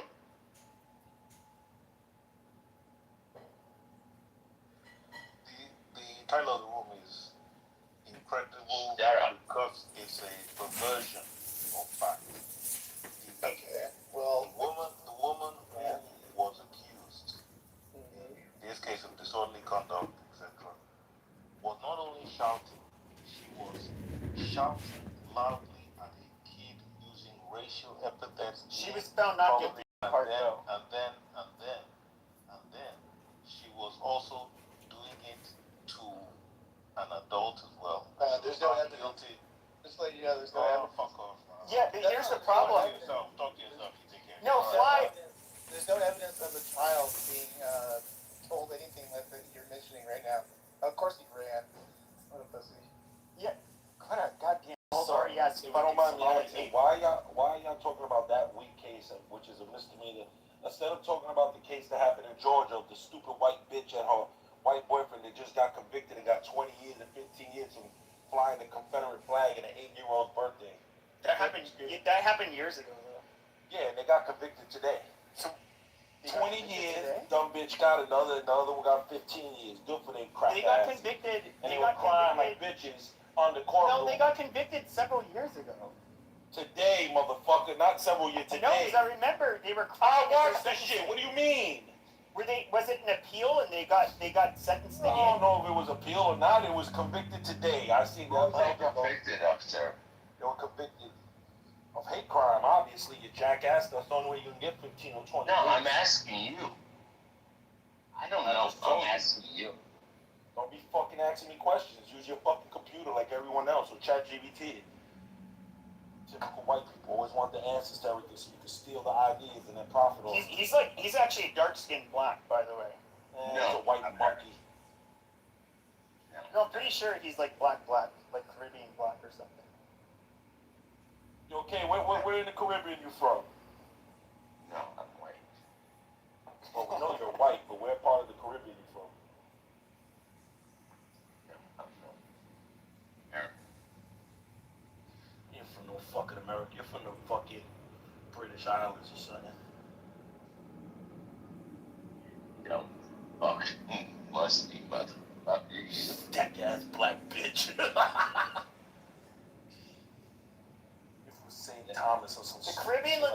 the Caribbean apes are fighting.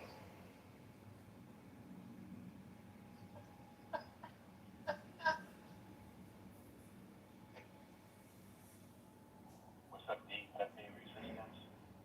What's going on? What's going on? Evening, Edward. You're just rock and rolling, trying to feel much better. So, Yeah. Are you sick or something? Yeah, I've been sick, but I'm out of the hospital now. They admitted me over the last weekend. What do you have, if you don't mind me asking? They don't know yet. They still don't know. So. You've been shitting out your ass. Yeah, that's what's happening. Yep, because I've been puking the last 4 days and shitting all over the place.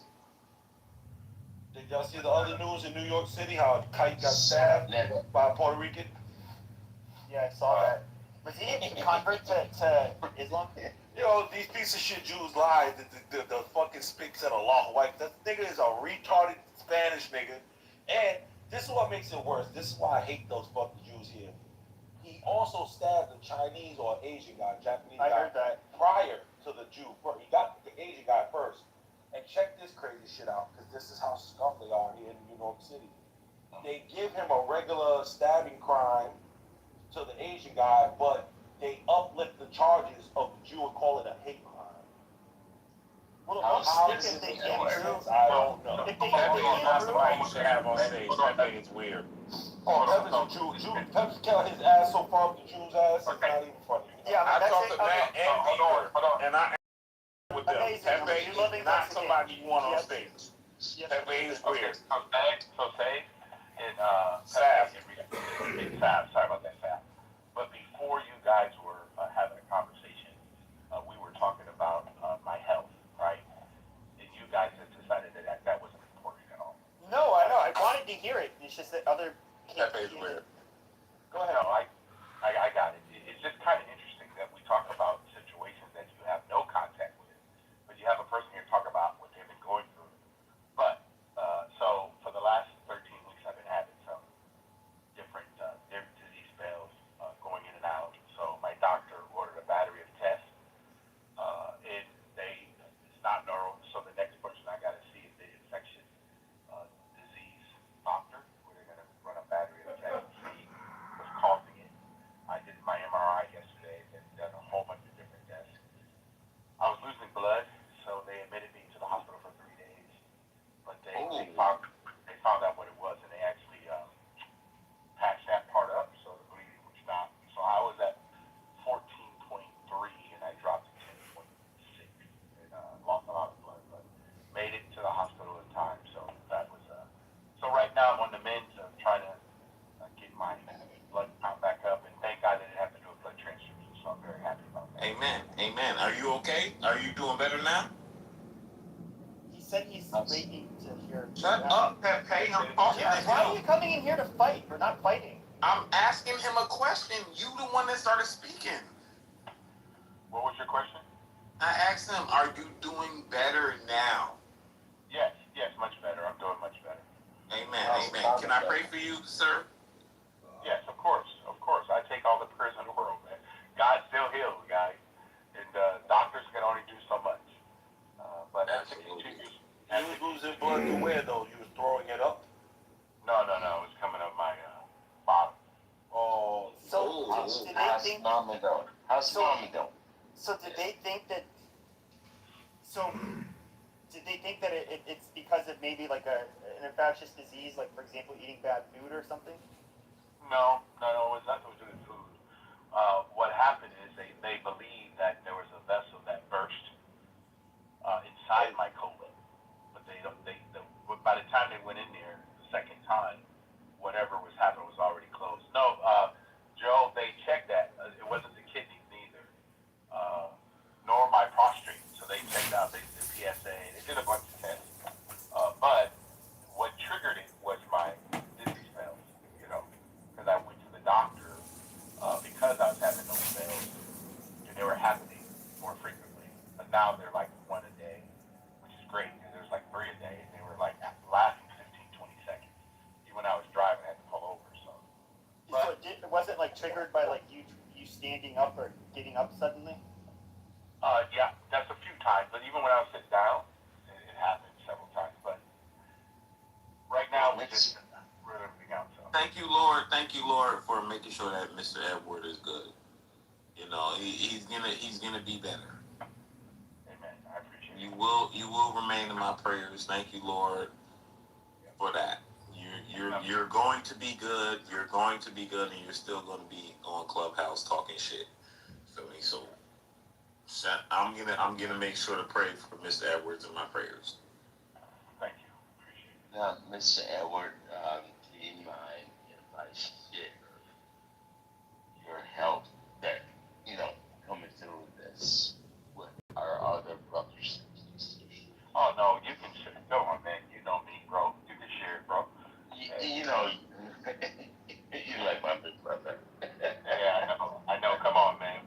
You and I go for it back, man. You refer your family to me. That's the serious. Yeah, like what, 8 years now? Okay, yeah. I don't take it lightly when you ask me to assist you with someone in family. But still have to do it.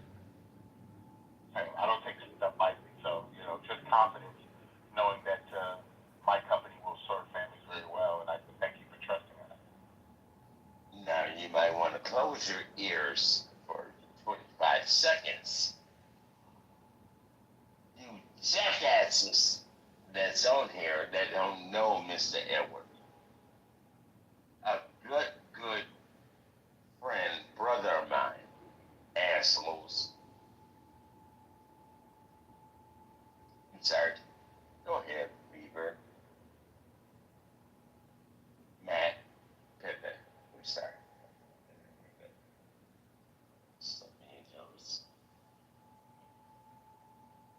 Man, I've been missing the heck out of you. Yeah, you can share. What's share up? with them. I haven't been on the app, so off and on. At late night, I try to get on and just listen to you guys. But Matt, you guys, some of the conversations are pretty. I don't know where you guys going. But I haven't been here in a while. It's not like 6 years ago. KP, you haven't been around. What's up? Yeah, you haven't been much around at all. Yeah, like I think the last time I saw you was like 2 months ago, I think. Yeah, I've just been chilling. Just because of this kind of BS.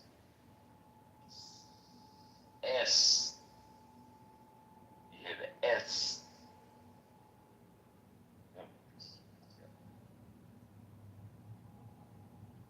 Hanging out. I just went through some things in my life and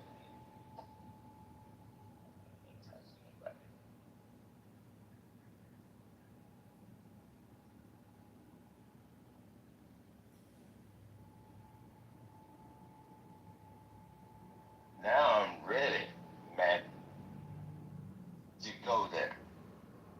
Back to the OKB.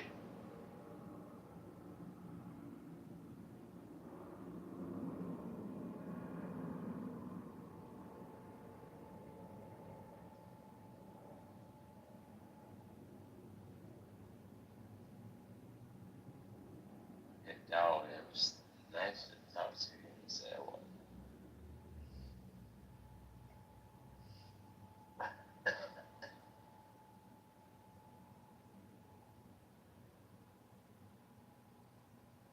I'm going to mute and listen.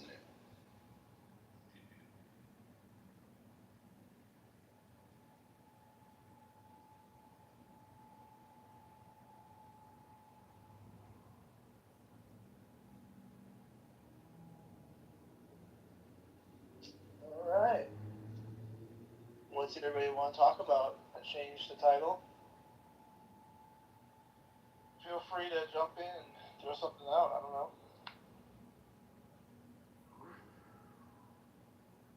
Open discussion.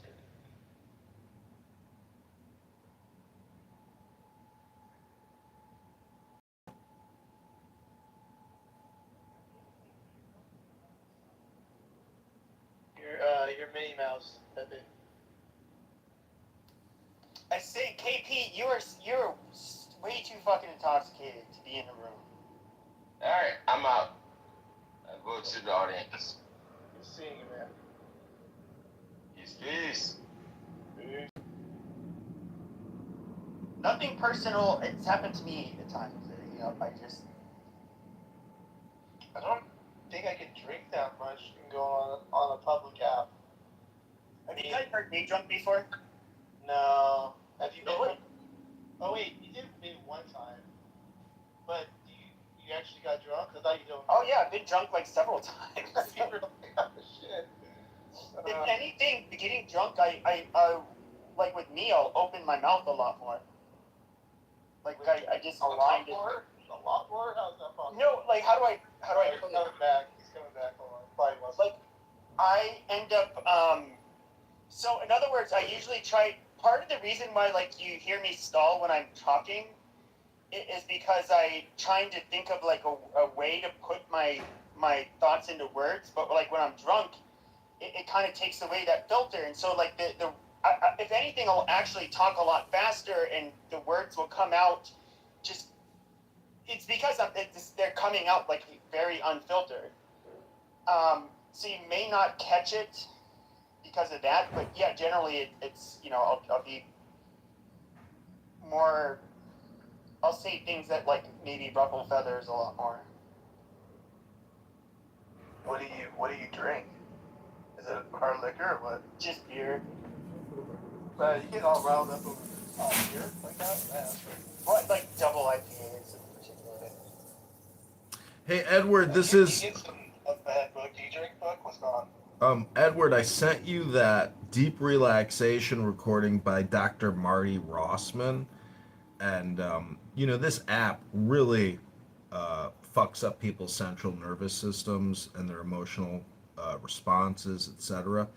But a very powerful hypnosis CD for deep relaxation and deep breathing is, the way to go, because these stupid doctors will put you on a treadmill, have you max out your heart as if you're some kind of a fucking treadmill marathon runner and say, oh, well, we've done a diagnostic, we've done our experiment. Edward, this app is for fucking faggot retards that like sadomasochism, are lonely, are bored, or are retarded faggots. So do the deep hypnosis, deep breathing relaxation, and ignore this piece of shit dog app with people like Resistance who are here to ruin your fucking spirit, to ruin your central nervous system, your psychology. These are retard faggots, lonely loser, profane, vulgar people that are not social people. That's why they're here. They can't communicate with people in the real world politely. They're low-class trash. Yeah, but I'm gonna take your shit there. I don't know who the fuck this person. Because that asshole out of Chicago. There you go.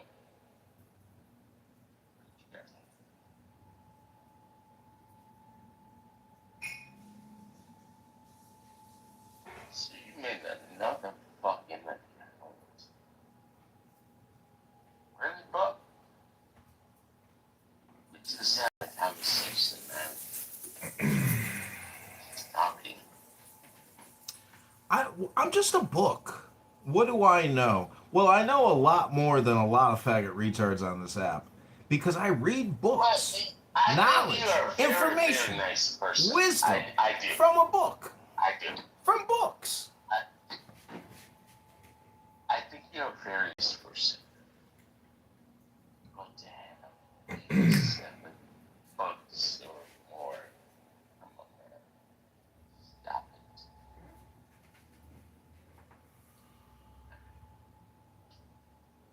Well, I apologize if I upset you because I'm a book.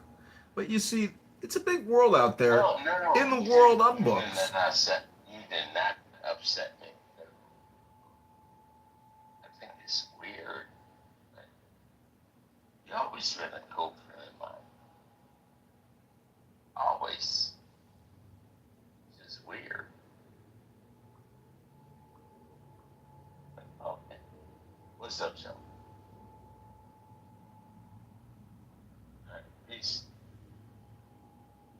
See, people say weird when they have no more evidence to discuss, their theory or their postulate or, what their point is. They say, that's weird. No, because trying to fuck up. The owner of the room said, "Hey, I got drunk. Okay, I'm out." So okay, yeah.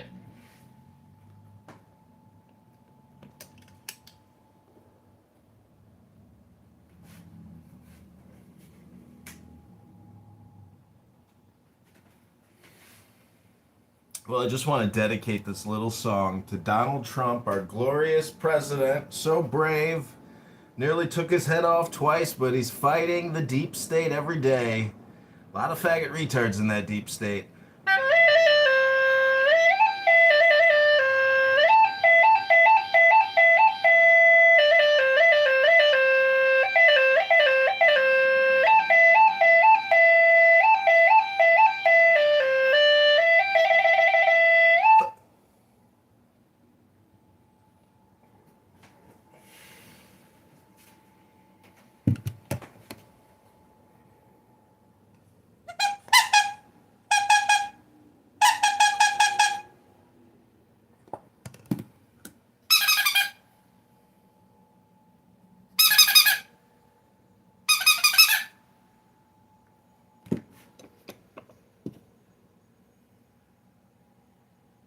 All right, everybody, just take the deepest breath of the day.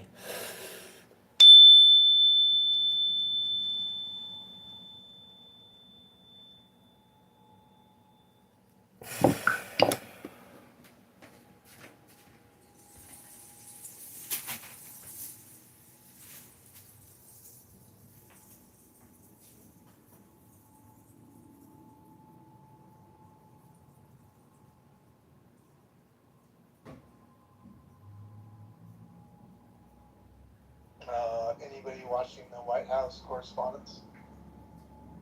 I haven't checked in on it. I suppose it's good. I should have streamed it. I don't know. I just completely forgot about it.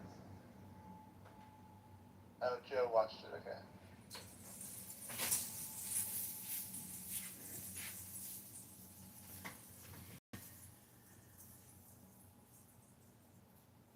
Come on up, everybody. It's an open discussion in the President Trump room. There's a YouTube live version of the room if you'd like to watch the room on YouTube. Production by Norm Green and John Kitover at the White House Live with Donald Trump and the new bunker. This is the President Trump room. We are the antithesis to the...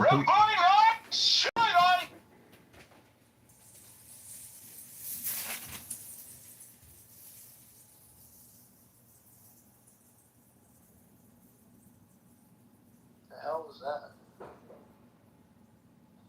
I think John said something Ravoid or something.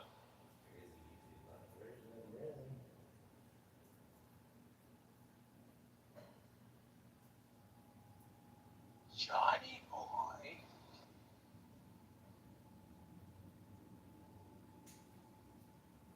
Norman! Norman! Coming, mother.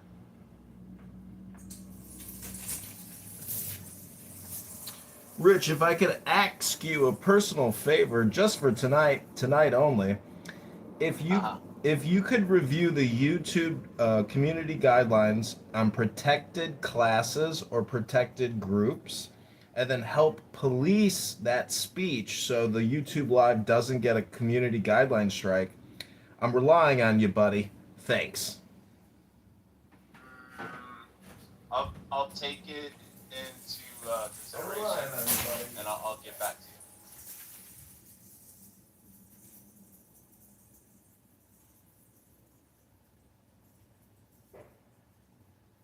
Norman!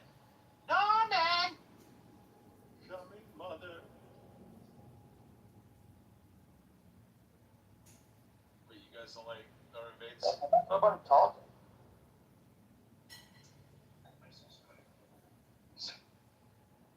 What'd you say, Beaver? How come nobody's talking? Oh, John's being coy. He's being shy.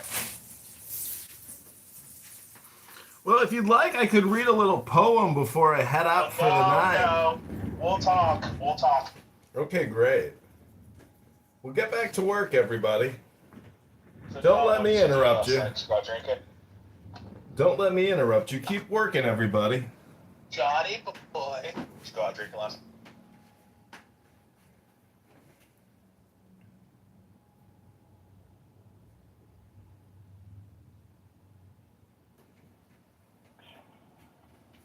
How?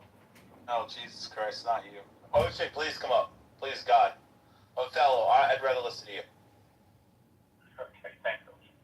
3x1, I don't know who you are, but I appreciate you. Oh, you say this every time, Edward. I know. Well, thank you for letting me be me. Yeah, every time we interact here, you're like, hey, Well, Jack, you're like, I don't know who this guy is. I can't remember voices. Well, I don't remember your voice, so sorry. No, I know. Edward is a righteous man. Edward, maybe you can like talk down everyone and be condescending again. Okay, I appreciate it. Now you remember Edward. No, I don't. Ocean, Edward, goose. It's all good, guys. Yeah. But the question is, with this democratic socialist, do we see the difference between the policies of what they're proposing and not? Or are we just going to ignore it as conservatives? I'd rather listen to this communist Joe. Anything to say? I'm sorry, Edward. Go ahead. Keep going, Edward. He was moved. Edward, continue, please. Thanks.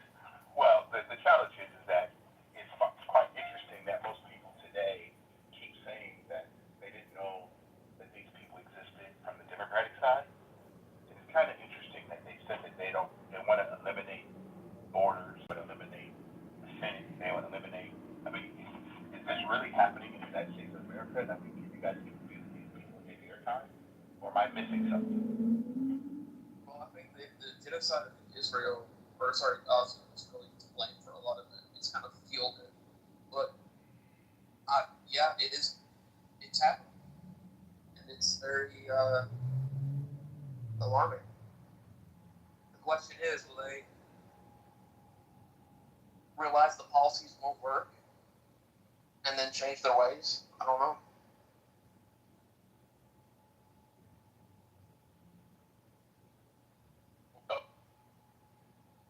Left California, and the number of productive people that have left New York, when the producers leave, what do? Do you just keep trying to take the money from the producer? I mean, does this make any sense? I'm just lost. The producers being penalized, and the socialists saying we need to have people pay their fair share. But the people that's paying nothing, what are they paying? I mean, I'm just trying to understand the logic. There is no logic, so I don't know. You're not going to be able to understand it.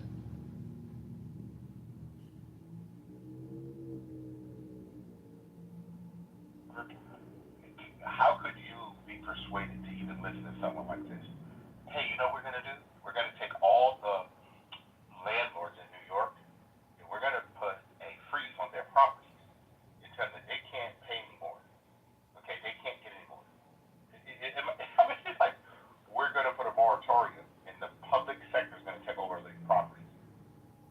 I'm just trying to learn, what have these people managed, or have they managed anything other than going to a college and never having real life experiences?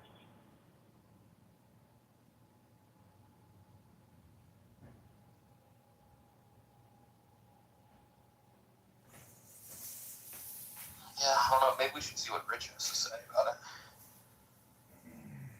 Let's see if he mouths off again.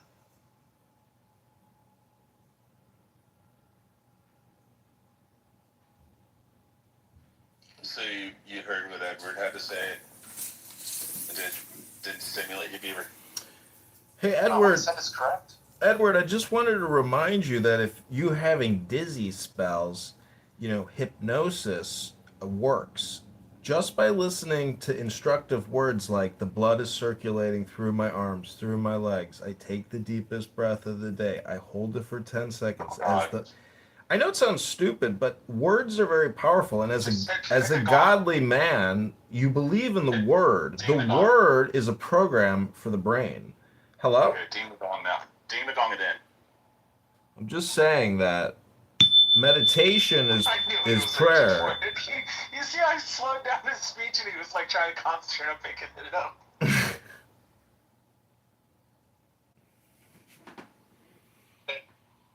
Remember what I said, Beaver?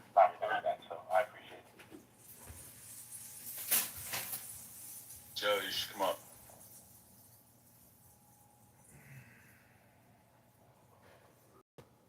So, Ted Edwards, Long on, Joe Hero. Montgomery's freeze is temporary, lasting until September 2027. I feel like you missed how you didn't mention that, and it's an important part of that. But it's wrong. Yeah, it's wrong. Since that it's not going to do anything. It's temporary. Wait, is that NG from Chillism? Yeah, but Gerald, my question is, when did the government get the right, the public took the right to freeze anybody in a capitalist society? I'm just curious, when did that become a proposal? The government does that all the time. The government sets minimum, maximum prices all the time. They set taxes on stuff. They bail out companies all the time.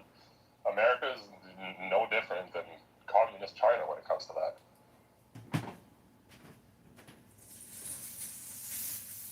I've heard you a lot of times. But no different than communist China? Come on. America is no different. You guys bailed out like Ford how many times exactly? There's way more competitors cars in China.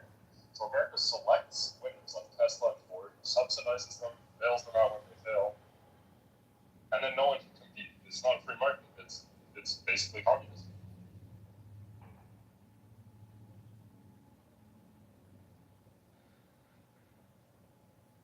Of what communist or socialist is to you? It's a comparison, but if you're taxing people and then you're giving that to corporations or the rich, I mean, I guess that's not really what communism is, but that's how I'm looking at it. Not a free market. It's not true free market capitalism when I thought we there's a bunch of rules and regulations and the government just bails out who they want to win. And, right. The government said nope, can't release that. They're policing. It was a free market. They wouldn't have been able to. Excuse me, faggot Canadian retard. I'm about to head out for the night to go look at perfect tens and have a neutral. Many people don't know what a neutral is, but it's the new cranberry vodka of 2026. And I just want to shout out to Matt Cool and Beaver here, especially Matt, who apparently is the only Trump MAGA organizer on this godforsaken app. Cheers and kudos to you. MAGA, MAGA, MAGA. MAGA, MAGA, MAGA, MAGA.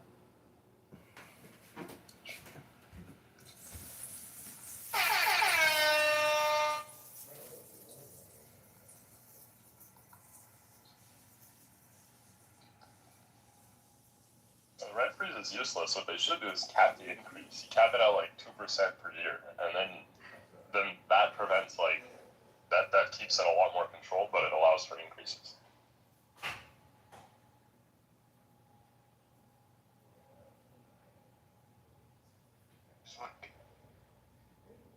Open up a business and hire people and hope customers come. You're saying that I should be held to a certain amount of income that I should be able to make based on someone else's thought. I understand that correctly? That the state gets to determine what I choose and do not choose to do based on my income. Yes, the government gets to set prices on plenty of things. That's all they're doing. Yeah, precisely.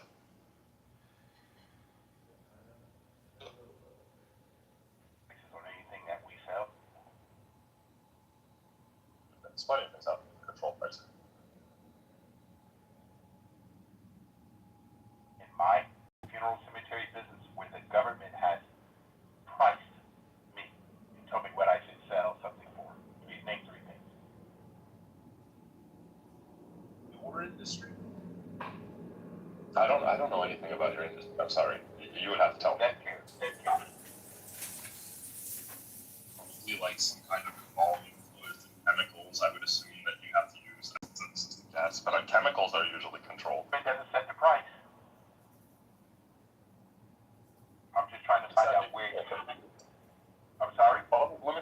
up some examples then. Go for it.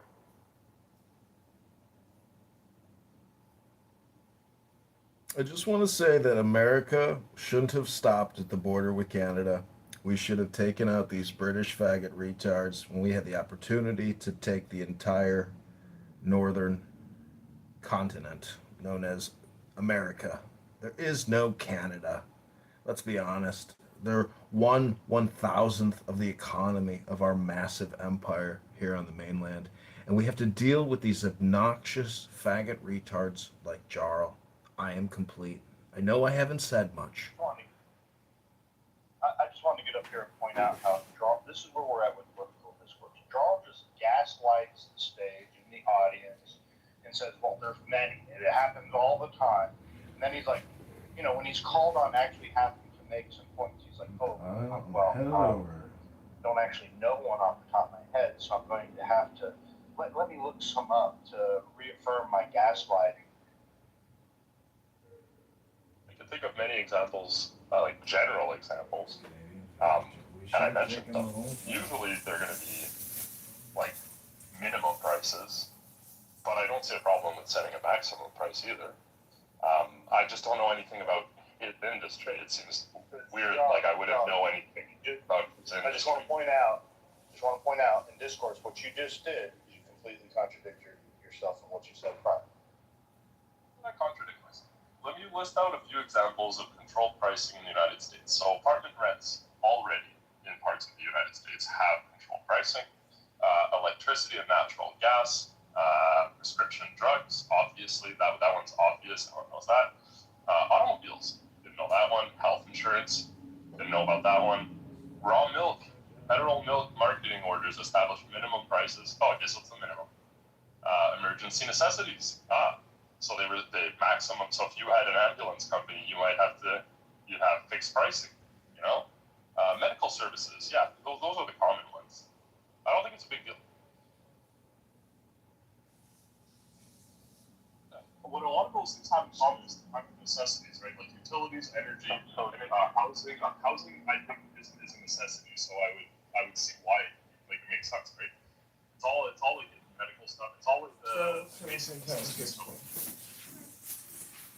Can we do a quick diagnostic here? Because I think a lot of people forget that when you are having an intellectual conversation on a conference call, free conference call with random people, you're bound to meet faggot retards that can't even, that's why I like to do a diagnostic. Jarl, what is 100 times 170? Listening? What's the question? What? Do you want me to answer a math question? If I heard correctly, just add the zeros.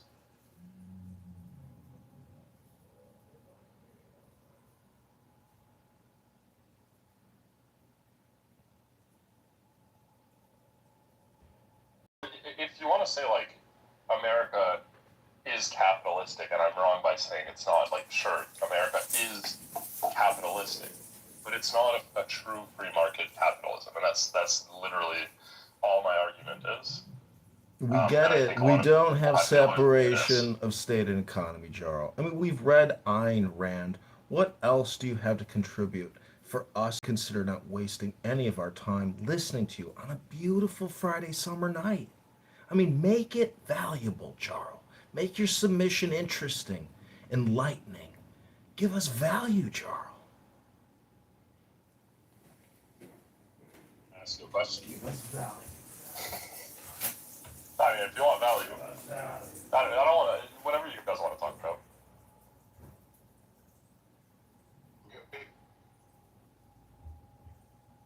I got one. What truth do you hold to be self-evident? I don't know. I don't think I hold any truths to be self-evident. I don't believe in truths being self-evident.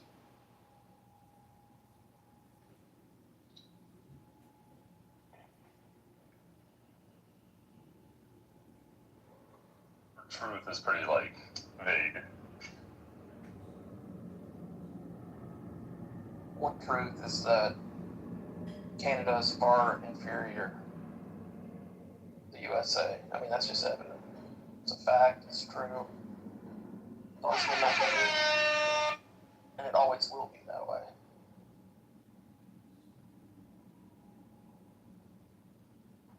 So that should get you started, Carl. Keep insulting me, I'm gonna go start more forest fires and pollute your air, okay? Okay. I didn't insult you, I insulted Canada.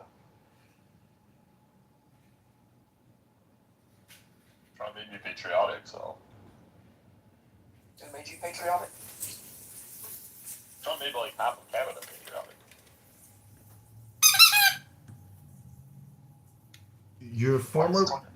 Your former prime minister affirms transgender. He divorces his wife. He giggles. His brother dies in a ski accident. Is he still married to Katy Perry? He arrests truckers, and the current, Trump is hip to the fact that your liberal, progressive, Democrat, pluralist, faggot retard society is full of faggot retards.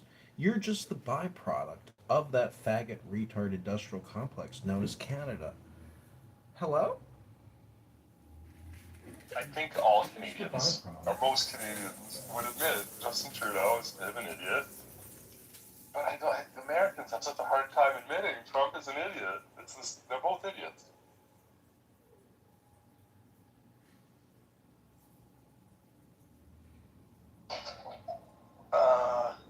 Who's the best prime minister Canada has ever had? So far it's Carney, but I mean it's very early to say. I don't know. That's the best stuff, man. I don't know. I have no idea. You see, you don't have it all figured out either, Charles. I don't know. Jean Claude I think is really good, but yeah, it's long. It's complicated. But I don't know all. So far is carne asada. Sorry. You sound like you said carne asada. That's what I heard, carne asada. You did say that. Like, oh, yeah. How about English? I might just say it in English. John Chrétien.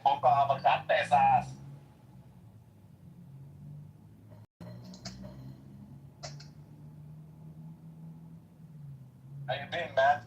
Long time no see, man. Wow. How's life? How's life? Good. Coming good. along. How's everything with you? Well, just I've been sitting soccer all day.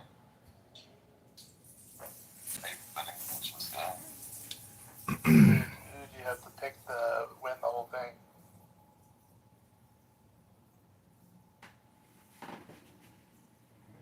I've been just live betting on some bullshit fucking leagues like Argentina's, First League, Peru, shit like that. Yeah, man. It's being good today. Pretty motherfucking good. Give me some carne asada.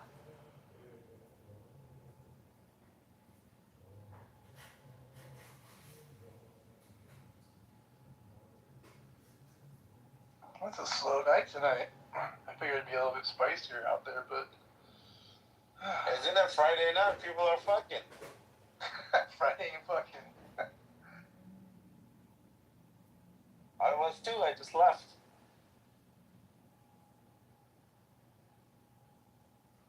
There's no point to this app if the libtards aren't gnashing their teeth.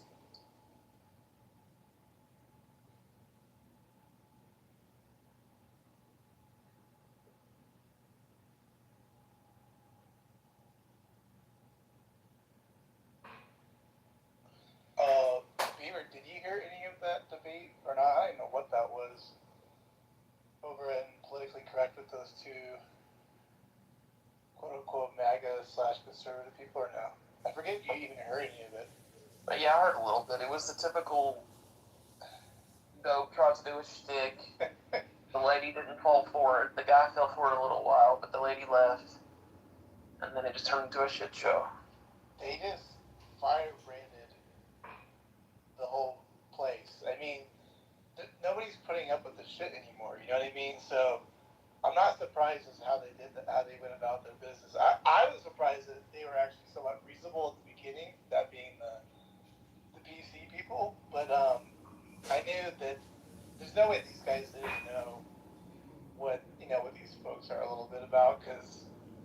I'm sure Trent told them, you know. You would hope so. Yeah, and then someone said they had been in the room before this event. So they just know what it is. Like, they came in like just throwing chairs and just like, who gives a fuck about you people, you know? Yeah, you fight guests and then you treat them like shit, and then you get surprised that they left. I mean, it's a typical clubhouse. Actually, they probably think we're better than those folks because at least we all know how we all operate, you know. But I mean, it's no different than the usual stuff that goes on here. Serendipity, yes, I do think that he spoke. I haven't heard it yet. I heard like a brief part of it. He made a joke about Nicki Minaj. What did he say about Nicki Minaj? Something about twerking. Yeah, she started twerking when everybody else had done. Crazy country. Crazy country. They're just jealous.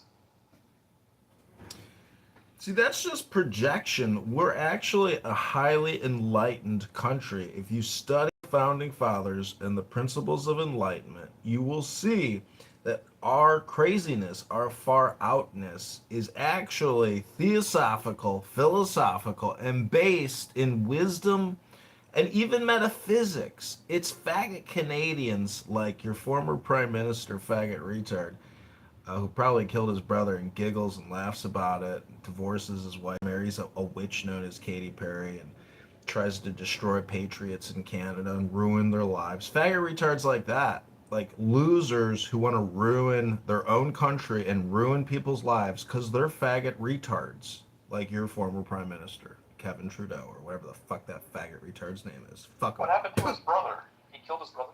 I don't. Yeah. His brother was skiing and his brother died, and there's a very strange interview with him, like, since the passing of your brother and blah, blah, and he's like giggling. It's the weirdest fucking like bizarre, shocking, like, what the fuck? Like, what really happened here? Like, this is weird. I know weird is a weird thing or a stupid thing to say on this piece of shit conference call, but look it up. Anyways, I'm telling you, that guy is a faggot retard, and like we should restrict that faggot retard from ever coming into America, ever. He can never come here and visit that witch fucking piece of shit Katy Perry, who performed her witch rituals at the Joe Biden inauguration in D.C. in her little white witch outfit. I'm telling you, these people are Satanist ideologues. They utilize satanic, evil iconography in their communication to us as a nation. These are fucking pieces of shit faggot retards. I am complete.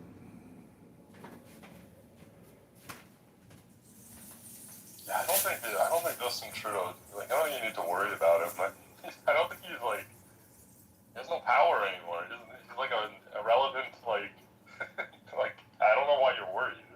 Well, he needs to pay for what he did. What did he do? Other than be like a terrible prime minister. Well, didn't he fuck over his truckers? Not really. No, they won in court. They got their pay. They got their settlements. Good for that. That's not enough. That's definitely enough. And then the court said that the government should never do that again. The usual stuff there. Yeah, but he needs to pay for that. As a Canadian, he needs to pay for other things because he has other ethics issues that he was taking money and stuff. How it's complicated, but there's other ethics issues that are way worse in Canada than that, I think. What are we talking about?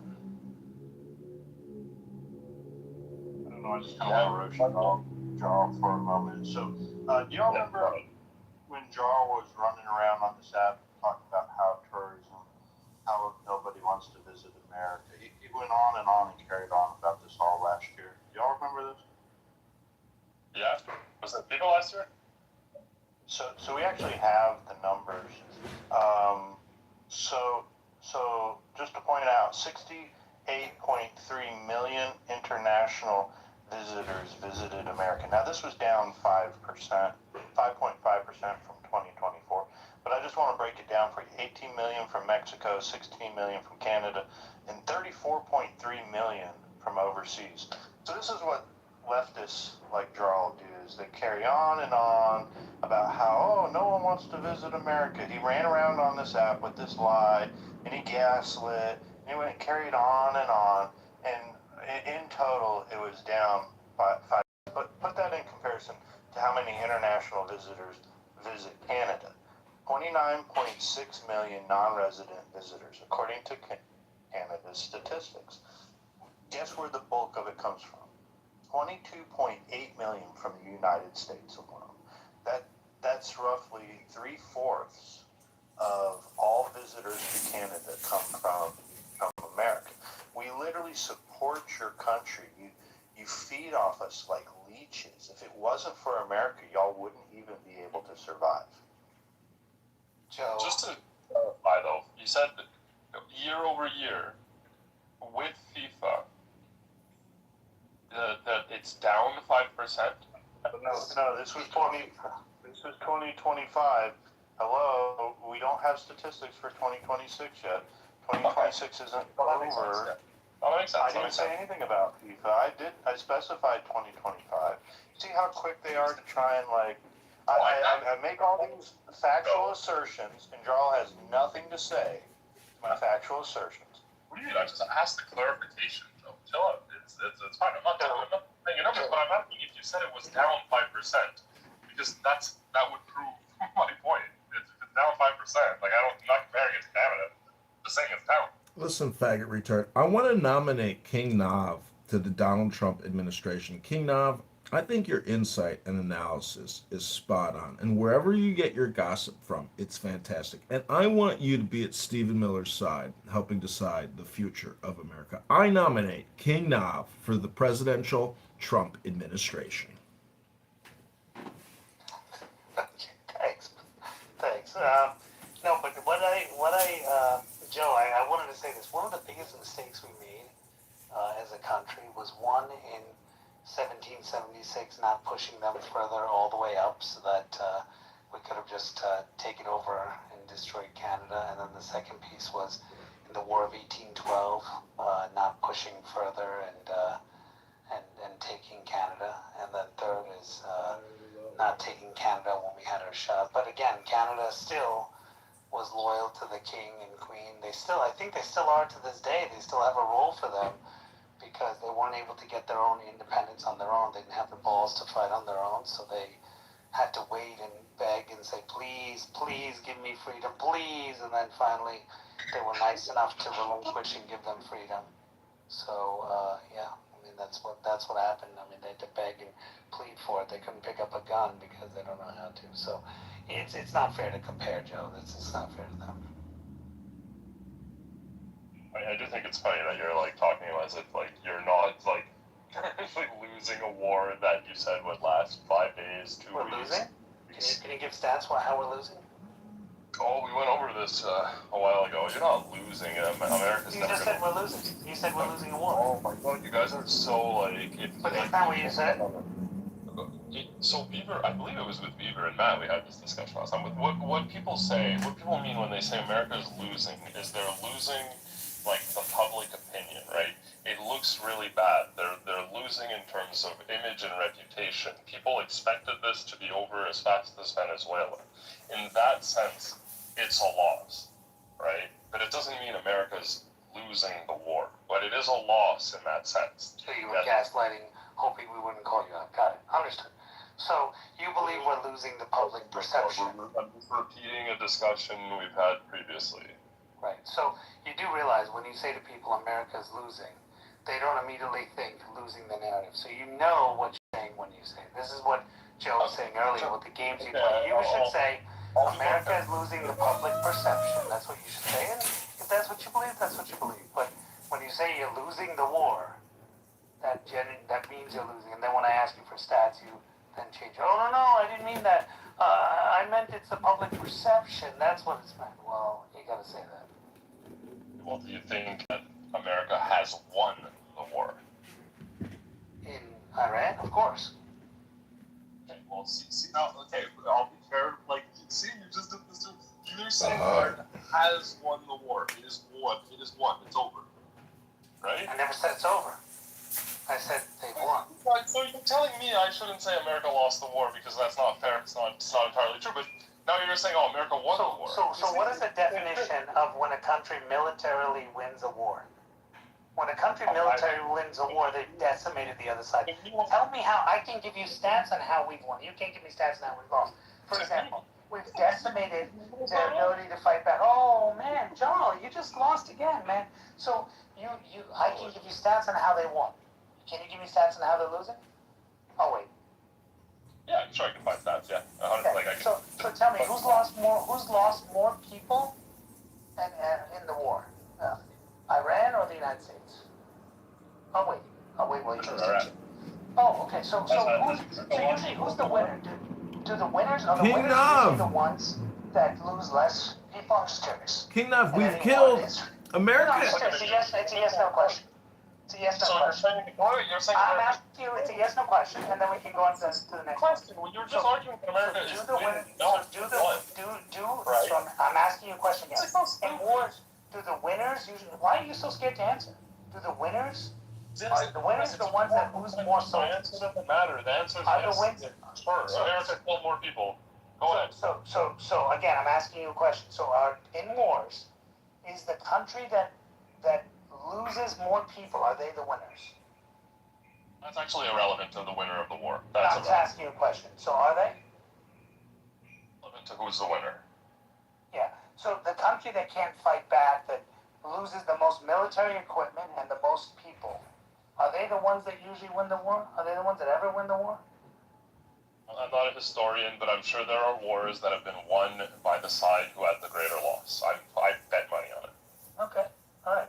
So you believe that Iran is winning the war, then, militarily? I don't. No, I don't. I wouldn't. You said that earlier. I prefer to say America. If you're going to correct me and be semantic, America is facing a loss in the sense of, like I said, I'm not going to repeat it. Yeah. So you believe that America is losing the war in public perception, but you don't believe they're losing militarily. Correct? No, but also I do think, like, if I can elaborate, it's a lot more expensive, a lot more drawn out, a lot more long than America had intended, and that is, in a sense, I don't want to say a loss. How do I word it? It's not a good thing. There. Is that better? So do you believe that America lost the Iraq war? No, I guess. Wait, but that was a lot longer than expected. Hold on, I'm going by your argument. But do you believe Canada lost the Afghan war because they joined and the war went a lot longer than expected? If you actually look at Canada at that time, I'm just going by your definition. They expected the war, and they expected to last 1 year. It went longer than that. So do you believe that Canada lost that war? And in defense of what happened in 9/11? Sure. Okay, so you believe Canada lost. Cool. So Canada lost that war. So your people waged a war that went on 11 years or 12 years and lost it, along with America. That's what you believe. Wow. That's I don't know why you're arguing over that. I just think, like, if the war's still happening, you're right. No one has lost it. I think no one has won. So I'm wrong. I should have said that America lost. But I think you're wrong if you're saying America won. When there's literally a war happening right now, how could that make sense? But Gerald, we literally took control of the country of Afghanistan. We literally toppled Saddam Hussein, regime changed him. We literally won the war. Militarily, we won the war. You can say that the outcomes were not beneficial. That's a whole different point. But when it comes to the actual war, the military won. Even when it comes to Iran, I think it's annoying that people say oh, Iran is winning. No, they're winning. How? We've killed off their leadership. Our leadership's still intact. We've decimated their fucking navy.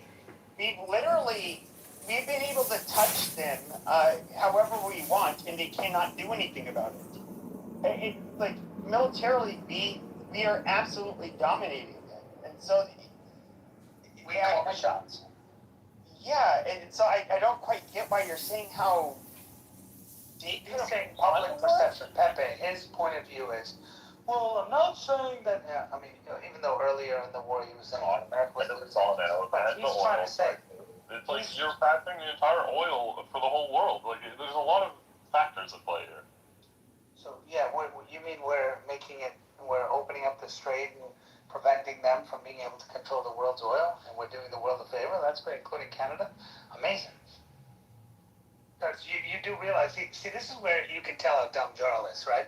If you don't do this, right? Iran, by the way, has had proxies doing this kind of, they're called Houthis. I'm sure Jarl will pretend like he's never heard of them, who were doing this to oil ships long before this war began. Okay, and they were invading trade routes, and by the way, some of them were Canadians. In fact, I could pull up some that happened before the war. Then you'll say, well, don't, and your country didn't defend those. Why didn't they defend them? Because your country's chicken shit to do anything. So I think it's important you understand that somebody has to do something, otherwise these people will try to control it. Now, you could be smart like America and say, hey, we want to be energy independent, we want to start drilling our own oil, and we want to start doing that kind of stuff, but you're run by radical leftists who, don't want to do that stuff. But, in this country, they started doing that and started exporting oil and all that. So, yeah. And then they're working on solutions to create a pipeline that goes around the Strait of Hormuz for the world. So there should be some appreciation.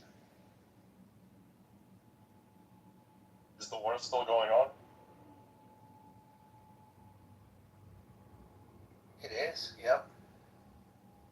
And you genuinely think one side has won, even though it's still happening?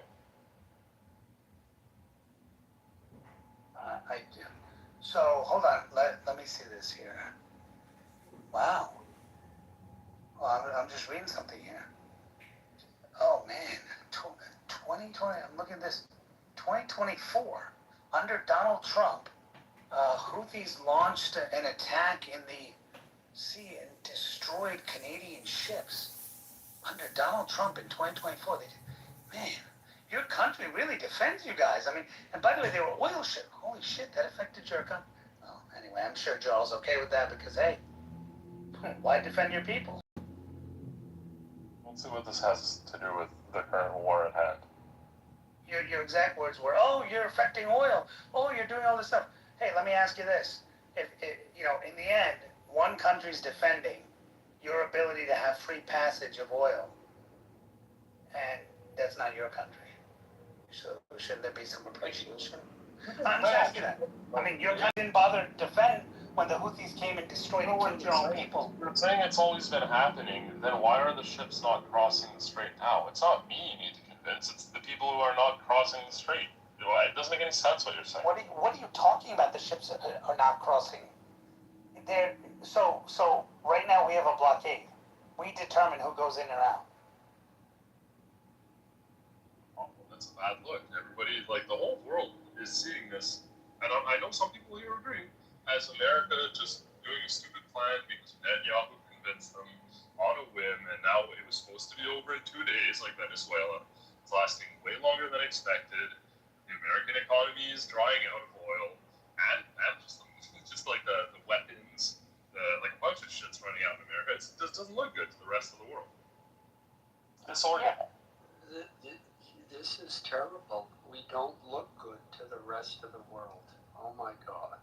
No, he's right. No, Joe, I'm going to agree with you. You are right. You're making the joke you're going to attack Canada. Canada right now, you're very busy with another war. Joe, I got a question for you again. Do you believe, I'm being honest with you, honest question, before Donald Trump took office, Houthis attacked your people, do you say, holy shit, my country should have defended my people? Would you say, it's okay, they died, big deal, and some oil got destroyed? What's your view? No idea. I've never thought about it. I've never looked into it. You don't care. You don't care. And that's fair. That just tells you who you are. You don't care. I mean, the first thing I hear if somebody says an American died, I'd say, fuck them. Nobody has a right to destroy my people. But you, on the other hand, what amazing patriotism. You just lose all credibility. Amazing. How many Canadians do you think that have been killed by the Houthis in like the last decade? Do you think it's over 170? I think one killing anyone of any other nation is horrible. And by the way, more Americans have died in the last, I would say, 10 years by Iran, just proxies killing Americans randomly, than we've killed them since this war began. I like how you mentioned proxies because you looked up the number. So you don't believe they're wow, that's incredible. Holy moly. You have to specify proxies because it's not actually Iran. So you mean, so if somebody, what you're saying is that this, let's say Jarl has Canadian law. I'll ask Joe here. Joe here, are you there? I don't know if Joe here. Okay. So, hey Joe, I got a question for you, Joe. If I pay someone to kill someone, am I guilty of that crime, or am I just off because I didn't pull the trigger? Not according to Jarl. Jarl says because someone else killed them, it's not me that did it. Got it. Understood. That's Canadian law. That's Canadian law. I don't think you should shoot through hostages to try to kill like the bad person. You believe that Iran didn't hire these groups and pay them, even though there's money evidence and Osama's administration said it. No, you're just like, I don't know why you're saying that. No, I don't not believe that. I believe that. So then I just said, so Iran is directly responsible for the murder of Americans all across the world. More Americans they've killed. And my view is when you kill our people, you should go back. Your view is when and Ocean, welcome to the room. I don't know if you were here earlier, but we were talking to Jarl, and I was saying, Jarl, you know, there's examples in 2024 of the Houthis killing Canadians, and you know, on ships and all that stuff. What would you say about it? Well, I don't know. I said, dude, you should say fuck them up, but your country just sat on their ass and was like, help me, United Nations, NATO, somebody, and nobody did anything, and you guys were like, okay, well, I guess they just died. United States, help me. That's what they did, and that's exactly what you're doing. You didn't even have the balls to say, hey, kill one Canadian man, I'll fuck you up. Like, you should have that kind of sense of pride for your country, but I guess, I don't know. I don't know what's wrong with people out there. Maybe it's the water. Anyway, Ocean, what's going on?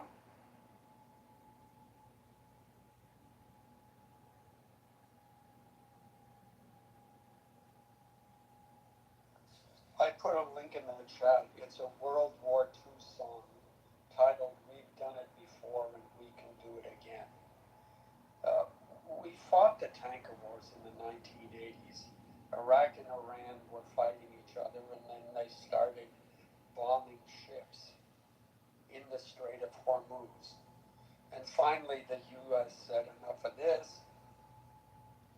and they intervened, and it ended the Iraq-Iran war. That lasted for 7 years. So one can acknowledge and understand that people are upset that it seemed like this would end quickly, and it didn't. But the fact that someone made a prediction and that prediction didn't come true in the realm of warfare is not shocking to realists, and the fact remains that the reasons why we went to war remain valid. And so we're fighting this war. The only thing Iran has to hang on is maybe the midterms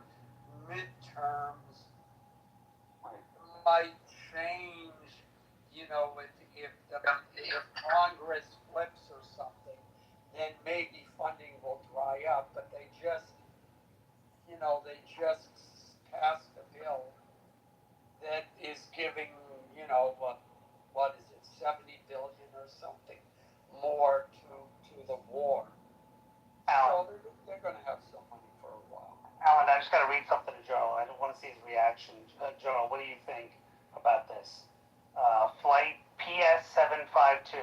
In January 2020, Iran's Islamic Revolutionary Guard Corps, IRGC, directly shot down Ukrainian International Airlines Flight 752. The strike killed 176 people aboard, including 55 Canadian citizens and 30 permanent residents of Canada. Joel's response? No problem. Many times. Yeah. Particularly the first one to bring this up.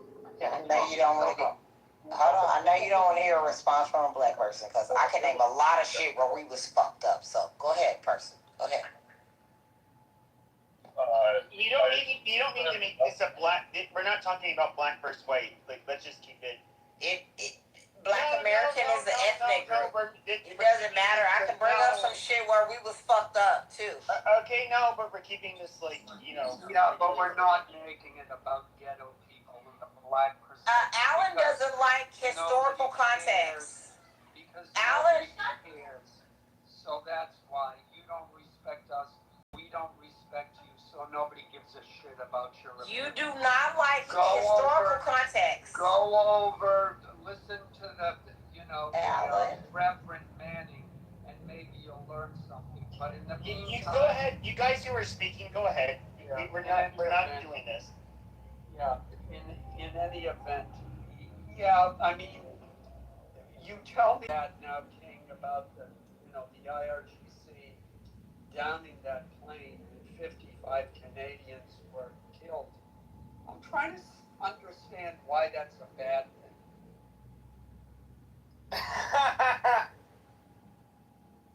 So, King, how many children were killed in that school that America bombed? So, I think Alex so are you happy? no, hold on. So, You must be happy about Joe. So I asked you a question, and you respond with a question. When you answer mine, does it bother you that 55? You answer my question, I'll answer yours gladly. Does it bother you that 55 Canadians were killed through no fault of their own? There was no apology, and your country did not think about it. Does that bother you? Yeah, of course that bothers me, and I think my country did think about it. You're wrong with that. What did they do about it? We did travel, and we did put out advisories, and I'm sure there was other stuff, but that's a good start. So I'm actually looking right now. There was no response from Canada. So there was no response from Canada, no sanctions put against the IRGC, and the IRGC claimed credit for it. No response from Canada. Your country did shit, and you brag about your country all the time. It's time to shit on your country and say 55 people died. Well, they did shit. What did your country do after bombing a little girl's school? Yeah. So American school? Because you kill our people, we'll decimate. King, now, you know what? You fucking Indian piece of shit. I'm really sick and tired of you. If you're gonna acknowledge Canada, at least do like the land rights, the land acknowledgement. Okay, so you're so insensitive. That's right. See, the thing is that I think Jarl is happy that those school girls got killed, and that America killed them.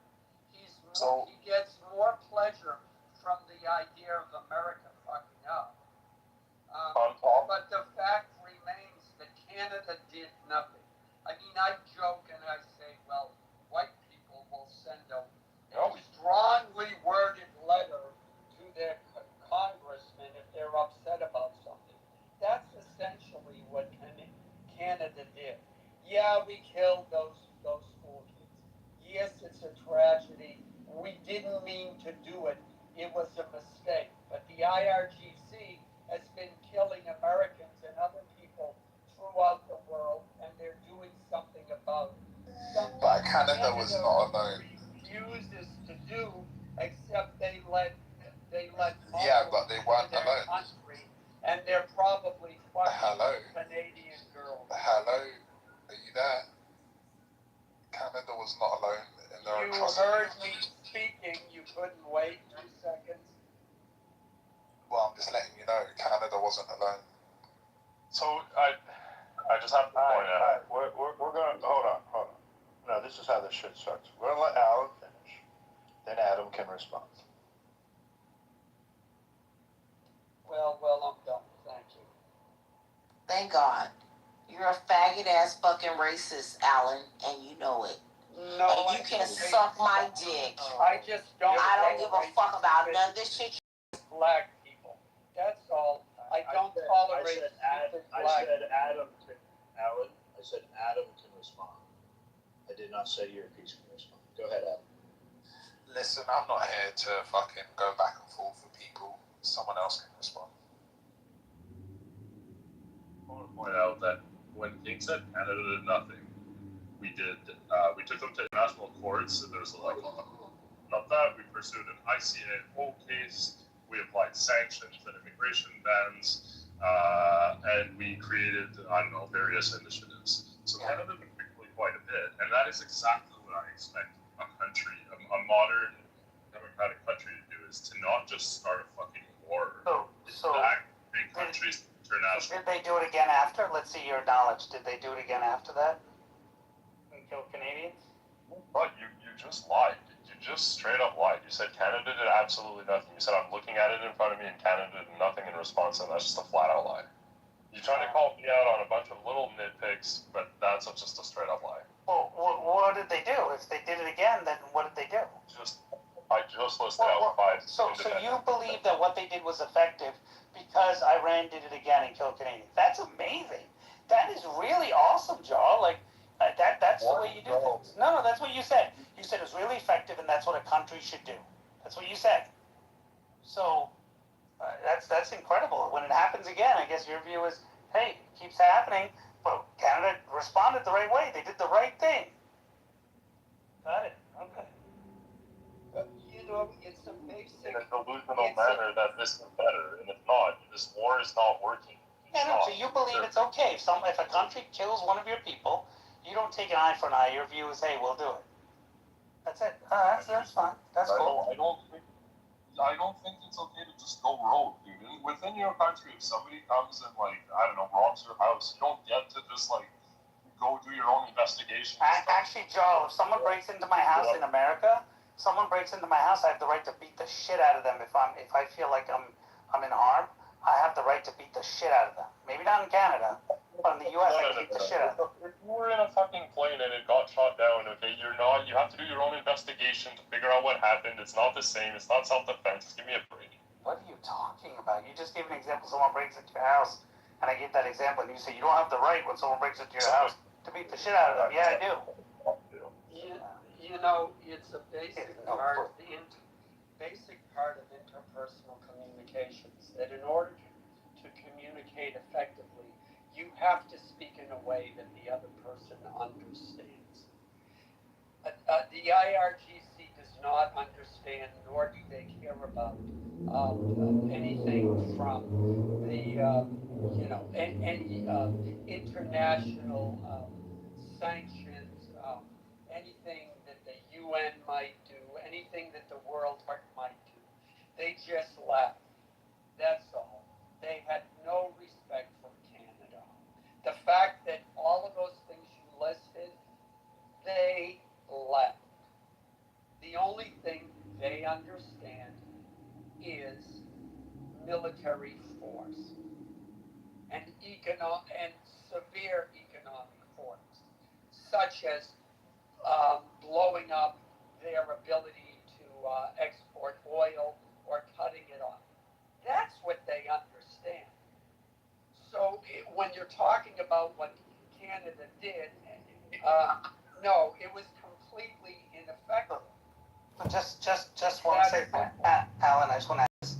So there was a protest that happened in January of this year, and the Canadian Foreign Affairs Minister Anita Anand talked about a Canadian being a Canadian citizen, and it was a major citizen, actually a member of government, that was killed at the hands of Iranian authorities, and was basically their throat was slashed and everything. Wow, Canada's response was, we're not going to do shit. U.S. is going to do it, and then we'll condemn U.S. Yeah, amazing. Joe, what a country. And then it also says was killed by security forces. The victim's name has not been given. Canadians, since Canada put sanctions on IRGC, which you said were effective, IRGC has harassed, captured, wounded, and killed Canadians who are traveling. Wow, through the region. That's incredible.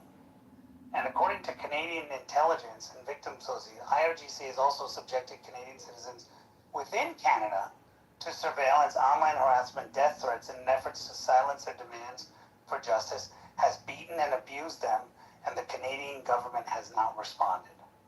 Wow.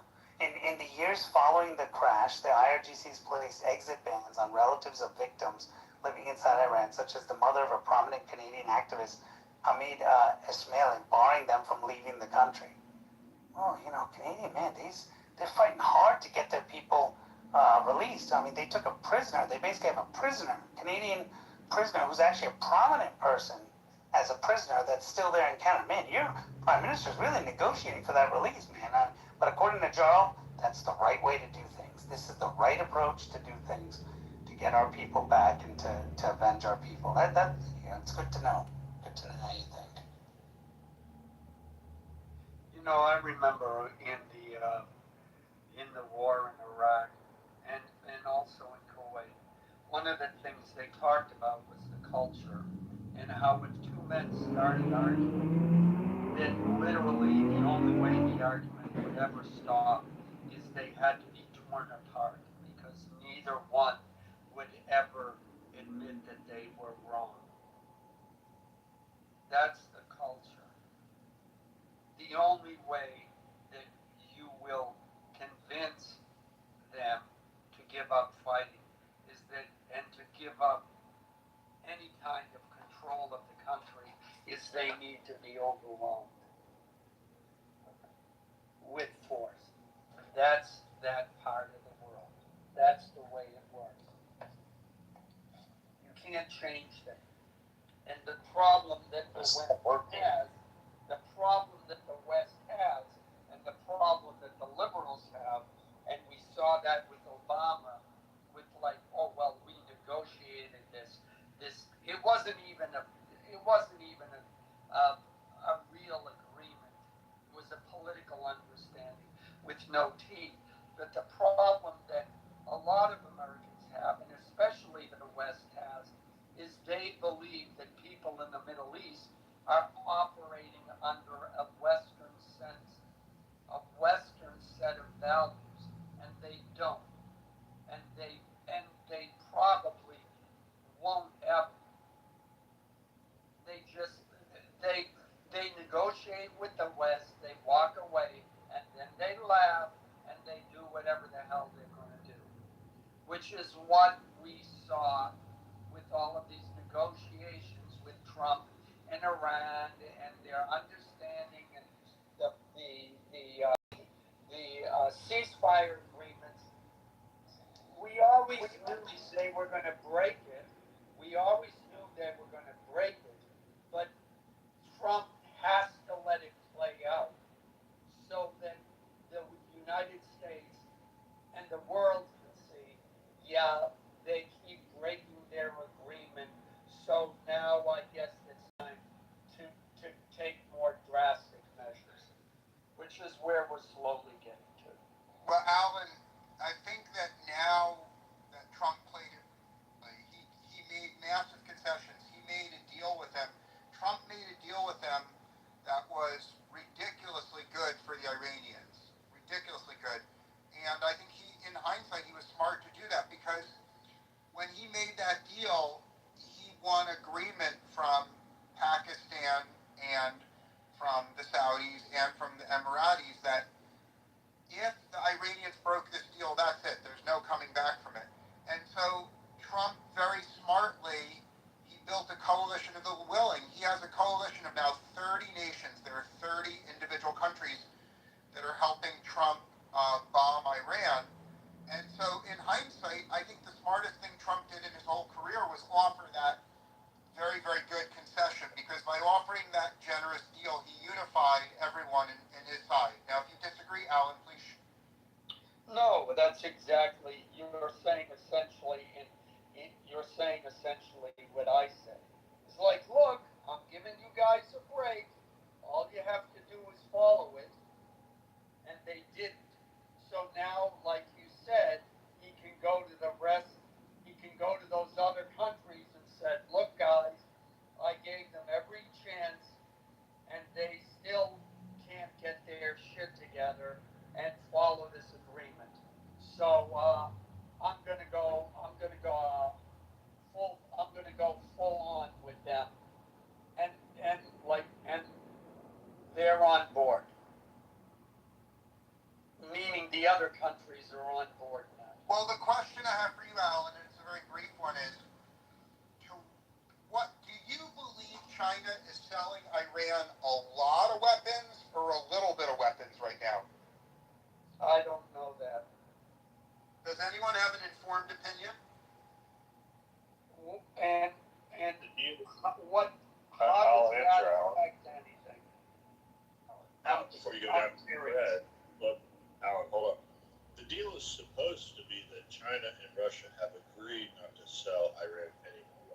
what the deal is supposed to be.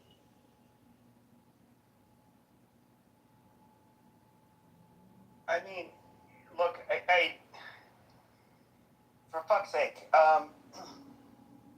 go the villain in this room and say this. Like, I do think that the Israelis were pushing very hard. We can look at, you know, who the main donors were, the private donors, or individual donors. Paul Singer, Miriam Adelson. We can look at the pro-Israel lobby. They were obviously, they saw something in Trump, and they were absolutely correct in this evaluation, where they felt like he could be probably maybe not the last president, but the last president for who knows how long, who would end up doing what he did for the state of Israel. I just, look, Iran is a pain in our ass. Yes, I get it. They call us the big Satan. They say all of this shit. They've killed U.S. troops. It's always been within the vicinity of the Middle East when they've done it. There's a lot of conflation that I've always heard going on between, like, oh, well, they're your enemies, and, you know, okay, ISIS, which, for example, committed a lot of terrorist attacks on Western soil. We're not affiliated with them. In fact, the Iranians, the Shias, hate groups like ISIS, which are Sunni, with the fucking passion. They will kill each other. And you know, I think that, you know, that's why Israel, for example, is happy Jolani is in power in Syria. There's no longer this route in which weapons can be, you know, smuggled from Iraq and Iran into Lebanon. I just, like, at the end of the day, I feel like we are fighting. They're going to try to give you this turd. They put on an ice cream cone, a waffle cone, and they put sprinkles on it. It still smells like shit and will taste like shit. But they want you to just, like, say, hey, this is the best thing for America to do, where I absolutely disagree. And, you know, it's not, I love Jews. Like, I have no problem with Jews. But obviously, I look at the world through a much different lens. I'm not a small minority. I'm not a group of people that, you know, there's been a lot of anti-white, I guess you could say, rhetoric for the last, you know, decade or so.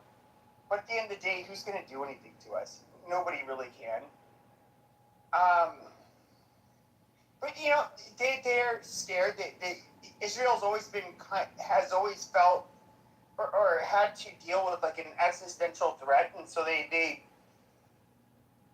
always kind of gone overboard in comparison to us, who we never really felt imperiled like they did.